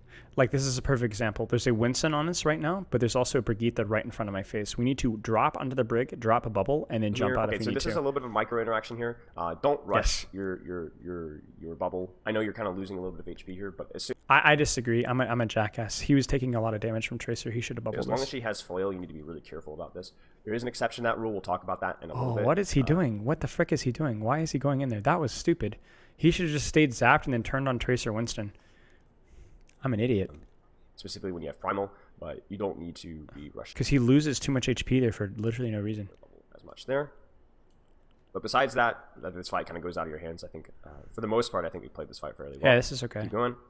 Juggle was really nice. Obviously reasonable to go for that because if you don't, you're just gonna lose. So okay, just like so really bad first couple of fights. So the echo changes things a little bit, but the goal is still the same. You still want to go for backline or but can be controlling space. The difference between this map is that the way the splits go, the way this map is going to kind of break down, you're going to get punished a lot less for going for backline, and you're going to need to go for backline a lot more as a result. By the way, this is fine. If you get an 80, lose a resource trade, it's totally fine to disengage.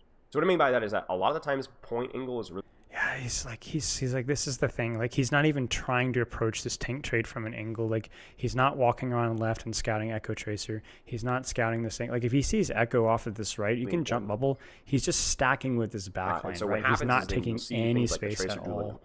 They're losing so much space. The brig even drops to point, and then your key needs to be, like, you can see it through the wall, but you need to be like predicting this. If you see this and you see this, your first response should be almost immediately to be jumping on high ground.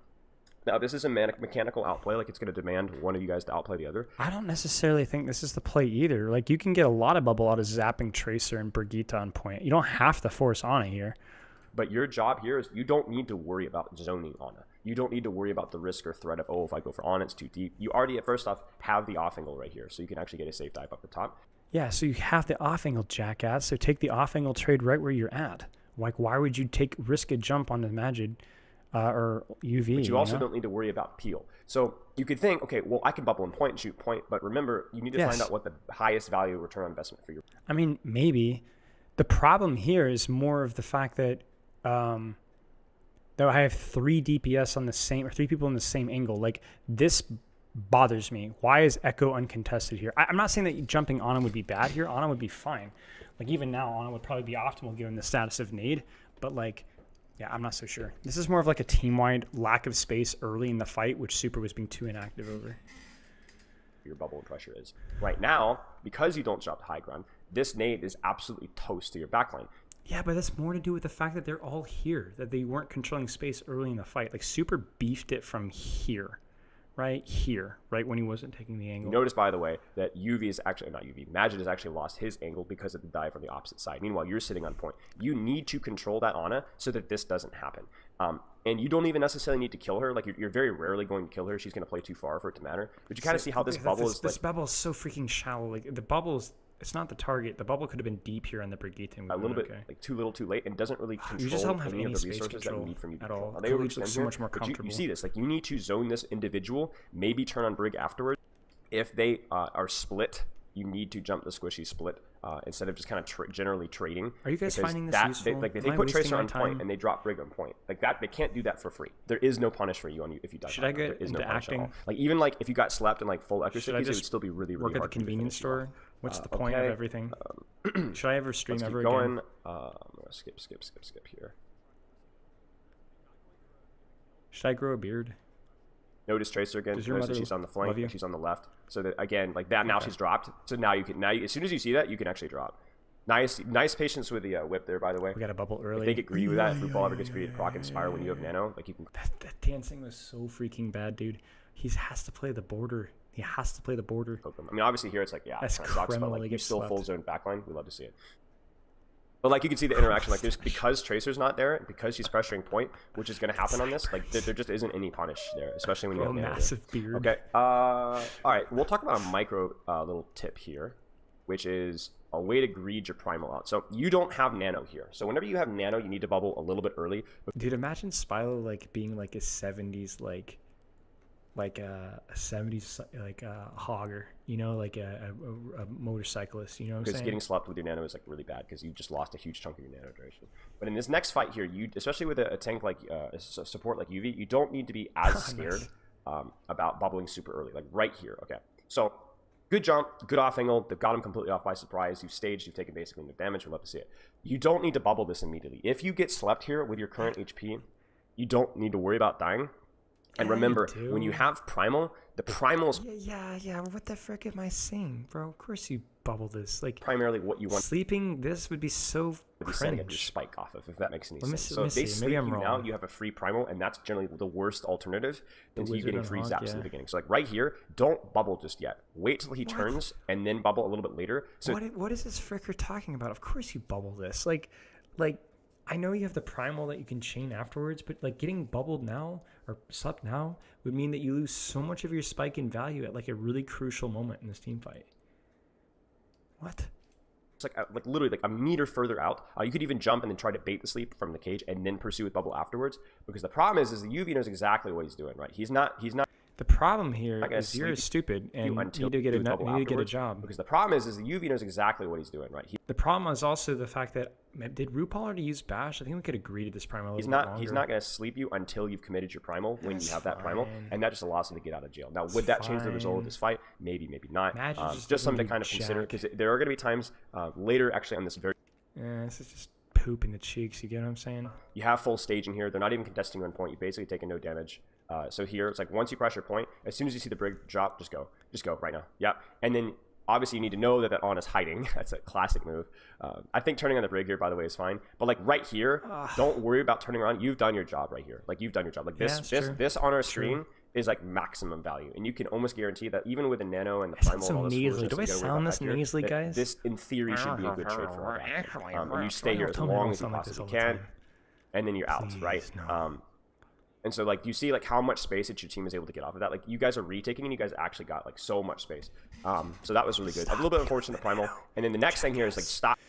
As soon as you have your bubble back, you need to immediately go back and control backline. Whether this is Brig, whether this is Tracer. I mean, heck, even an Echo without a shift is worth more of your attention than peeling back on this primal. So, like, find that Tracer, right? Find that Brig, like, right here. Like, right here, Sam, like, these guys are actually so killable if you're able to. I almost went loud, and I was like, oh, no, I can't just a be little loud. bit slow. And I think this is so freaking slow. Like, wake up. Obviously, most of that comes from inexperience. But No, bubble dance. He bubbles and stands inside his bubble with an echo there. accelerating that would be helpful. Fifth, don't rush. All right, I've got all my notes here. Oh yeah, this is just simply like, okay, so first off, you're going to have to bubble a little bit early because you have nano, and you don't have primal, so you're going to need to bubble a little early, but there's also no reason for you to rush. So like, this is such a long dive and such an easy one to deal with for them, and you're going to take unnecessary poke. Again, what I would do is just rinse and repeat. Establish your left angle and then go from there. And if you see like a lot of DPS, like if you see the Tracer here, or if you see this lane is open, Kaluj was using this one earlier, take this lane here. Yeah, true. It's a little bit harder to heal you from this lane, so generally it's not always recommended, but it's if it's not there, take it immediately. Like if their concentration like slips just for a little bit, like yeah, this is like such a far dive for no reason at all. Right now, Echo's here. You could go from here and then just jump top here. So this is just a little bit too far and a little bit too deep. It's too early, right? You don't need to rush things immediately. You see they've already backed out. If they back out like this, you don't even need to need nano. You just jump and just, hey, I'll call for nano. Like, okay, they're starting to push me nano, right? Because obviously, like the majority of this nano just you get the zoning value out of it, but that's not really good enough with the with nano. You want zoning and you want like actual kill pressure. Okay, so. Let's keep going on, and then we'll tie it up onto a tight little bow here. So the Ash variant is just pretty much, there's more diveable targets, but you can also get poked out more. So staging is like really important that you're throwing right clicks at the Ash or whatever when you can, but you need to avoid taking poke pressure. Like right now, taking a little bit too much. This is 2 years ago. Be aware of their Ash and Honest sightlines, and constantly try to like. He needs to be walking forward, bro. Like frick, man, they're giving him so much space. Like juggle I guess he's checking his backline, but like. Yeah. Like, nobody's even taking the space in the side of the map at all. Fill the gap. Walk to the freaking pillar. Drop bubble even here if you need to. Like, look at how much space these guys And then what you can do is you can use point to exactly what you do here to actually stage in the backline. This is like a really, really nice stage. You're getting on top of them, zero damage taken essentially, and then fully bailing out. That's exactly what we want to see. Shut the frick up, Cat Eye. Okay, so I mean, this is You fine. being a I think the only Hanzo thing main is here the that I would best say thing is, about you, and that's saying a lot. when you get your HP back, don't be super greedy with your pressure. Let's go like right here. It's like right here. Just be very careful about this, because really you're thinking in like 3 seconds, I'm gonna actually dive onto that brig. Unfortunately, you get naded, and then you're gonna have to like jump out, I guess. And then instead, this should have been another dive in. I don't know what the so if you get a little greedy before you should, it means that you can't be greedy when you really want to be. So just a small point there. Okay. And then again, we kind of have a similar circumstance to the previous round, really, where like we have to be careful about how much damage we take here, as always. Like, just be very careful about, even for right clicks, right? It's 250 or 200 armor, whereas you did 50 damage to the Ash, so just be very careful. And then when they dive over... Stop picking, oh my gosh, what is this jackass doing? Right? Look at their positioning here. Look, this is something you're going to be able to predict on this map with this comp. Ash top left to get a better off angle. Ana here, Brig on the flank to control Tracer. So, really, you can have your pick here. He's just taking so much freaking damage. So none of these angles are supported. If you guys notice, there's Brig on right, there's Ana and Ash, like none of them are supported. They're all isolated. So he really can just take his pick of either one if he actually had the HP to do it. First off, if you had taken less poke damage, I think you'd be a little bit more confident here.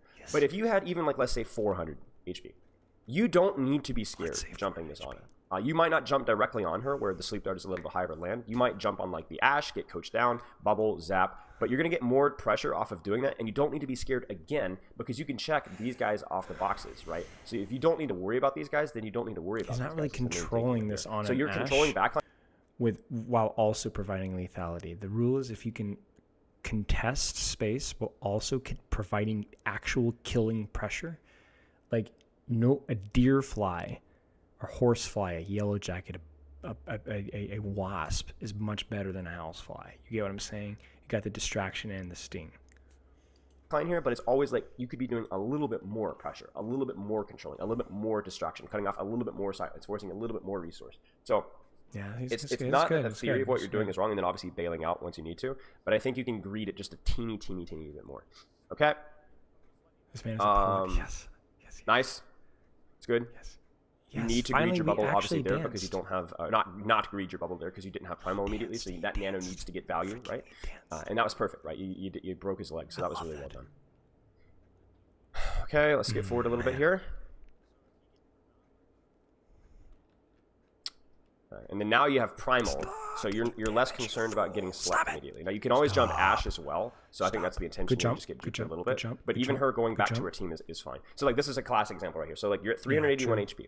Okay, you can greed bubble here. You can go a little bit further in and then even just bait the sleep, he speaks the truth. or whip or whatever, and then go in with your primal afterwards. It's not the end of the world if you get slept here.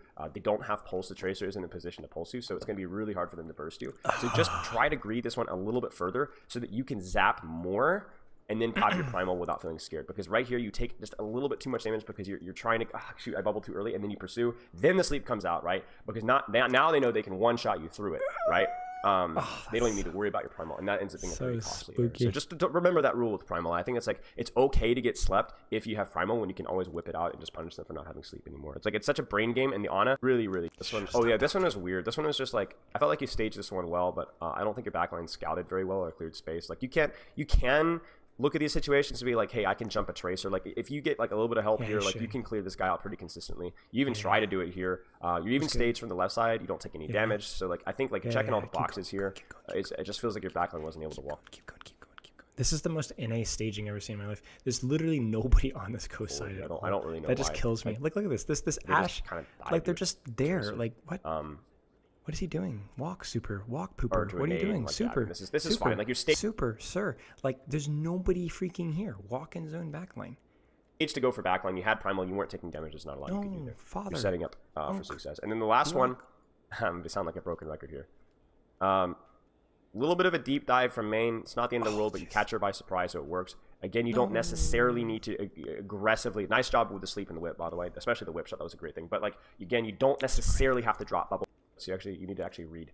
So like this is like where you probably would want to either jump this position here or jump this position here and then kind of compress. This awkward jump. This bubble was fine. I just think kind of spooky. Your jump got canceled by Bob. I was wondering why you jumped immediately, because I was like, bro, you could just jump the pursue and force whip, then pop primal. But yeah. Okay. I'll give it a B. There's some good advice here, but it wasn't great. All right, guys. Can I yell again? Can you guys turn me down to normal volume? Please. 5, 4, 3, 2, 1. Do a metal scream. Metal! Comedy gold. Love that. All right. You didn't clarify, man.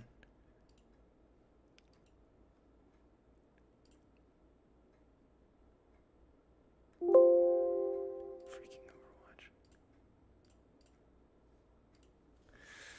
Well, internet's been fine today, man. So I don't know.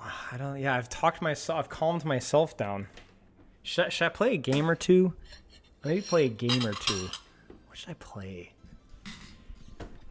Yeah, post meditation. Yeah.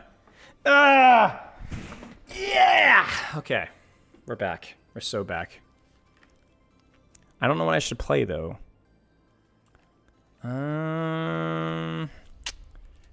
Probably tank. What would I play on tank though? Winston? Doom? I'll let you guys vote. Winston or Doom? I think either one of those will be pretty good at this rank. What? Dominic.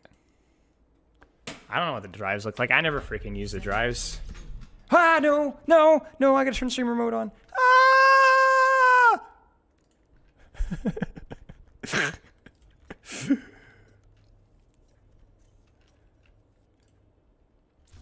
Select heroes to battle. Wow, Winston. I gotta turn my audio up a little bit here.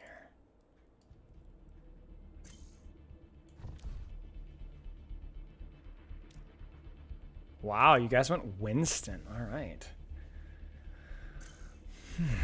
I'm super washed on Winston, like really washed, like pure soap, lye, peppermint odor washed.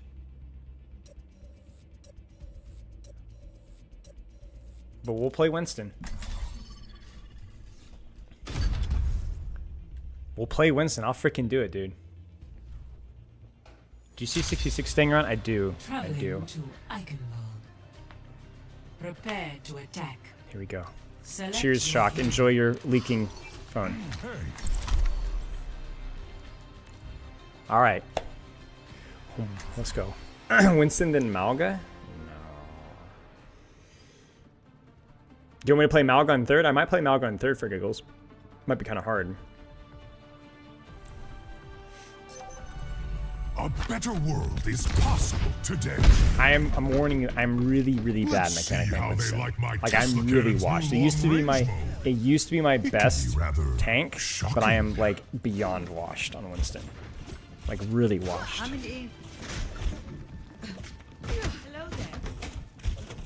So it's gonna be ugly. So you guys are gonna have to take it easy on me. He used to be one of my best characters, like my top 2 characters. Tending to the earth keeps the girl Zen busy. Winston.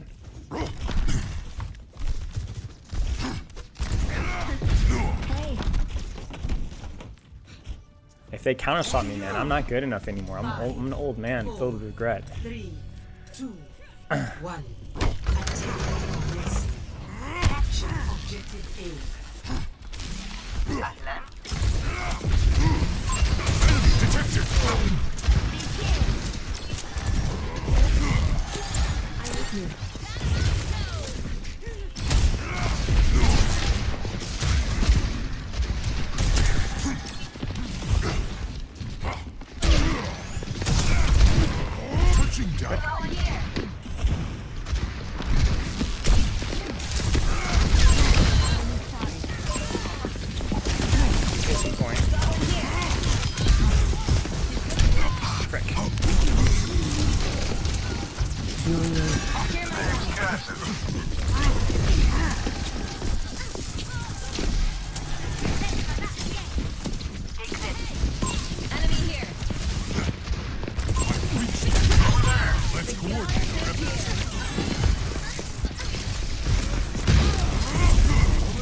Finish this kill off. So I can guarantee that. Oh dear.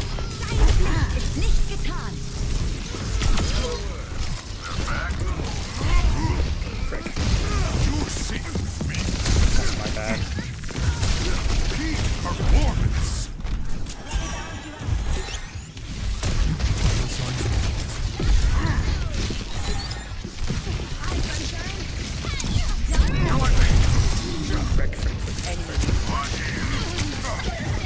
Oh man, he's been hit by that. Shoot.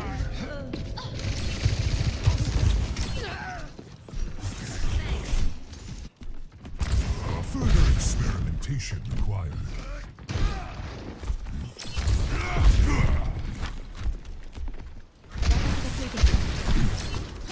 Got one here.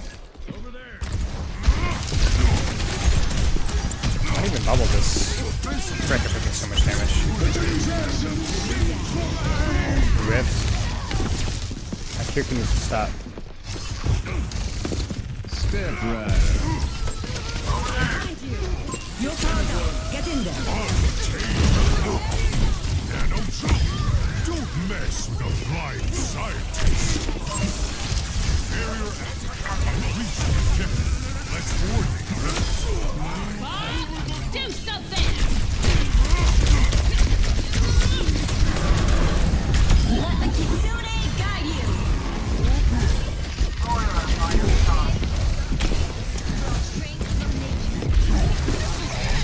Frick, man.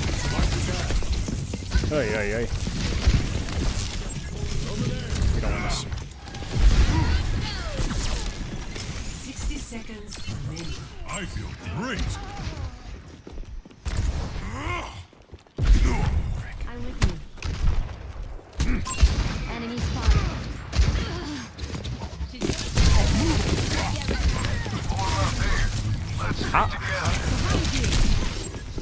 That's crazy.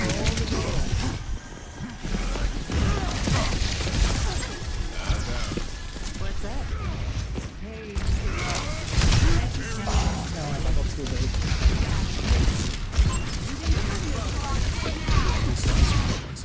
Over here.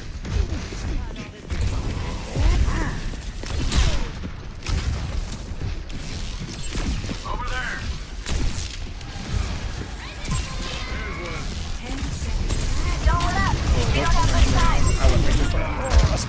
I slid way past my bubble. My placement was okay, but I messed up my placement. Or my positioning with it. Shoot, I trolled that. I just slid right past it.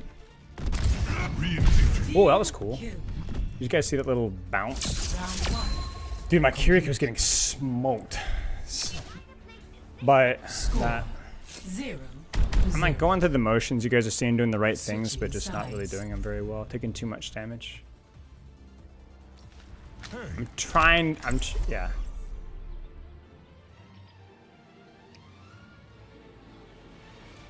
You guys saw that? I like legit swing. The problem is my Kiriko kept TPing me, but she just kept healing.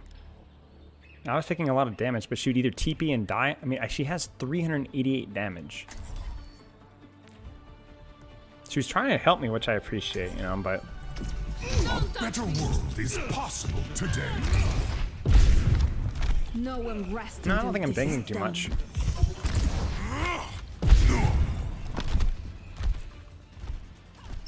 Not as quick as I used to be, but I'm still the fastest gun in the New Nice, West. Black Panther. Congrats, mate. Congrats on the Masters, dude. That's sick. Anna, may I still call you Captain? Oh, Winston, that was a long time We also didn't get ago. any value out of our You'll ults at all. always be Captain in my The Primal heart. was okay, but we didn't get any nano value. We didn't get Sojourn ult value. We didn't get Kitsune value.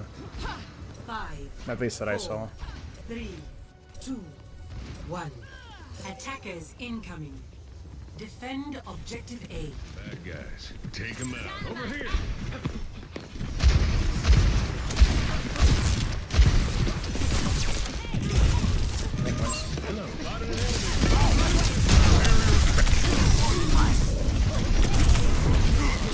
Like that kind of stuff is just really poor for me, frankly. That should never be a cooldown trade. I lose like that.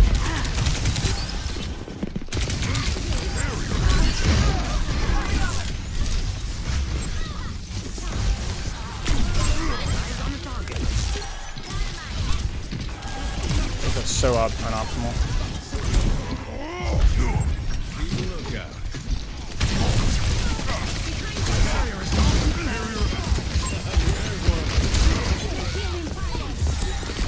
Nice. Well, defender's advantage to my DPS, I guess, if my Cass has hit some nice plays. Alright, I gotta watch my Cass. I'm gonna make some noise here. Way ahead of you, Lena. And my Cass did a good job with the angles that we took.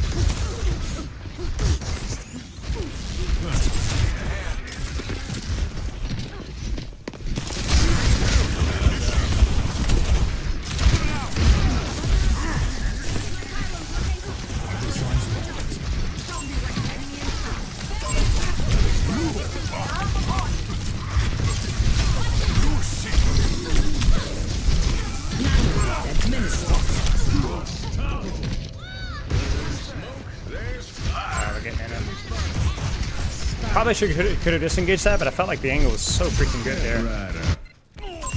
It's never too late to try again. So wonderful.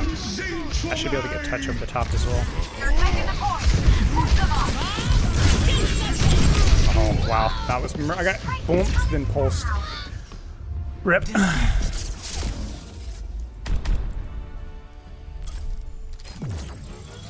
Consolation on makes me feel a little better. Very calm today, Spilo. Been fine. Yeah, I got boomed. How was Freya on ranked gym? We didn't do it to gym, but Masters was good. Masters was really good. It was really hard, but it was really good.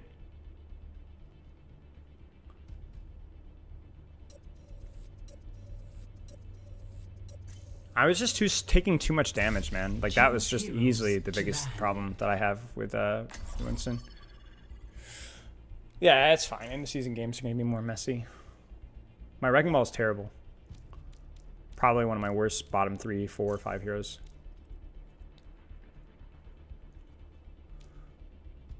I need to update my headline. Trolling. I'll update YouTube as well. What a fast queue. Hey, welcome to Tank Mate. Consolation means that my team is worse SR-wise. So my team was lower ranked than their team was.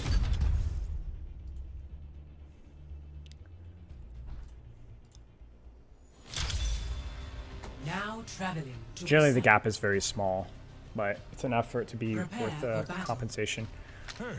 Select your hero. This is kind of a tricky Winston map, so we'll see how it goes. How are you, Ajaxon?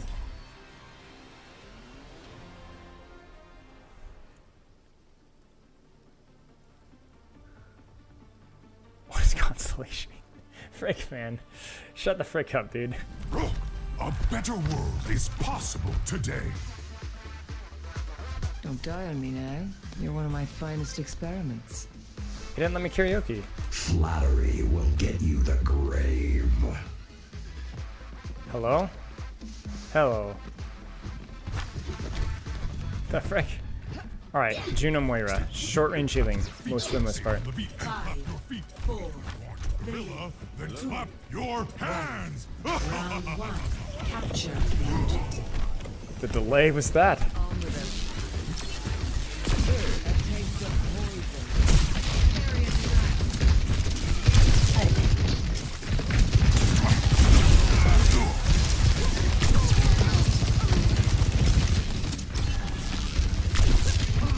A taste of I see an enemy here! The objective is now. Barrier activated. Get in there! Don't let him take the point! Nothing personal, I promise.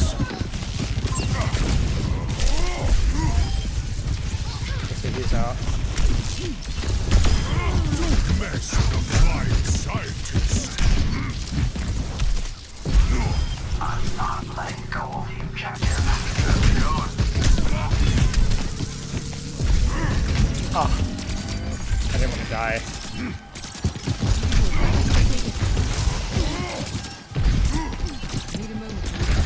What that was about.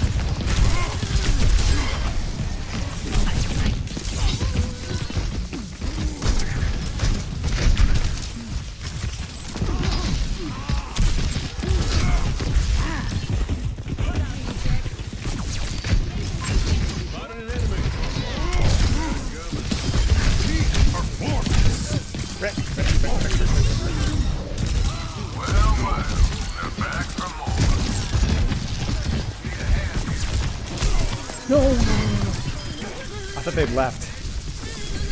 Helden sterben nicht. I think I couldn't have pursued that, honestly.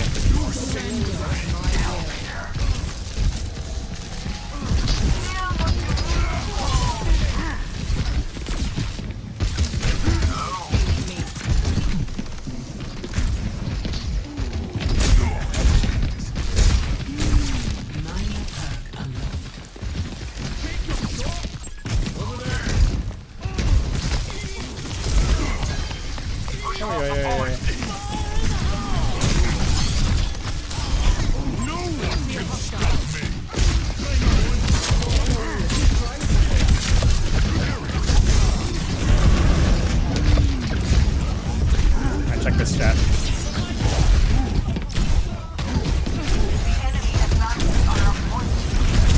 Thank you, chat.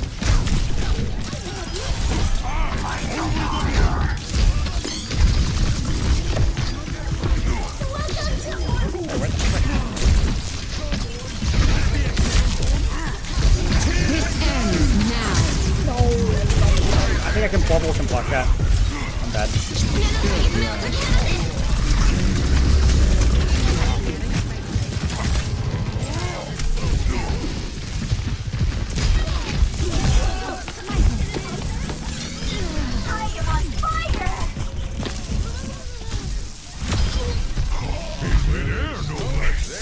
Forcing this.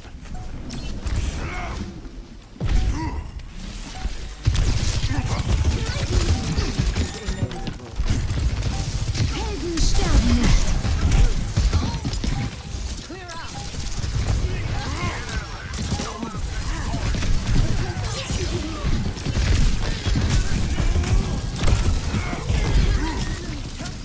Didn't even shoot me. Correct?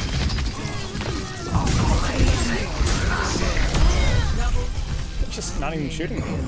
First round. 1. I'm doing good, thanks for asking. Also wondering, have you ever worked with players where tilt and the mental aspects Yes, I have. of opposition were more I have. detrimental to their gameplay than I have. any I mistakes have. they were making in-game? A couple players like that, actually, yeah. At the Overwatch League level. 1% Korean. Going where outcomes are uncertain. They're just But kind of. I am certain that we're going to have a great They've like time. over-focused me early in these fights and then just completely ignore me the rest of the game. So, what was your advice? And there was no advice, man. When people like that, you have to spend a lot of time working with them patiently over and over again, and they have to want to get better and have to put the time to get better, man. It's not easy though. There's no quick fix for mental issues at all. And people like that, a lot of people have failed or underperformed because of it.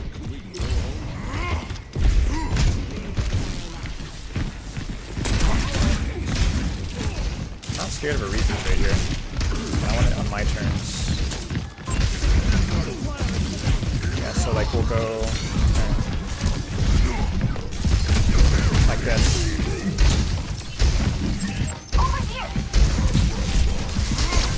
Oh shit, that's awesome. We'll drop, and refill.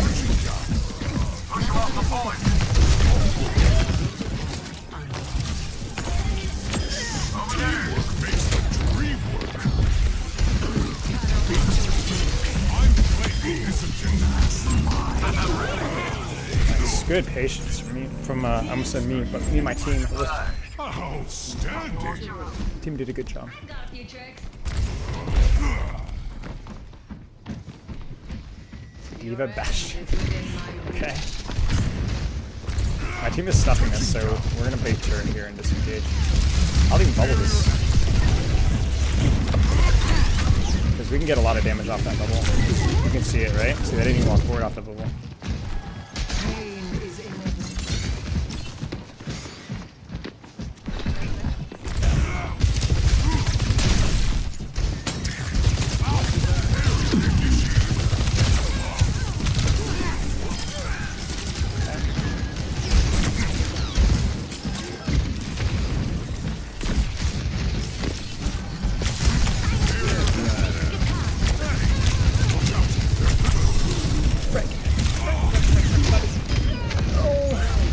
Disengage.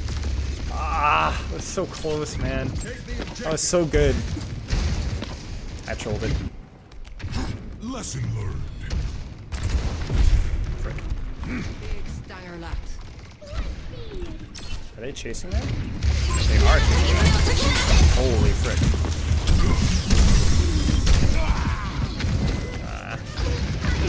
We can call this still. We can call this. We can win this. Oh shit. Through the miracle of science.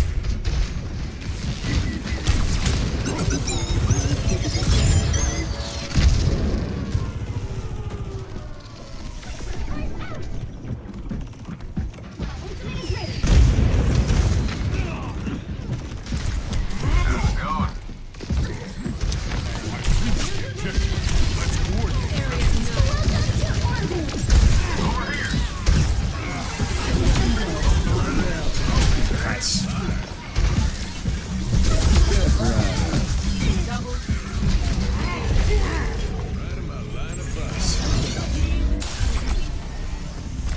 Took a couple ultimates, but we didn't have to use our primal, so. More support ults. Are we stuffing? It doesn't look like we are.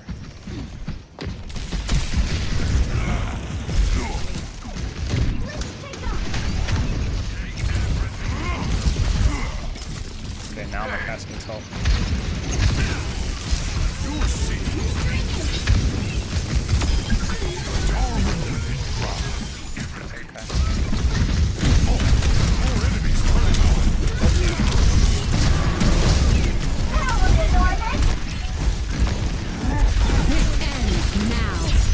Reserve the HP.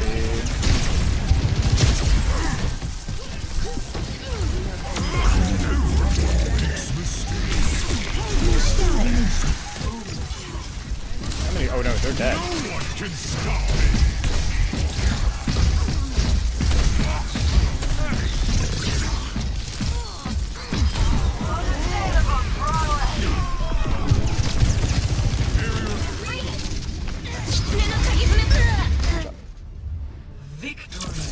Yeah, the primal was really goofy. I got sucked on the jump out. I should have known that was happening. That was just poor play for me.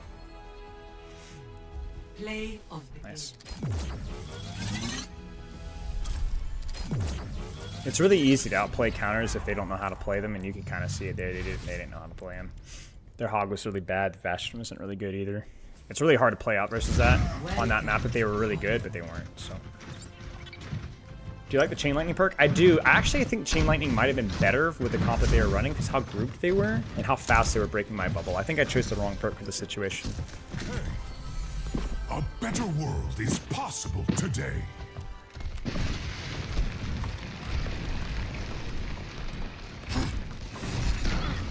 You gotta watch my play of the game. I don't think I did anything. I think it was just a pity play of the game.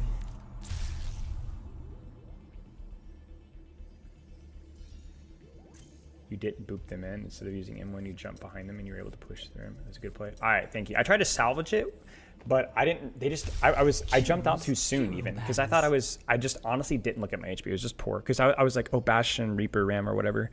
I was like, my HP is melting. I needed to play my life, and I was like, oh, I'm full. So I was like, I'm trying to get a disruption, push them in if I can. Sure, we can ban Widow Ball. Sure. And Freya if you guys want. Sure. I got a little lucky.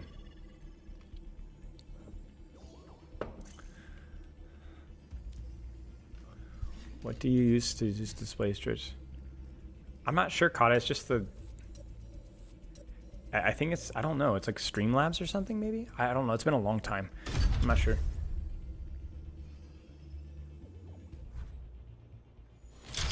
Like, let me look. Chat 3... It's Streamlabs, yeah. It's a Streamlabs widget. Hey. We're playing Winston, yes. Turret peel on Winston in case they counterpick. Yeah, it seems smart. Turret, the Chain Lightning. Oh, I see what you're saying. The turret peel. Oh, yeah. I guess I don't. Wouldn't it be funny if that worked versus Bastion? World is possible no, today. obviously it was. Let's get this mission started. Can you ask ChatGPT? I don't know. Sarah Lee, give us a Winston breakdown. Armor check, turret check, backup Get turret it? check, second Do you for get fourth the backup joke? turrets check, check, and check. I like this comp. Playing with Torb Ash is nice. Short range, medium ranges, hybrid kind of stuff. Keep in sight. Yeah, I know what you meant. In The and perk. out in Yeah, no I know what you meant. Hi, hello. Tesla cannon, I say.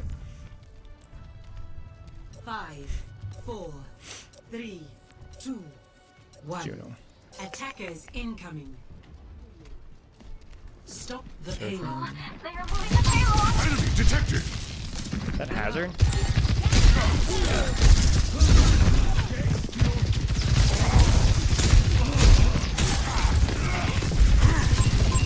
Enemy spotted.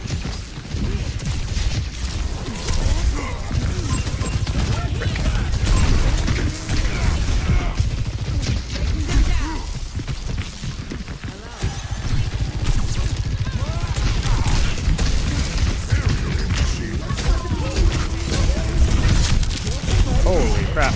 I need help. That was really unlucky. I wish my DPS were controlling space, man. I hate when everyone holds that same high ground. It means you actually can't disengage as a tank at all. Helping you out. Lesson learned. Because the enemy team always has a crossfire on you. I go with my team here.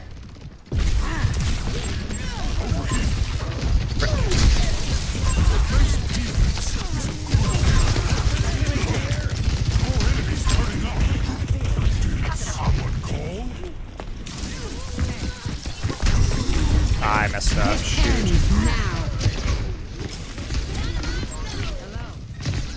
Do it, do it.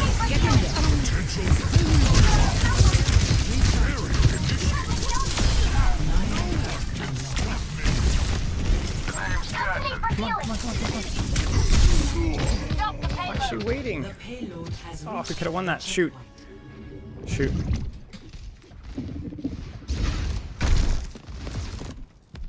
Like, she's calling, come to me for healing, but we're like, it's a 2. Sorry. I really screwed up that drop on the Mercy and Car. I lost so much HP for that.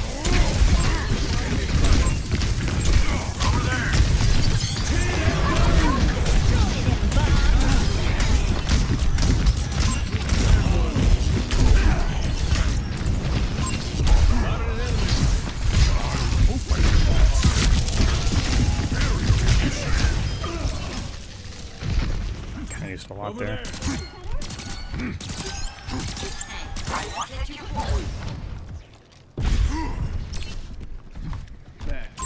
Enemy spotted.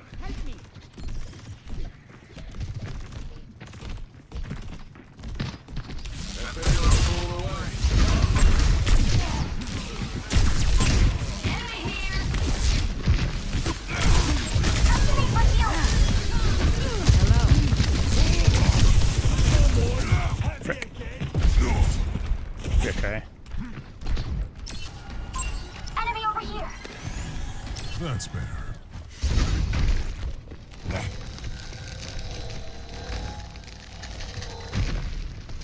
Nice. Over here.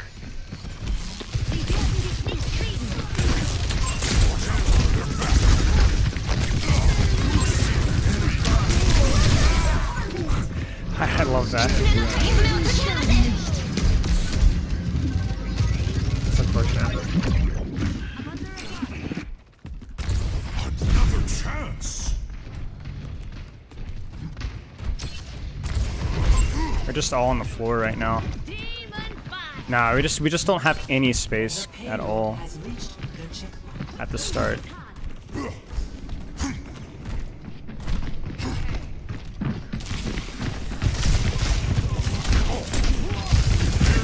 Alright, well, I've got a team in spawn.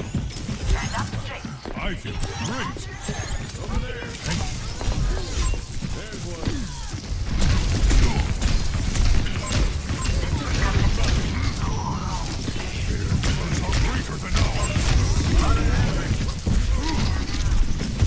I die.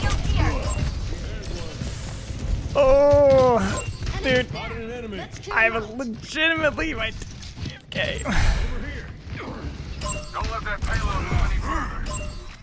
Oh.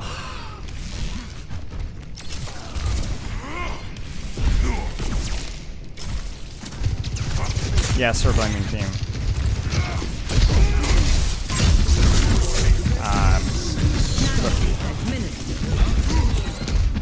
Okay.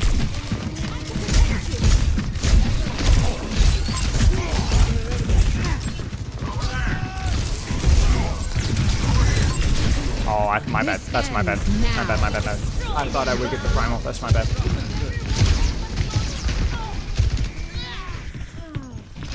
That's totally on me. Further experimentation required.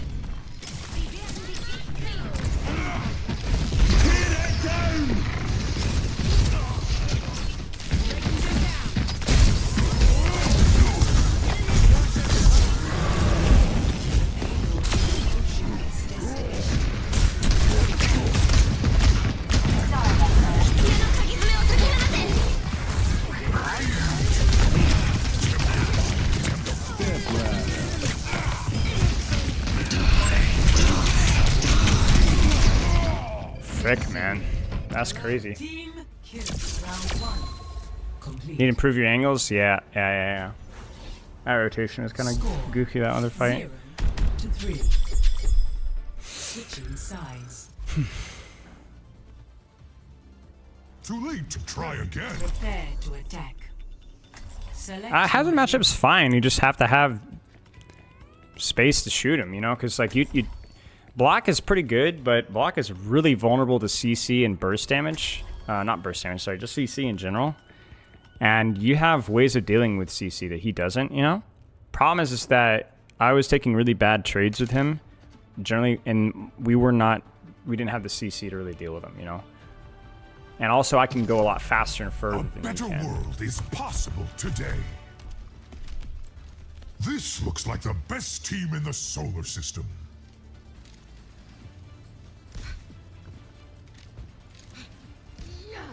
I still have Air's crazy again? Yeah, always. I just take too much damage, you know, didn't close distance enough. Wow, I've heard so many stories about everyone on this team.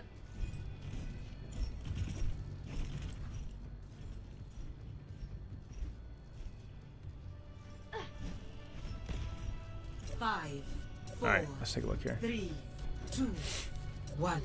Attack commencing. Escort the payload. Payload forward!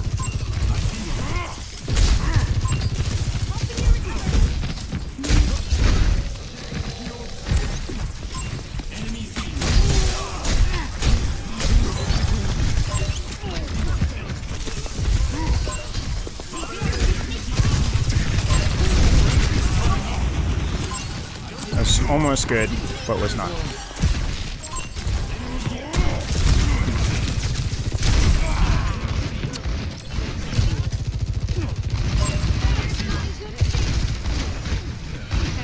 It's just the details, man. It's like it's so close to good, but just not quite there, you know?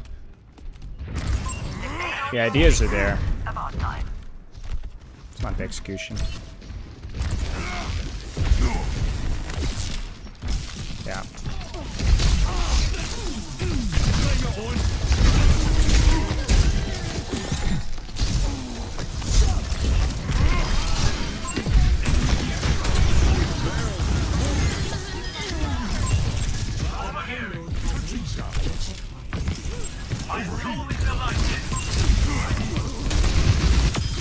I call that guerrilla warfare. How's it going?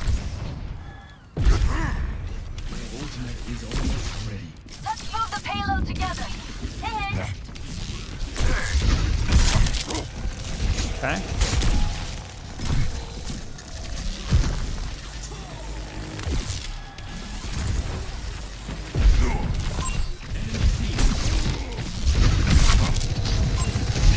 F again.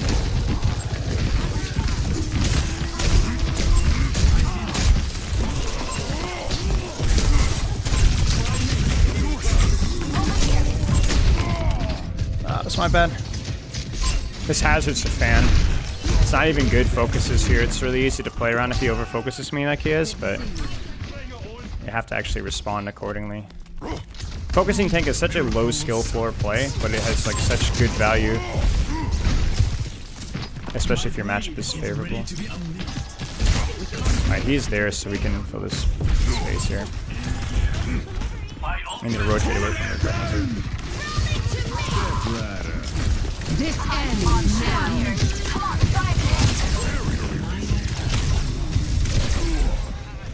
I don't want to talk about it. I don't want to talk about it. I don't want to talk about it. I don't want to talk about it. Oh.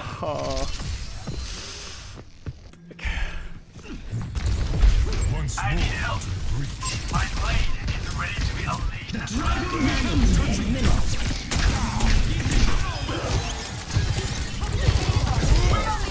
Double kill. Enemy here. Over here.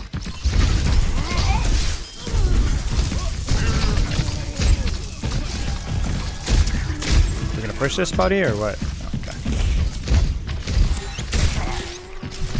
That's alright, that's alright, that's alright. We got our angle here. I see one.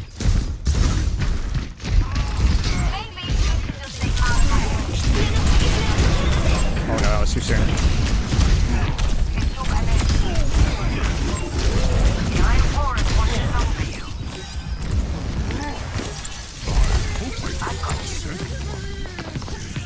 Enemy showing up.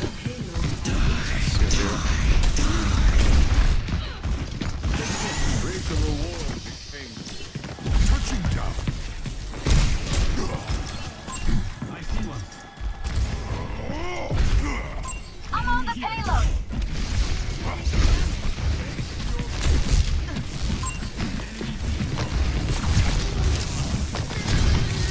You're safe.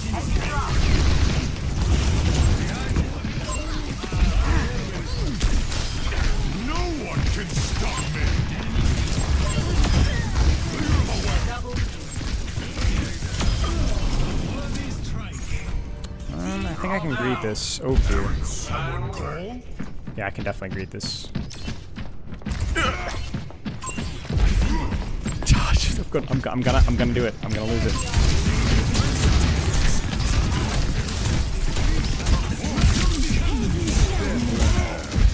Wait, I just calculated. This says I drew it up. Dude, I don't want to talk about it, man. I don't want to talk about it, bro. I don't want to talk about it, man. I don't want to talk about it, bro. I don't want to talk about it, bro. I told you. Score 3-3. Switching sides.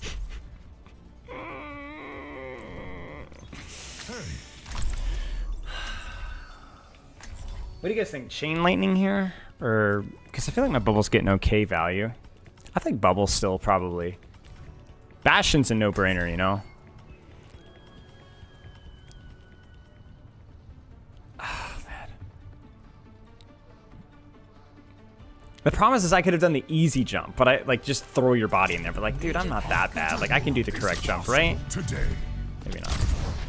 Don't worry. I'll keep our medics safe.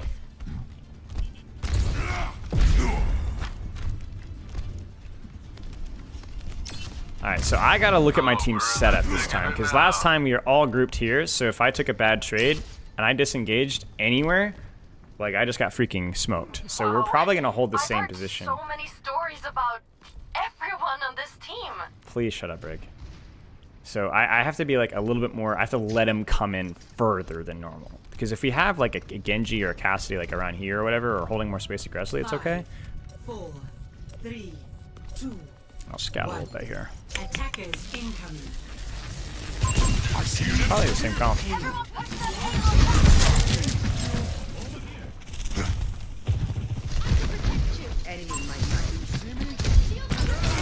Back. Interesting. Oh, Bastion. Frick. And of course I chose the wrong perk for that. You know, I wonder if I should have just have not chosen my perk yet.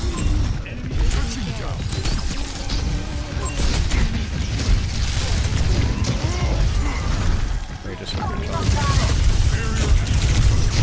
frick.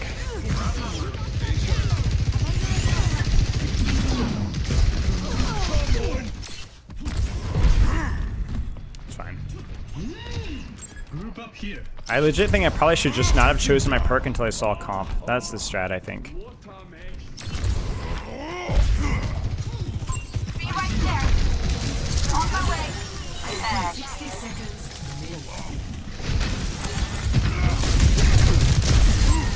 Holy buttocks.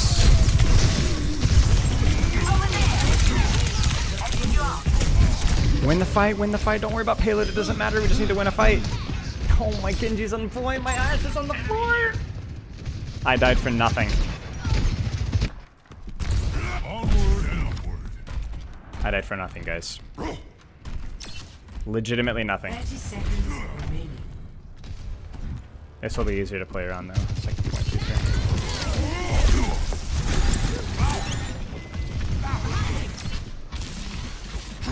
My ultimate is almost ready.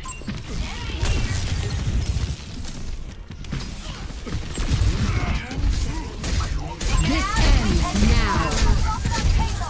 Sterben nicht. Nanoboost at minute.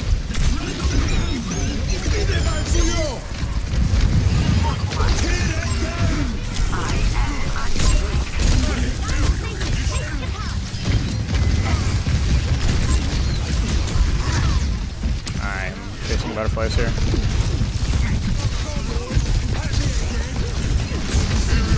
I don't think we win this. Yeah, we don't. I think we go far right here. I think we have time. We didn't do anything with our nano blade, bro. We freaking killed a Bastion ulting. Frick, frick.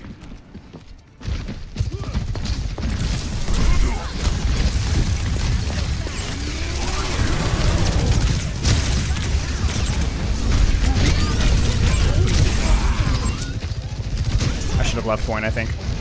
My break holding shield with rally. I love that. And then swinging on the thing. I'm going to go clinically insane.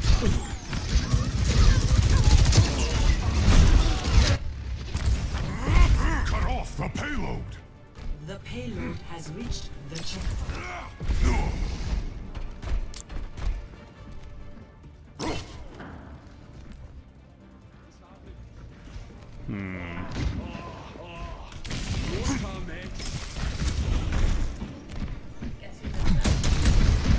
Arthur?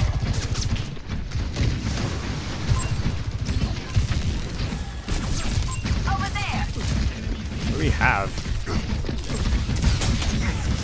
I got far my backline's playing, bro. This ends now.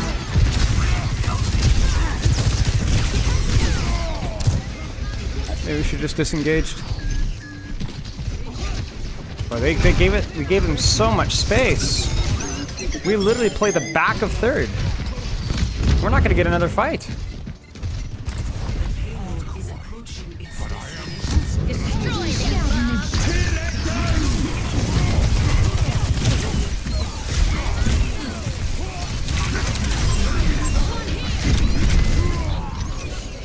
Are we gonna hold?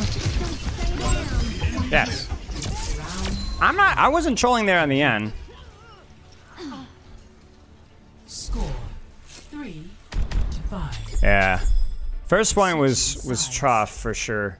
Second point was okay. The moon base wasn't built in a day.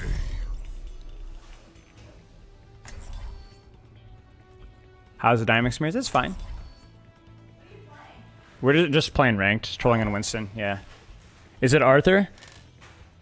Is it Arthur? Yeah. Ah, okay. Oh, that's good. Minor perk unlocked. Is possible Turrets, barriers. I don't think that applies to the Bastion, so probably still Primal Rage, but definitely go Chain Lightning here. I could have waited, actually. I should have waited. Let's get this mission started. It's been on follower mode since we did the Overwatch dev interview like a year ago. I should probably turn it off, but I keep forgetting. My cybernetic form came at great cost. But you asked to change? I learned too young that my body couldn't Probably in the always same keep comp, up with to be me. honest. Besides, it's hard to turn down rocket legs. 5, 4, 3, 2, 1. Attack commence. Escort the payload. Guided payload is moving right along. Enemy here. Shields up!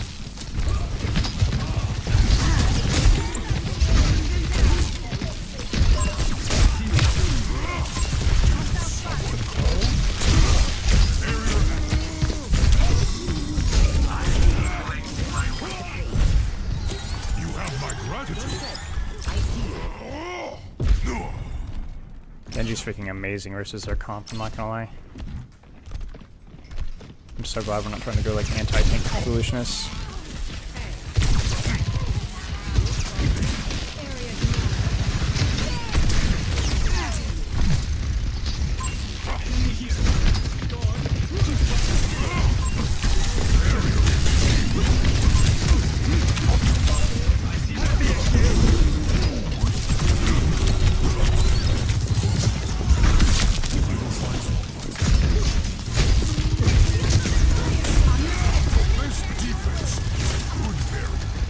Numbers are greater than ours.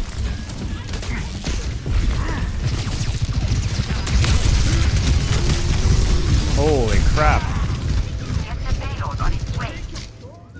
My bad, my bad, my bad. I was not expecting to overpush with the Brig and Genji there. It staggered so bad.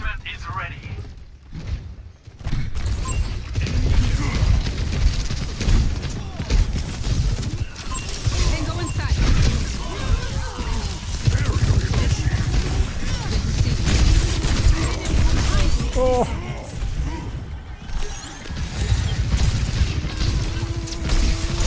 Like, look at this guy.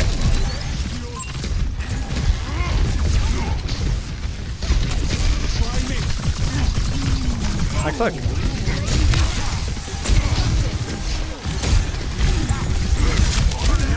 This ends now.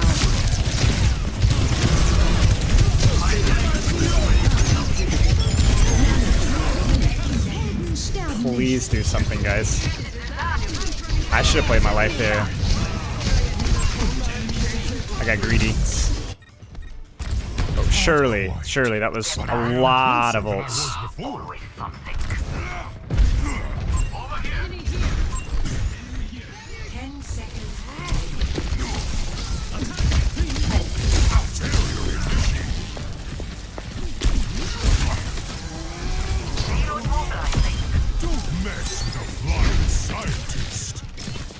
Nice. I'm on fire. Come on, try me.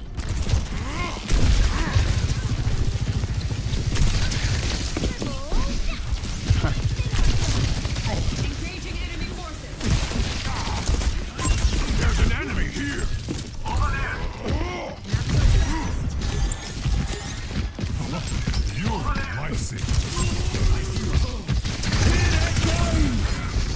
It's go time.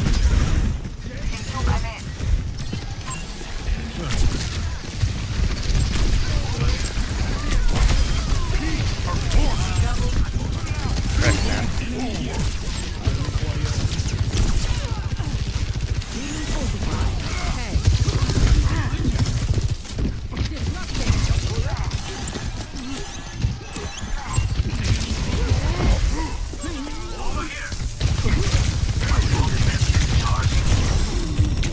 Come over here if you want. This ends now. No one can stop me.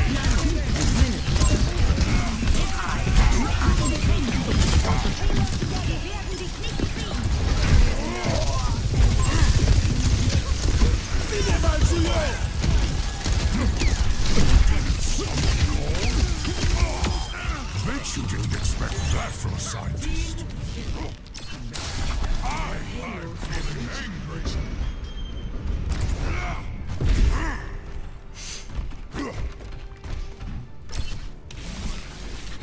Hey, watch out, I'm on fire. My ultimate is ready. Over here. I'm on the payload. Gonna push Over me. there.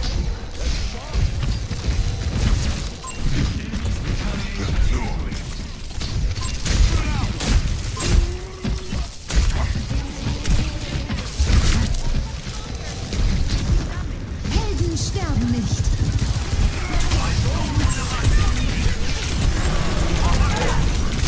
I need to stop focusing on son of a gun.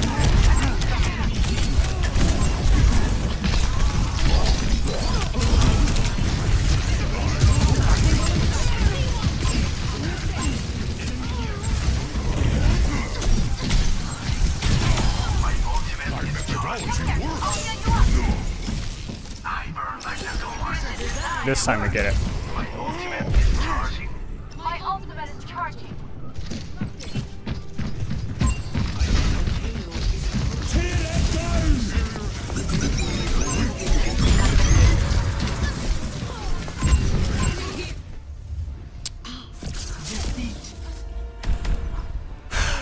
It's a good try. Good try. That's alright. It was close, it was close. That's alright. It's a tough situation. I don't think we had an ult for the stage and card. But I cannot let that backline walk forward because I'll just die to Bastion anyway, you know? So it's a difficult situation. That's alright. It was a good try. It was a good try. It was a good try. It was a good game. I'm playing 3 tanks only and sometimes I'm losing because this is what I'm doing. Yeah, 3 tanks is more than enough. 3 tanks is more than enough. Unless you're playing like Roadhog, Sigma, Zarya, you probably have a situation for... You have a hero for every situation, yeah. I wonder... no, I think it's hindsight. I think it's hindsight. Hindsight, the not hindsight is that we should have not let them push as far as we did. We could have played the defense significantly better. Third point was not that big of a deal, but first point we could have died a lot slower than we did.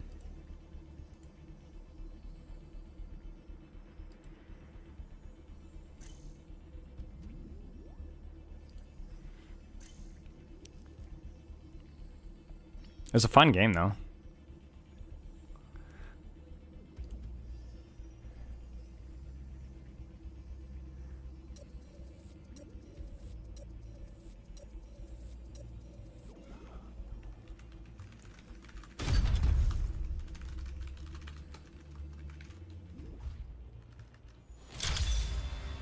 Welcome to Hollywood. This is not D5, this is D4, man. Huge difference. No instance banned. Oh, no. Alright, so I can't play like Zarya. I can't play Hazard. I don't even know if I could play... I can't play Orisa. I'd be too... Those are the 3 tanks I'd dominate on, I think. I'm not trying to... Like, it's not that high of a rank, but I'm too good at those 3 tanks. Reinhardt maybe would be pretty good. Because that seems... I feel like I'm a little better at Ryan than I am at Winston. So no Hazard, no Zarya, no Orisa. Probably no Ram. No way, Malga. You guys want Malga? I'll try it. I'll do my best. A gun in each hand and a smile on my face. Hog would be appropriate. I think Hog I'm about this level, yeah. But I don't like playing Hog in ranked, man. I avoid it when I can. Let's do it, man. Hey. I'll sweat. I'll sweat. What's up? Hello.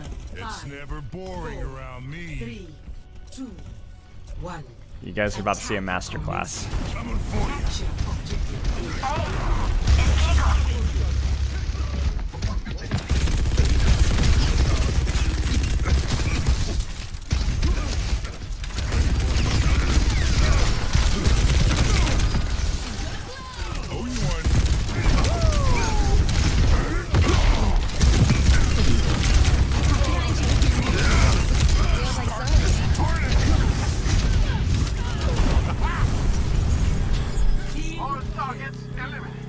Well, the way I play Malga, y'all like, we're not one of those guys.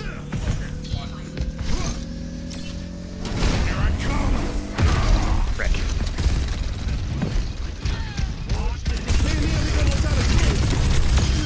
Careful, buddy. Escort the payload. Let's get the payload going. Coming for you.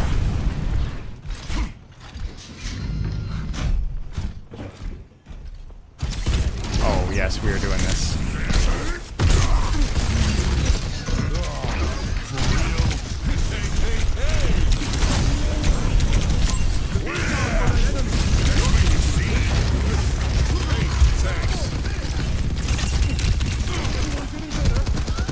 What a lovely pocket. Okay, I'm discorded. I'm trolling. I'm trolling. Just a little bit of trolling here. I thought I would catch the Zen with the slam because I thought he was around the corner, and then that would prevent discord, but that was trolling.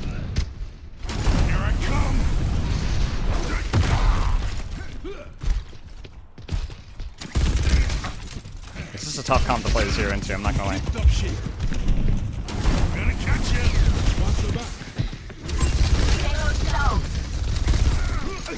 Witness the flame of my soul. I'm on fire.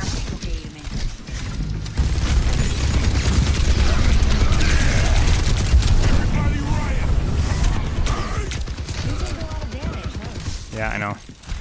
Let's just stick with the payload.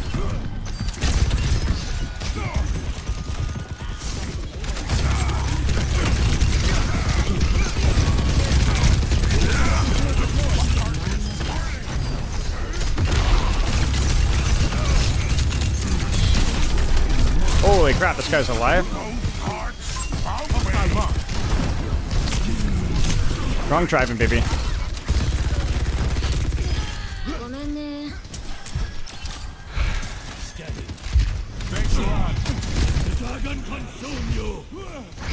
Surprise, my friend. You're not gonna like this.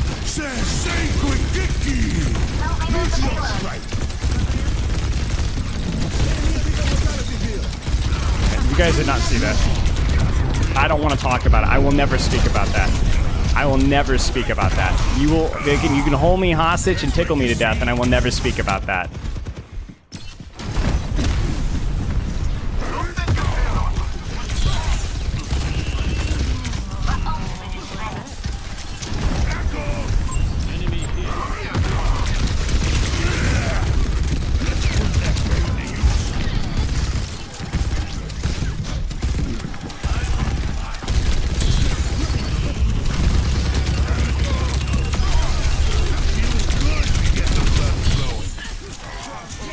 Screw it, I don't give a frick anymore. I'm unhinged.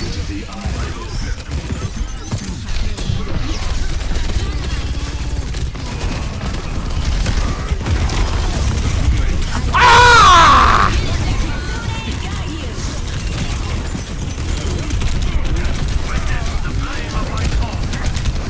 Hey! Just a little picky. It's terrible. The payload is moving. Join me. Hey, catch. Cover the kitchen, baby.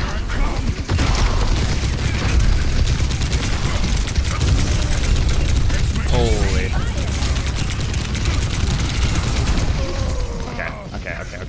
Okay. I overestimated the amount of follow-up my team could give me there. I think you need to use the overrun perk here. I don't know if it's good, but it's just too good. You get what I'm saying?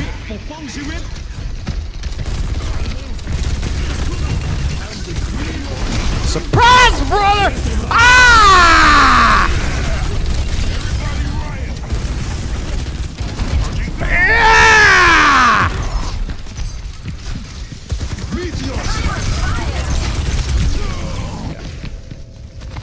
Sorry, my bad, guys.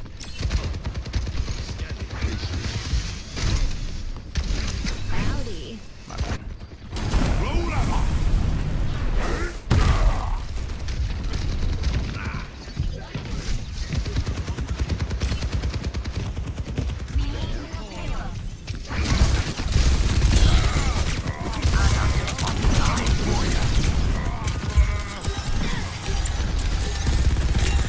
That's nice.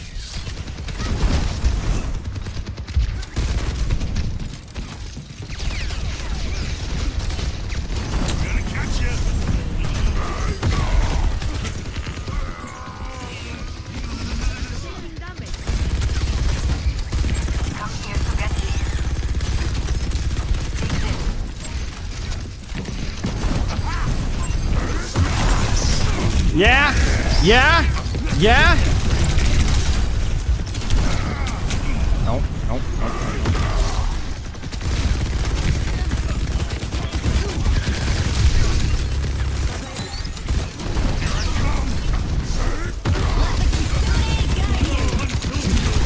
No, you rat!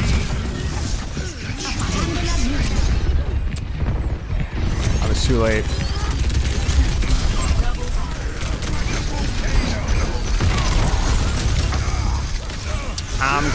I'm gonna do it.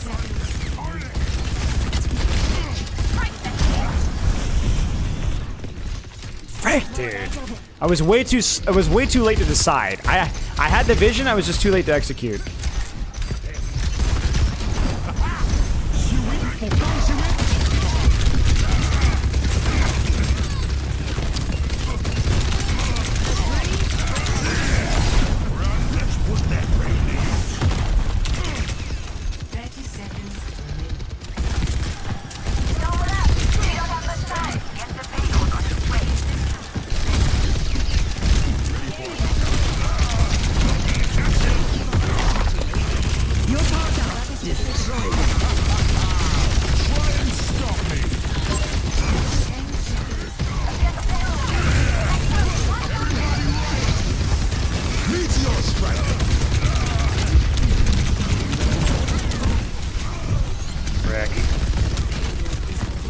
I didn't do near enough with that nano.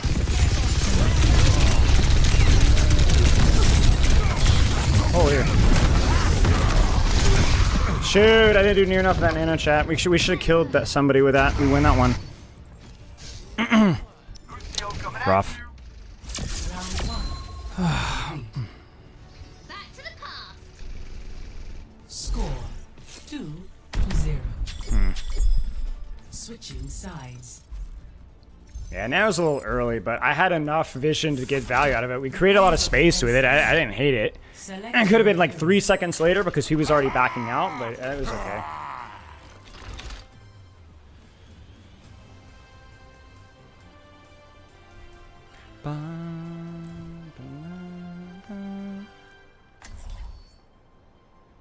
You think the overrun one is better? Overrun one is better? Yeah. The over one, I say.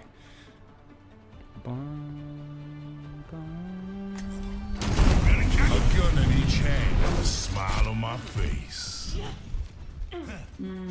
How far is it to Malibu?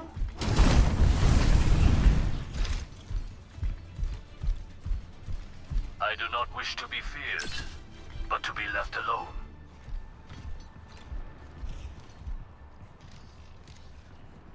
What do you guys think? Things were a lot simpler when I was robbing banks with the Deadlock gang.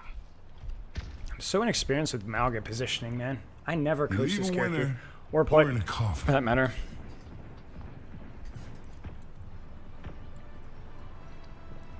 Five, 4, 3, 2, 1. Attackers incoming. Defend objective A. As long as I don't get discorded, I can handle that.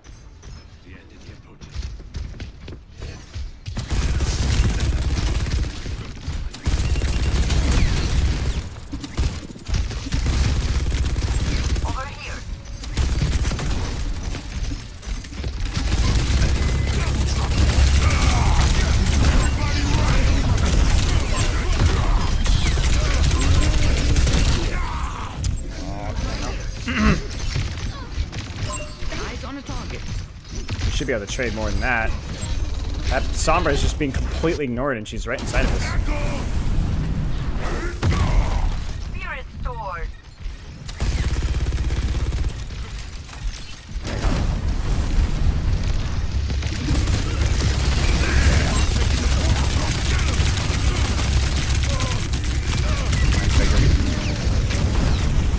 But I don't need to take any risks.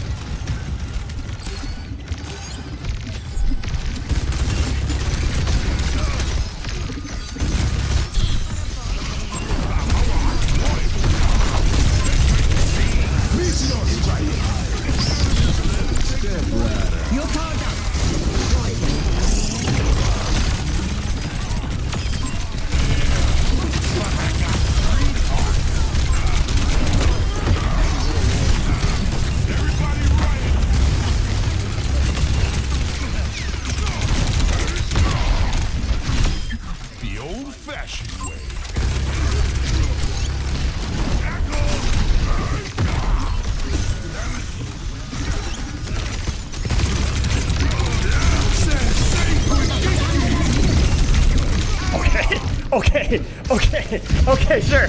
Whatever you say. I'll take it. Sure. Okay. My bad. I should have tracked old economy better than not push it this far. We could have won that, man. That was 3 ults. Payload's on the move. Let's put a stop to that.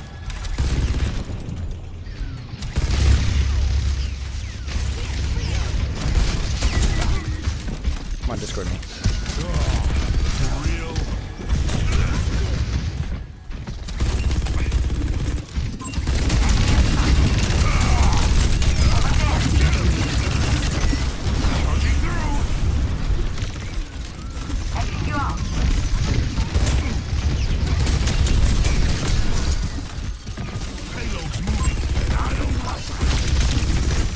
Ouch.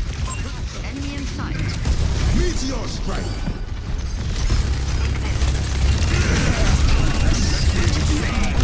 Wait, could I not run? Chat, I couldn't run. We're gonna press an ult eventually here. Eventually we'll press an ult. That was weird. I pressed run, I couldn't run. Was I hacked? Oh, I didn't see it. There's so much crap on my screen. I thought you hacked me afterwards.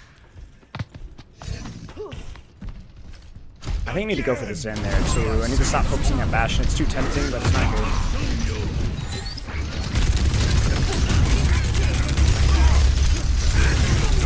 Ooh. Oh frick, I thought he was up top.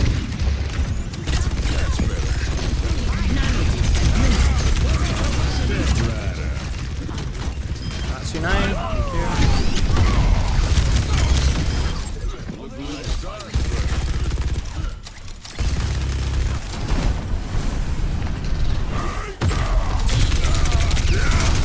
Everybody riot! Over there! Coming for you. Wait, there's just no way.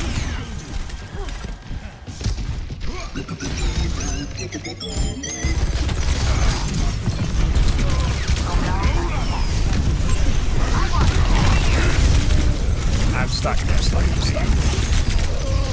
Frick, dude. Dude, we still haven't pressed rally.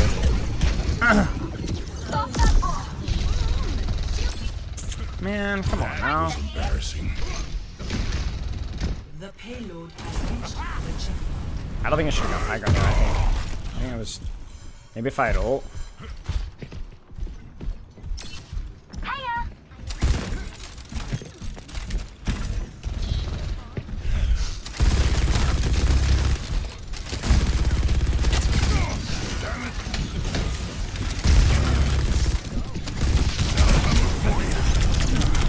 No.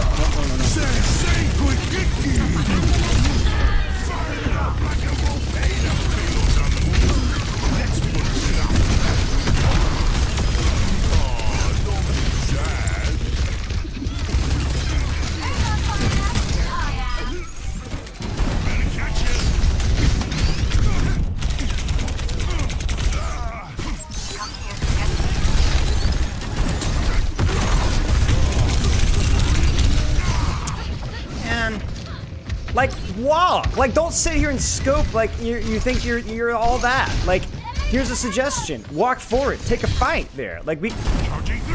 I swear, man. Like, no.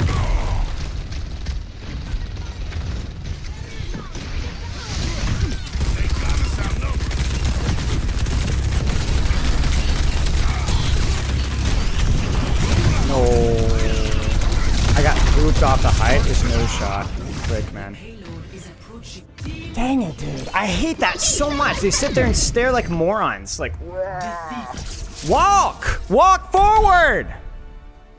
On my Samito arc. So dumb, man. So entitled, you know? Because I know if we lose that fight there, like, we're only in one fight territory, you know? Alright, I'll probably do one more, then I gotta go. It's getting late. Select your hero. Alright, we'll do one more Winston one. See if we can actually get a Winston one.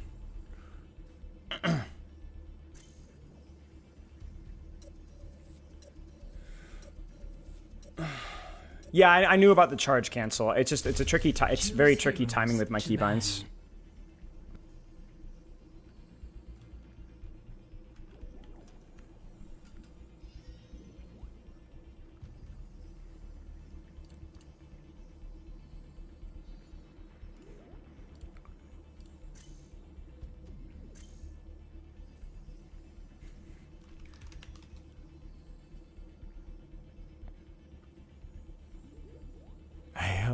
It's worse than Theo gonna put advantage on you more, dude. Nice, cool Kong.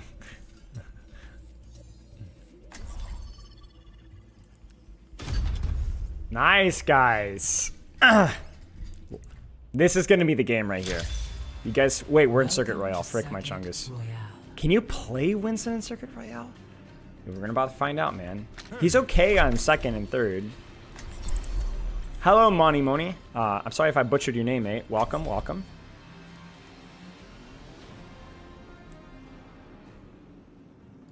Doom is probably the best dive tank on Circuit, I think.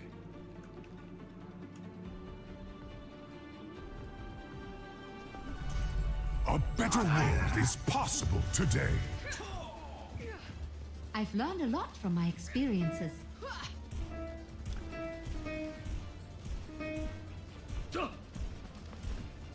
Yeah, it's a terrible map. I still have much to learn. Better than Malga, probably. I think Malga's cheeks here, man. Alright, guys, we're gonna lock in. We're gonna lock in. Do you hear the locking in?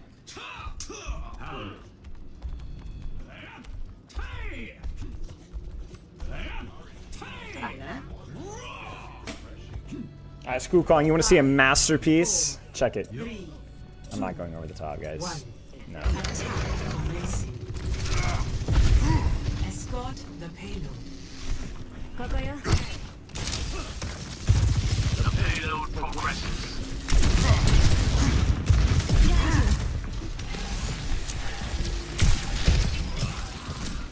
Over there!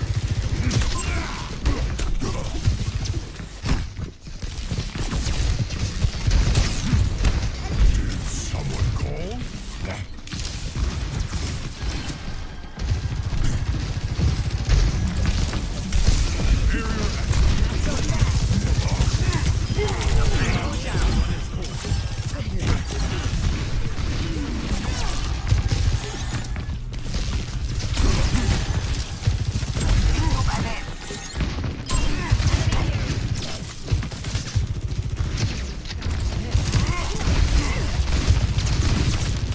That was not good.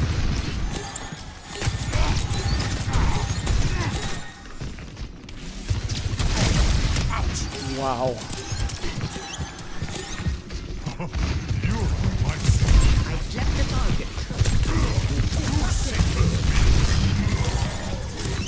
I think I can. No, I can't. I can't. I can't. Ah!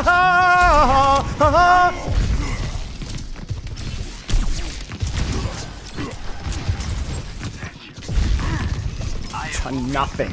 I've done nothing but distract. I am in 328 damage. I have more passive ult charge than active ult charge.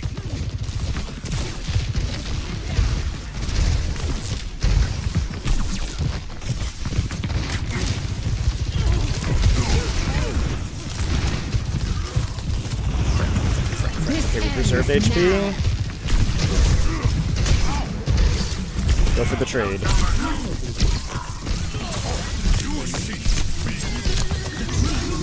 Wait, no, wait, he's gonna go for it. Okay, so I need to live. If he goes for the trade, I need to live. This means I can go back in.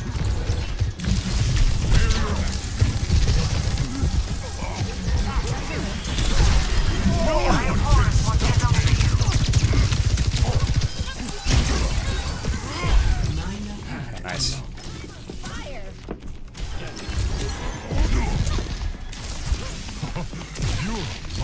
Nice, no nade.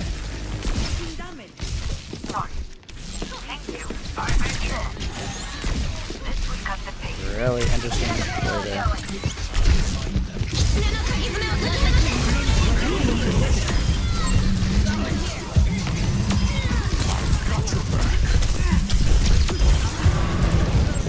Over there! Enemy set here.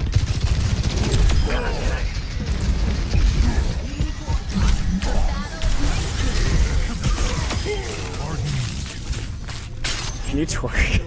I don't know, man. I'll have to ask Pepper. Who are you tanking DPS with Ana Moira? You'd want a flanker with Ana Moira. Reaper Tracer, Genji, something like that, probably.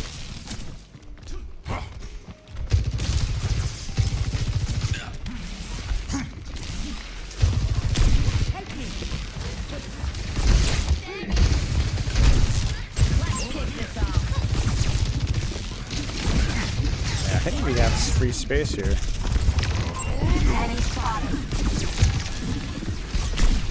Okay, I'm helping, guys. I'm helping. I'm helping.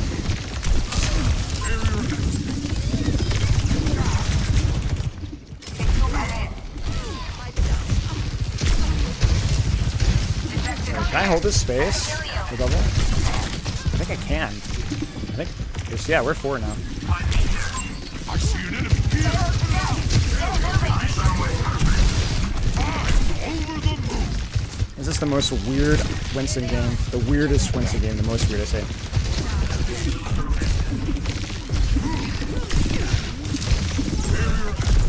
Oh no, my Genji's mistiming things.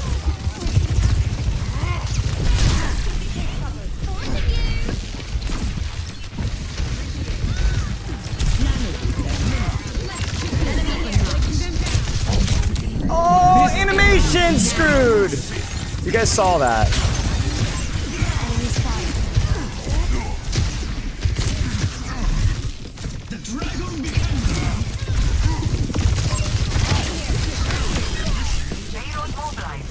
Yeah, why not? No one can stop me.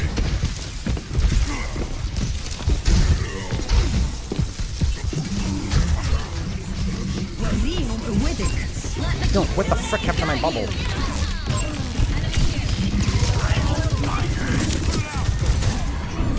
I knew that was coming. That's crazy.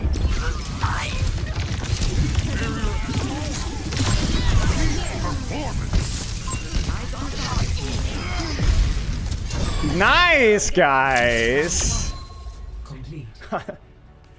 Nice, guys. Nice, guys. 3-0. Switching sides. Nice, guys. Patience, patience, patience. The best part about this, look at my damage stats. I'm out damaging the Roadhog by like a significant amount.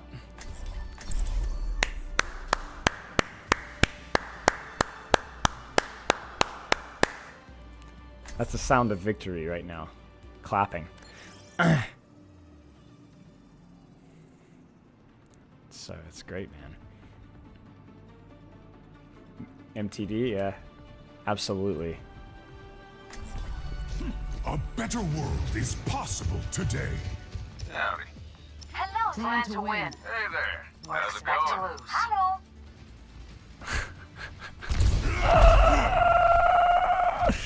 Alright, I gotta be real passive here. Same kind of thing. Well, actually, I don't know. We trade off anti-nade for damage boost and surge. So, we're okay.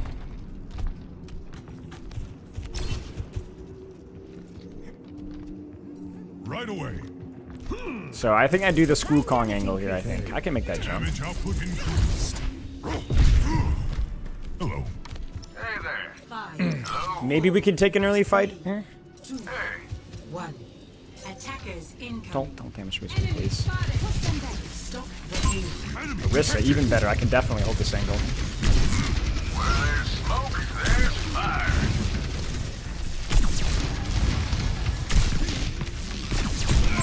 I got him back. They're doing their due diligence here. I'm clearing the angle.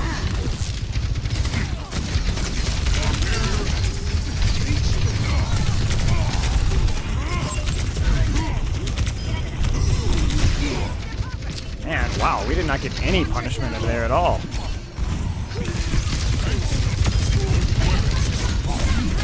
Ah! That was weird. I got part. I guess he didn't get to come up.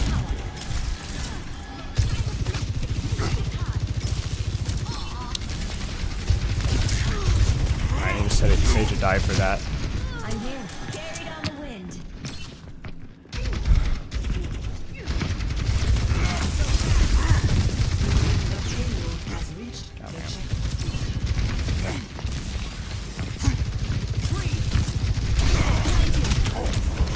I'm trolling. I'm trolling. I did not bubble for that. I trolled. I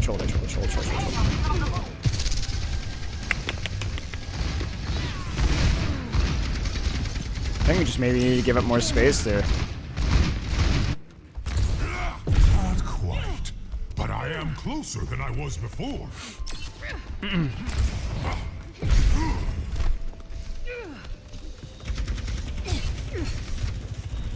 can hold this space here.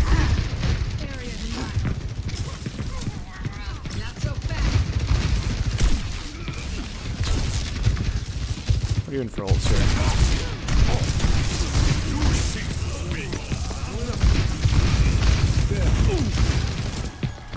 You gotta press Q, man. If we don't press Q, I will die. I'm gonna die for it, but we have to press Q. We have to press Q. We actually did not press a single ultimate. It's gumshoe time.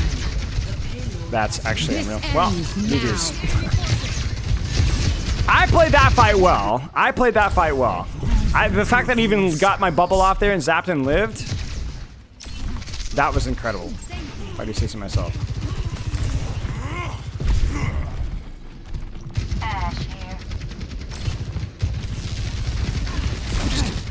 I don't know what it is with people not pressing Q, man.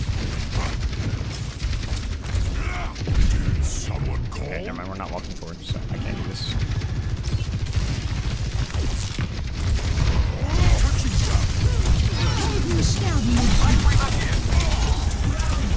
Okay, we're swapping. We just made a swap.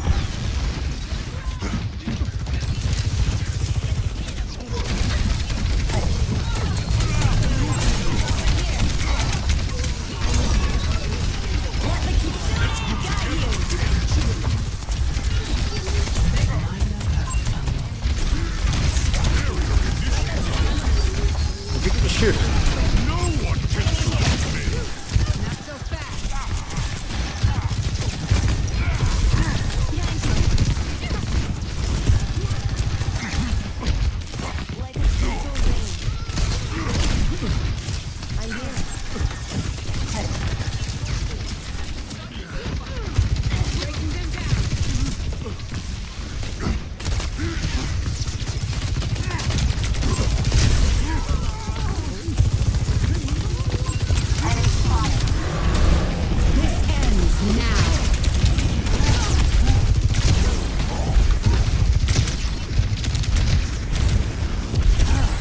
Just literally AFK. Come on, y'all. At least shoot the Orisa or something now. Because now we're going to be in the same situation. Enemy here.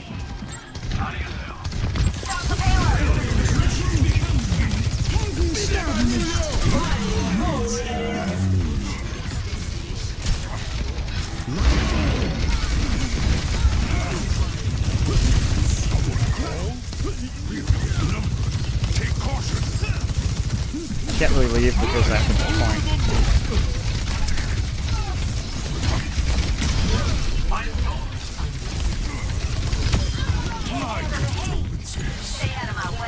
Man, this is sweaty, dude. Over here. Touching down. Nice. Do we have time for a nap, you think? My ultimate is charging. I'm not even bothering to push up because we refuse to rotate forward. I burned an entire primal to waste time. I think they're going to be looking to clear high ground here.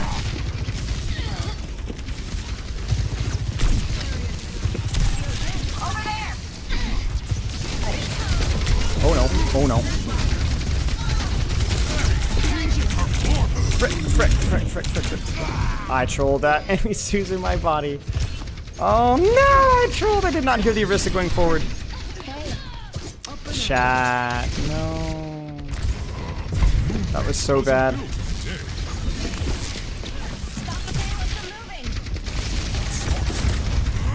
We got time.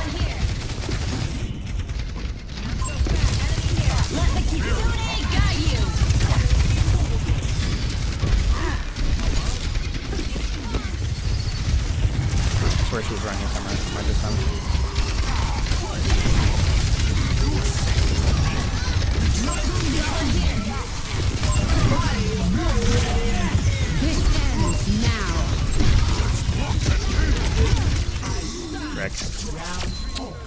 I think I should have not off-angled. I think I should have gone backline there and just trusted my team to deal with point. You also lost that Tracer. Yeah, I shouldn't have taken the trade on the corner there with the Orisa. I had the resources to go deeper. I could have staged top. I could have just dry jumped backline. I think I had close to primal. Ah, man, that was a bad fight there towards the end. I mean, we don't need the Ana Genji. We just need people to play things that they know how to play, and you know. I've seen some of Awkward's feedback, and I don't fully agree with it, so I think when it comes to Awkward's feedback and my feedback, you should try it on your own and see what works best for you. I would always advise taking any coach, even if they're qualified's feedback, not at face value, and to experiment with and see what works best. Whose responsibility is there at the end? I mean, we had a lot of resources. Genji can hold that there. Anything, really.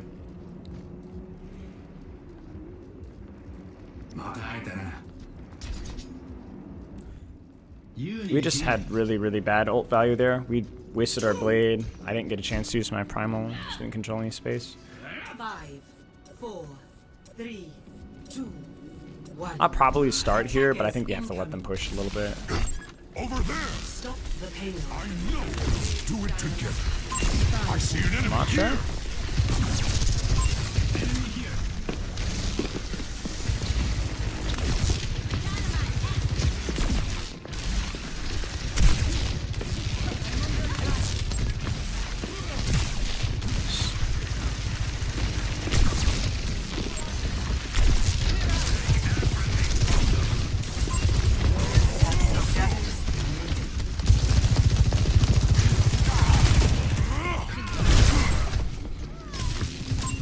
A little bit of a deep jump, but I thought I'd pulled enough resources for it to work.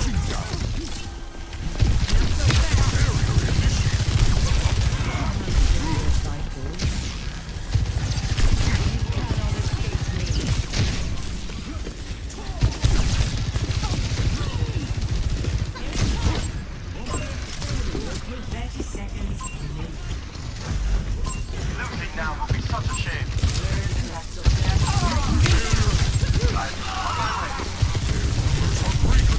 Gonna die. I don't want to stagger myself behind like before. It's too far of a distance for me to close. I think that was a good flank. I just need to be a bit faster and probably connect with the support.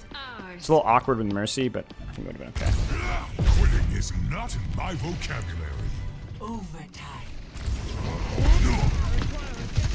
No rush, no rush. Helden sterben nicht.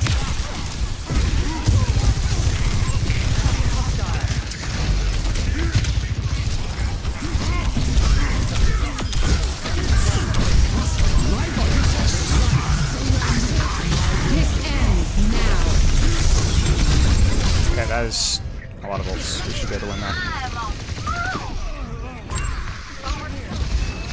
My Ashe can hit a shot. We can get a Bob. We can win. There it is.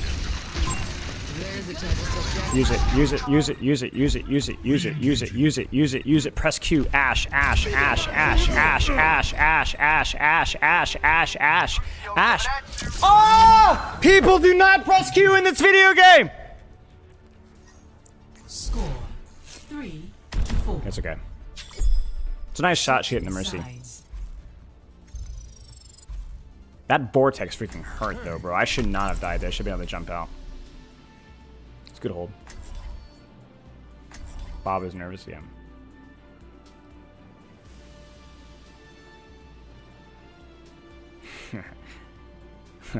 What's this Q we speak of?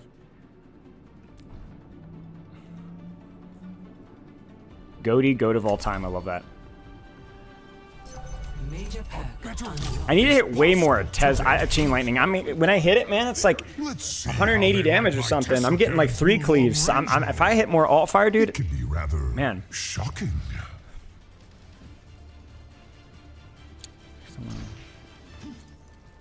I'll see this matter resolved. Oh, that's a good call, Skookong. Yeah, I like that. Alright, winnable, winnable, winnable, winnable. Very winnable. I say you're a good shot. Hope you don't mind that I'm better.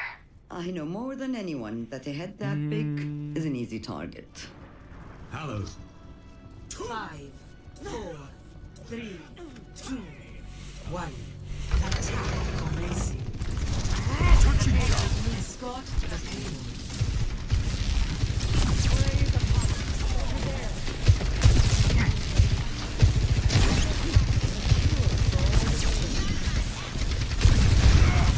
was kind of free. Free.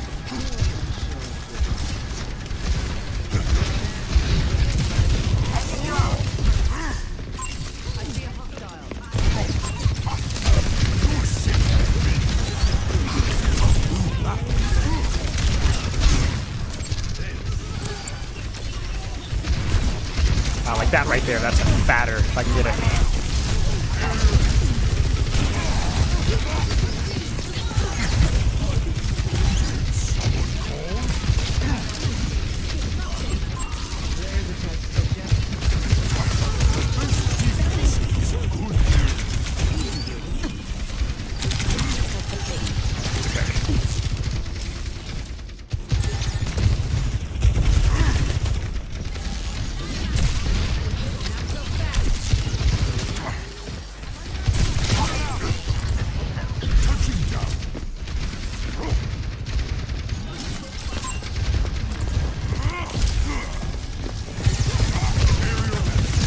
Not good bubble dancing for me.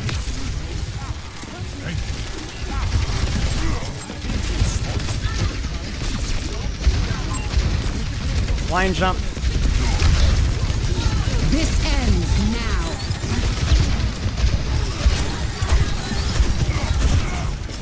Could use her ult there. It's fine.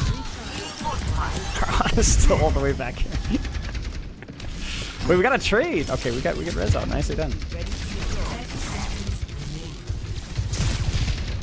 Time's running out. Watch here. Touching down. My coals are red hot. Over here. 10 seconds. My calculations. Oh no, she messed up. She messed up. She nailed the wrong person.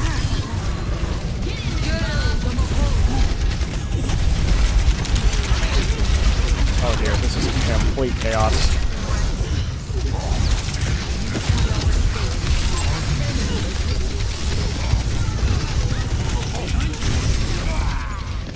Oh man, I messed up that engage. We could have gotten a lot more done, but we actually nanoed. I don't even know who we nanoed. That's okay. GG's. That was a good try. Alright, I want to see, who did we nano there? Oh man, that support ult stuff was rough. This ends. I think this is where I want to look at my engage first, because I think I messed this up pretty badly. Yeah, so this is goofy, man. Like, I think I could have.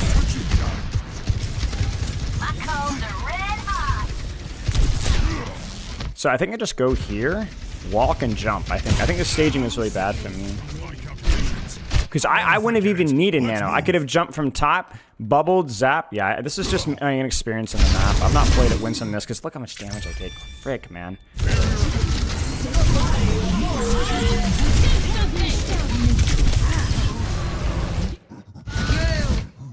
What should I have done here? I was worried about point because I saw 0, but then I just completely turned my head off.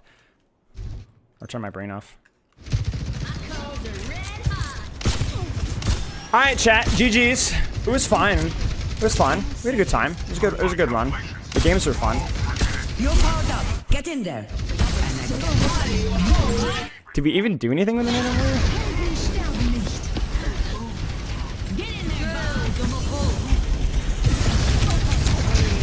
I mean, we tried. We tried, yeah. That's alright. It happens. Okay, GG's. Loves and kisses. I'll see you guys on Saturday. I guess we'll have more companion stream stuff. But yeah, stay tuned for a full Night Rain review, which hopefully we should have done by like Saturday maybe. So yeah, that was fun. Yeah, I don't know. All right.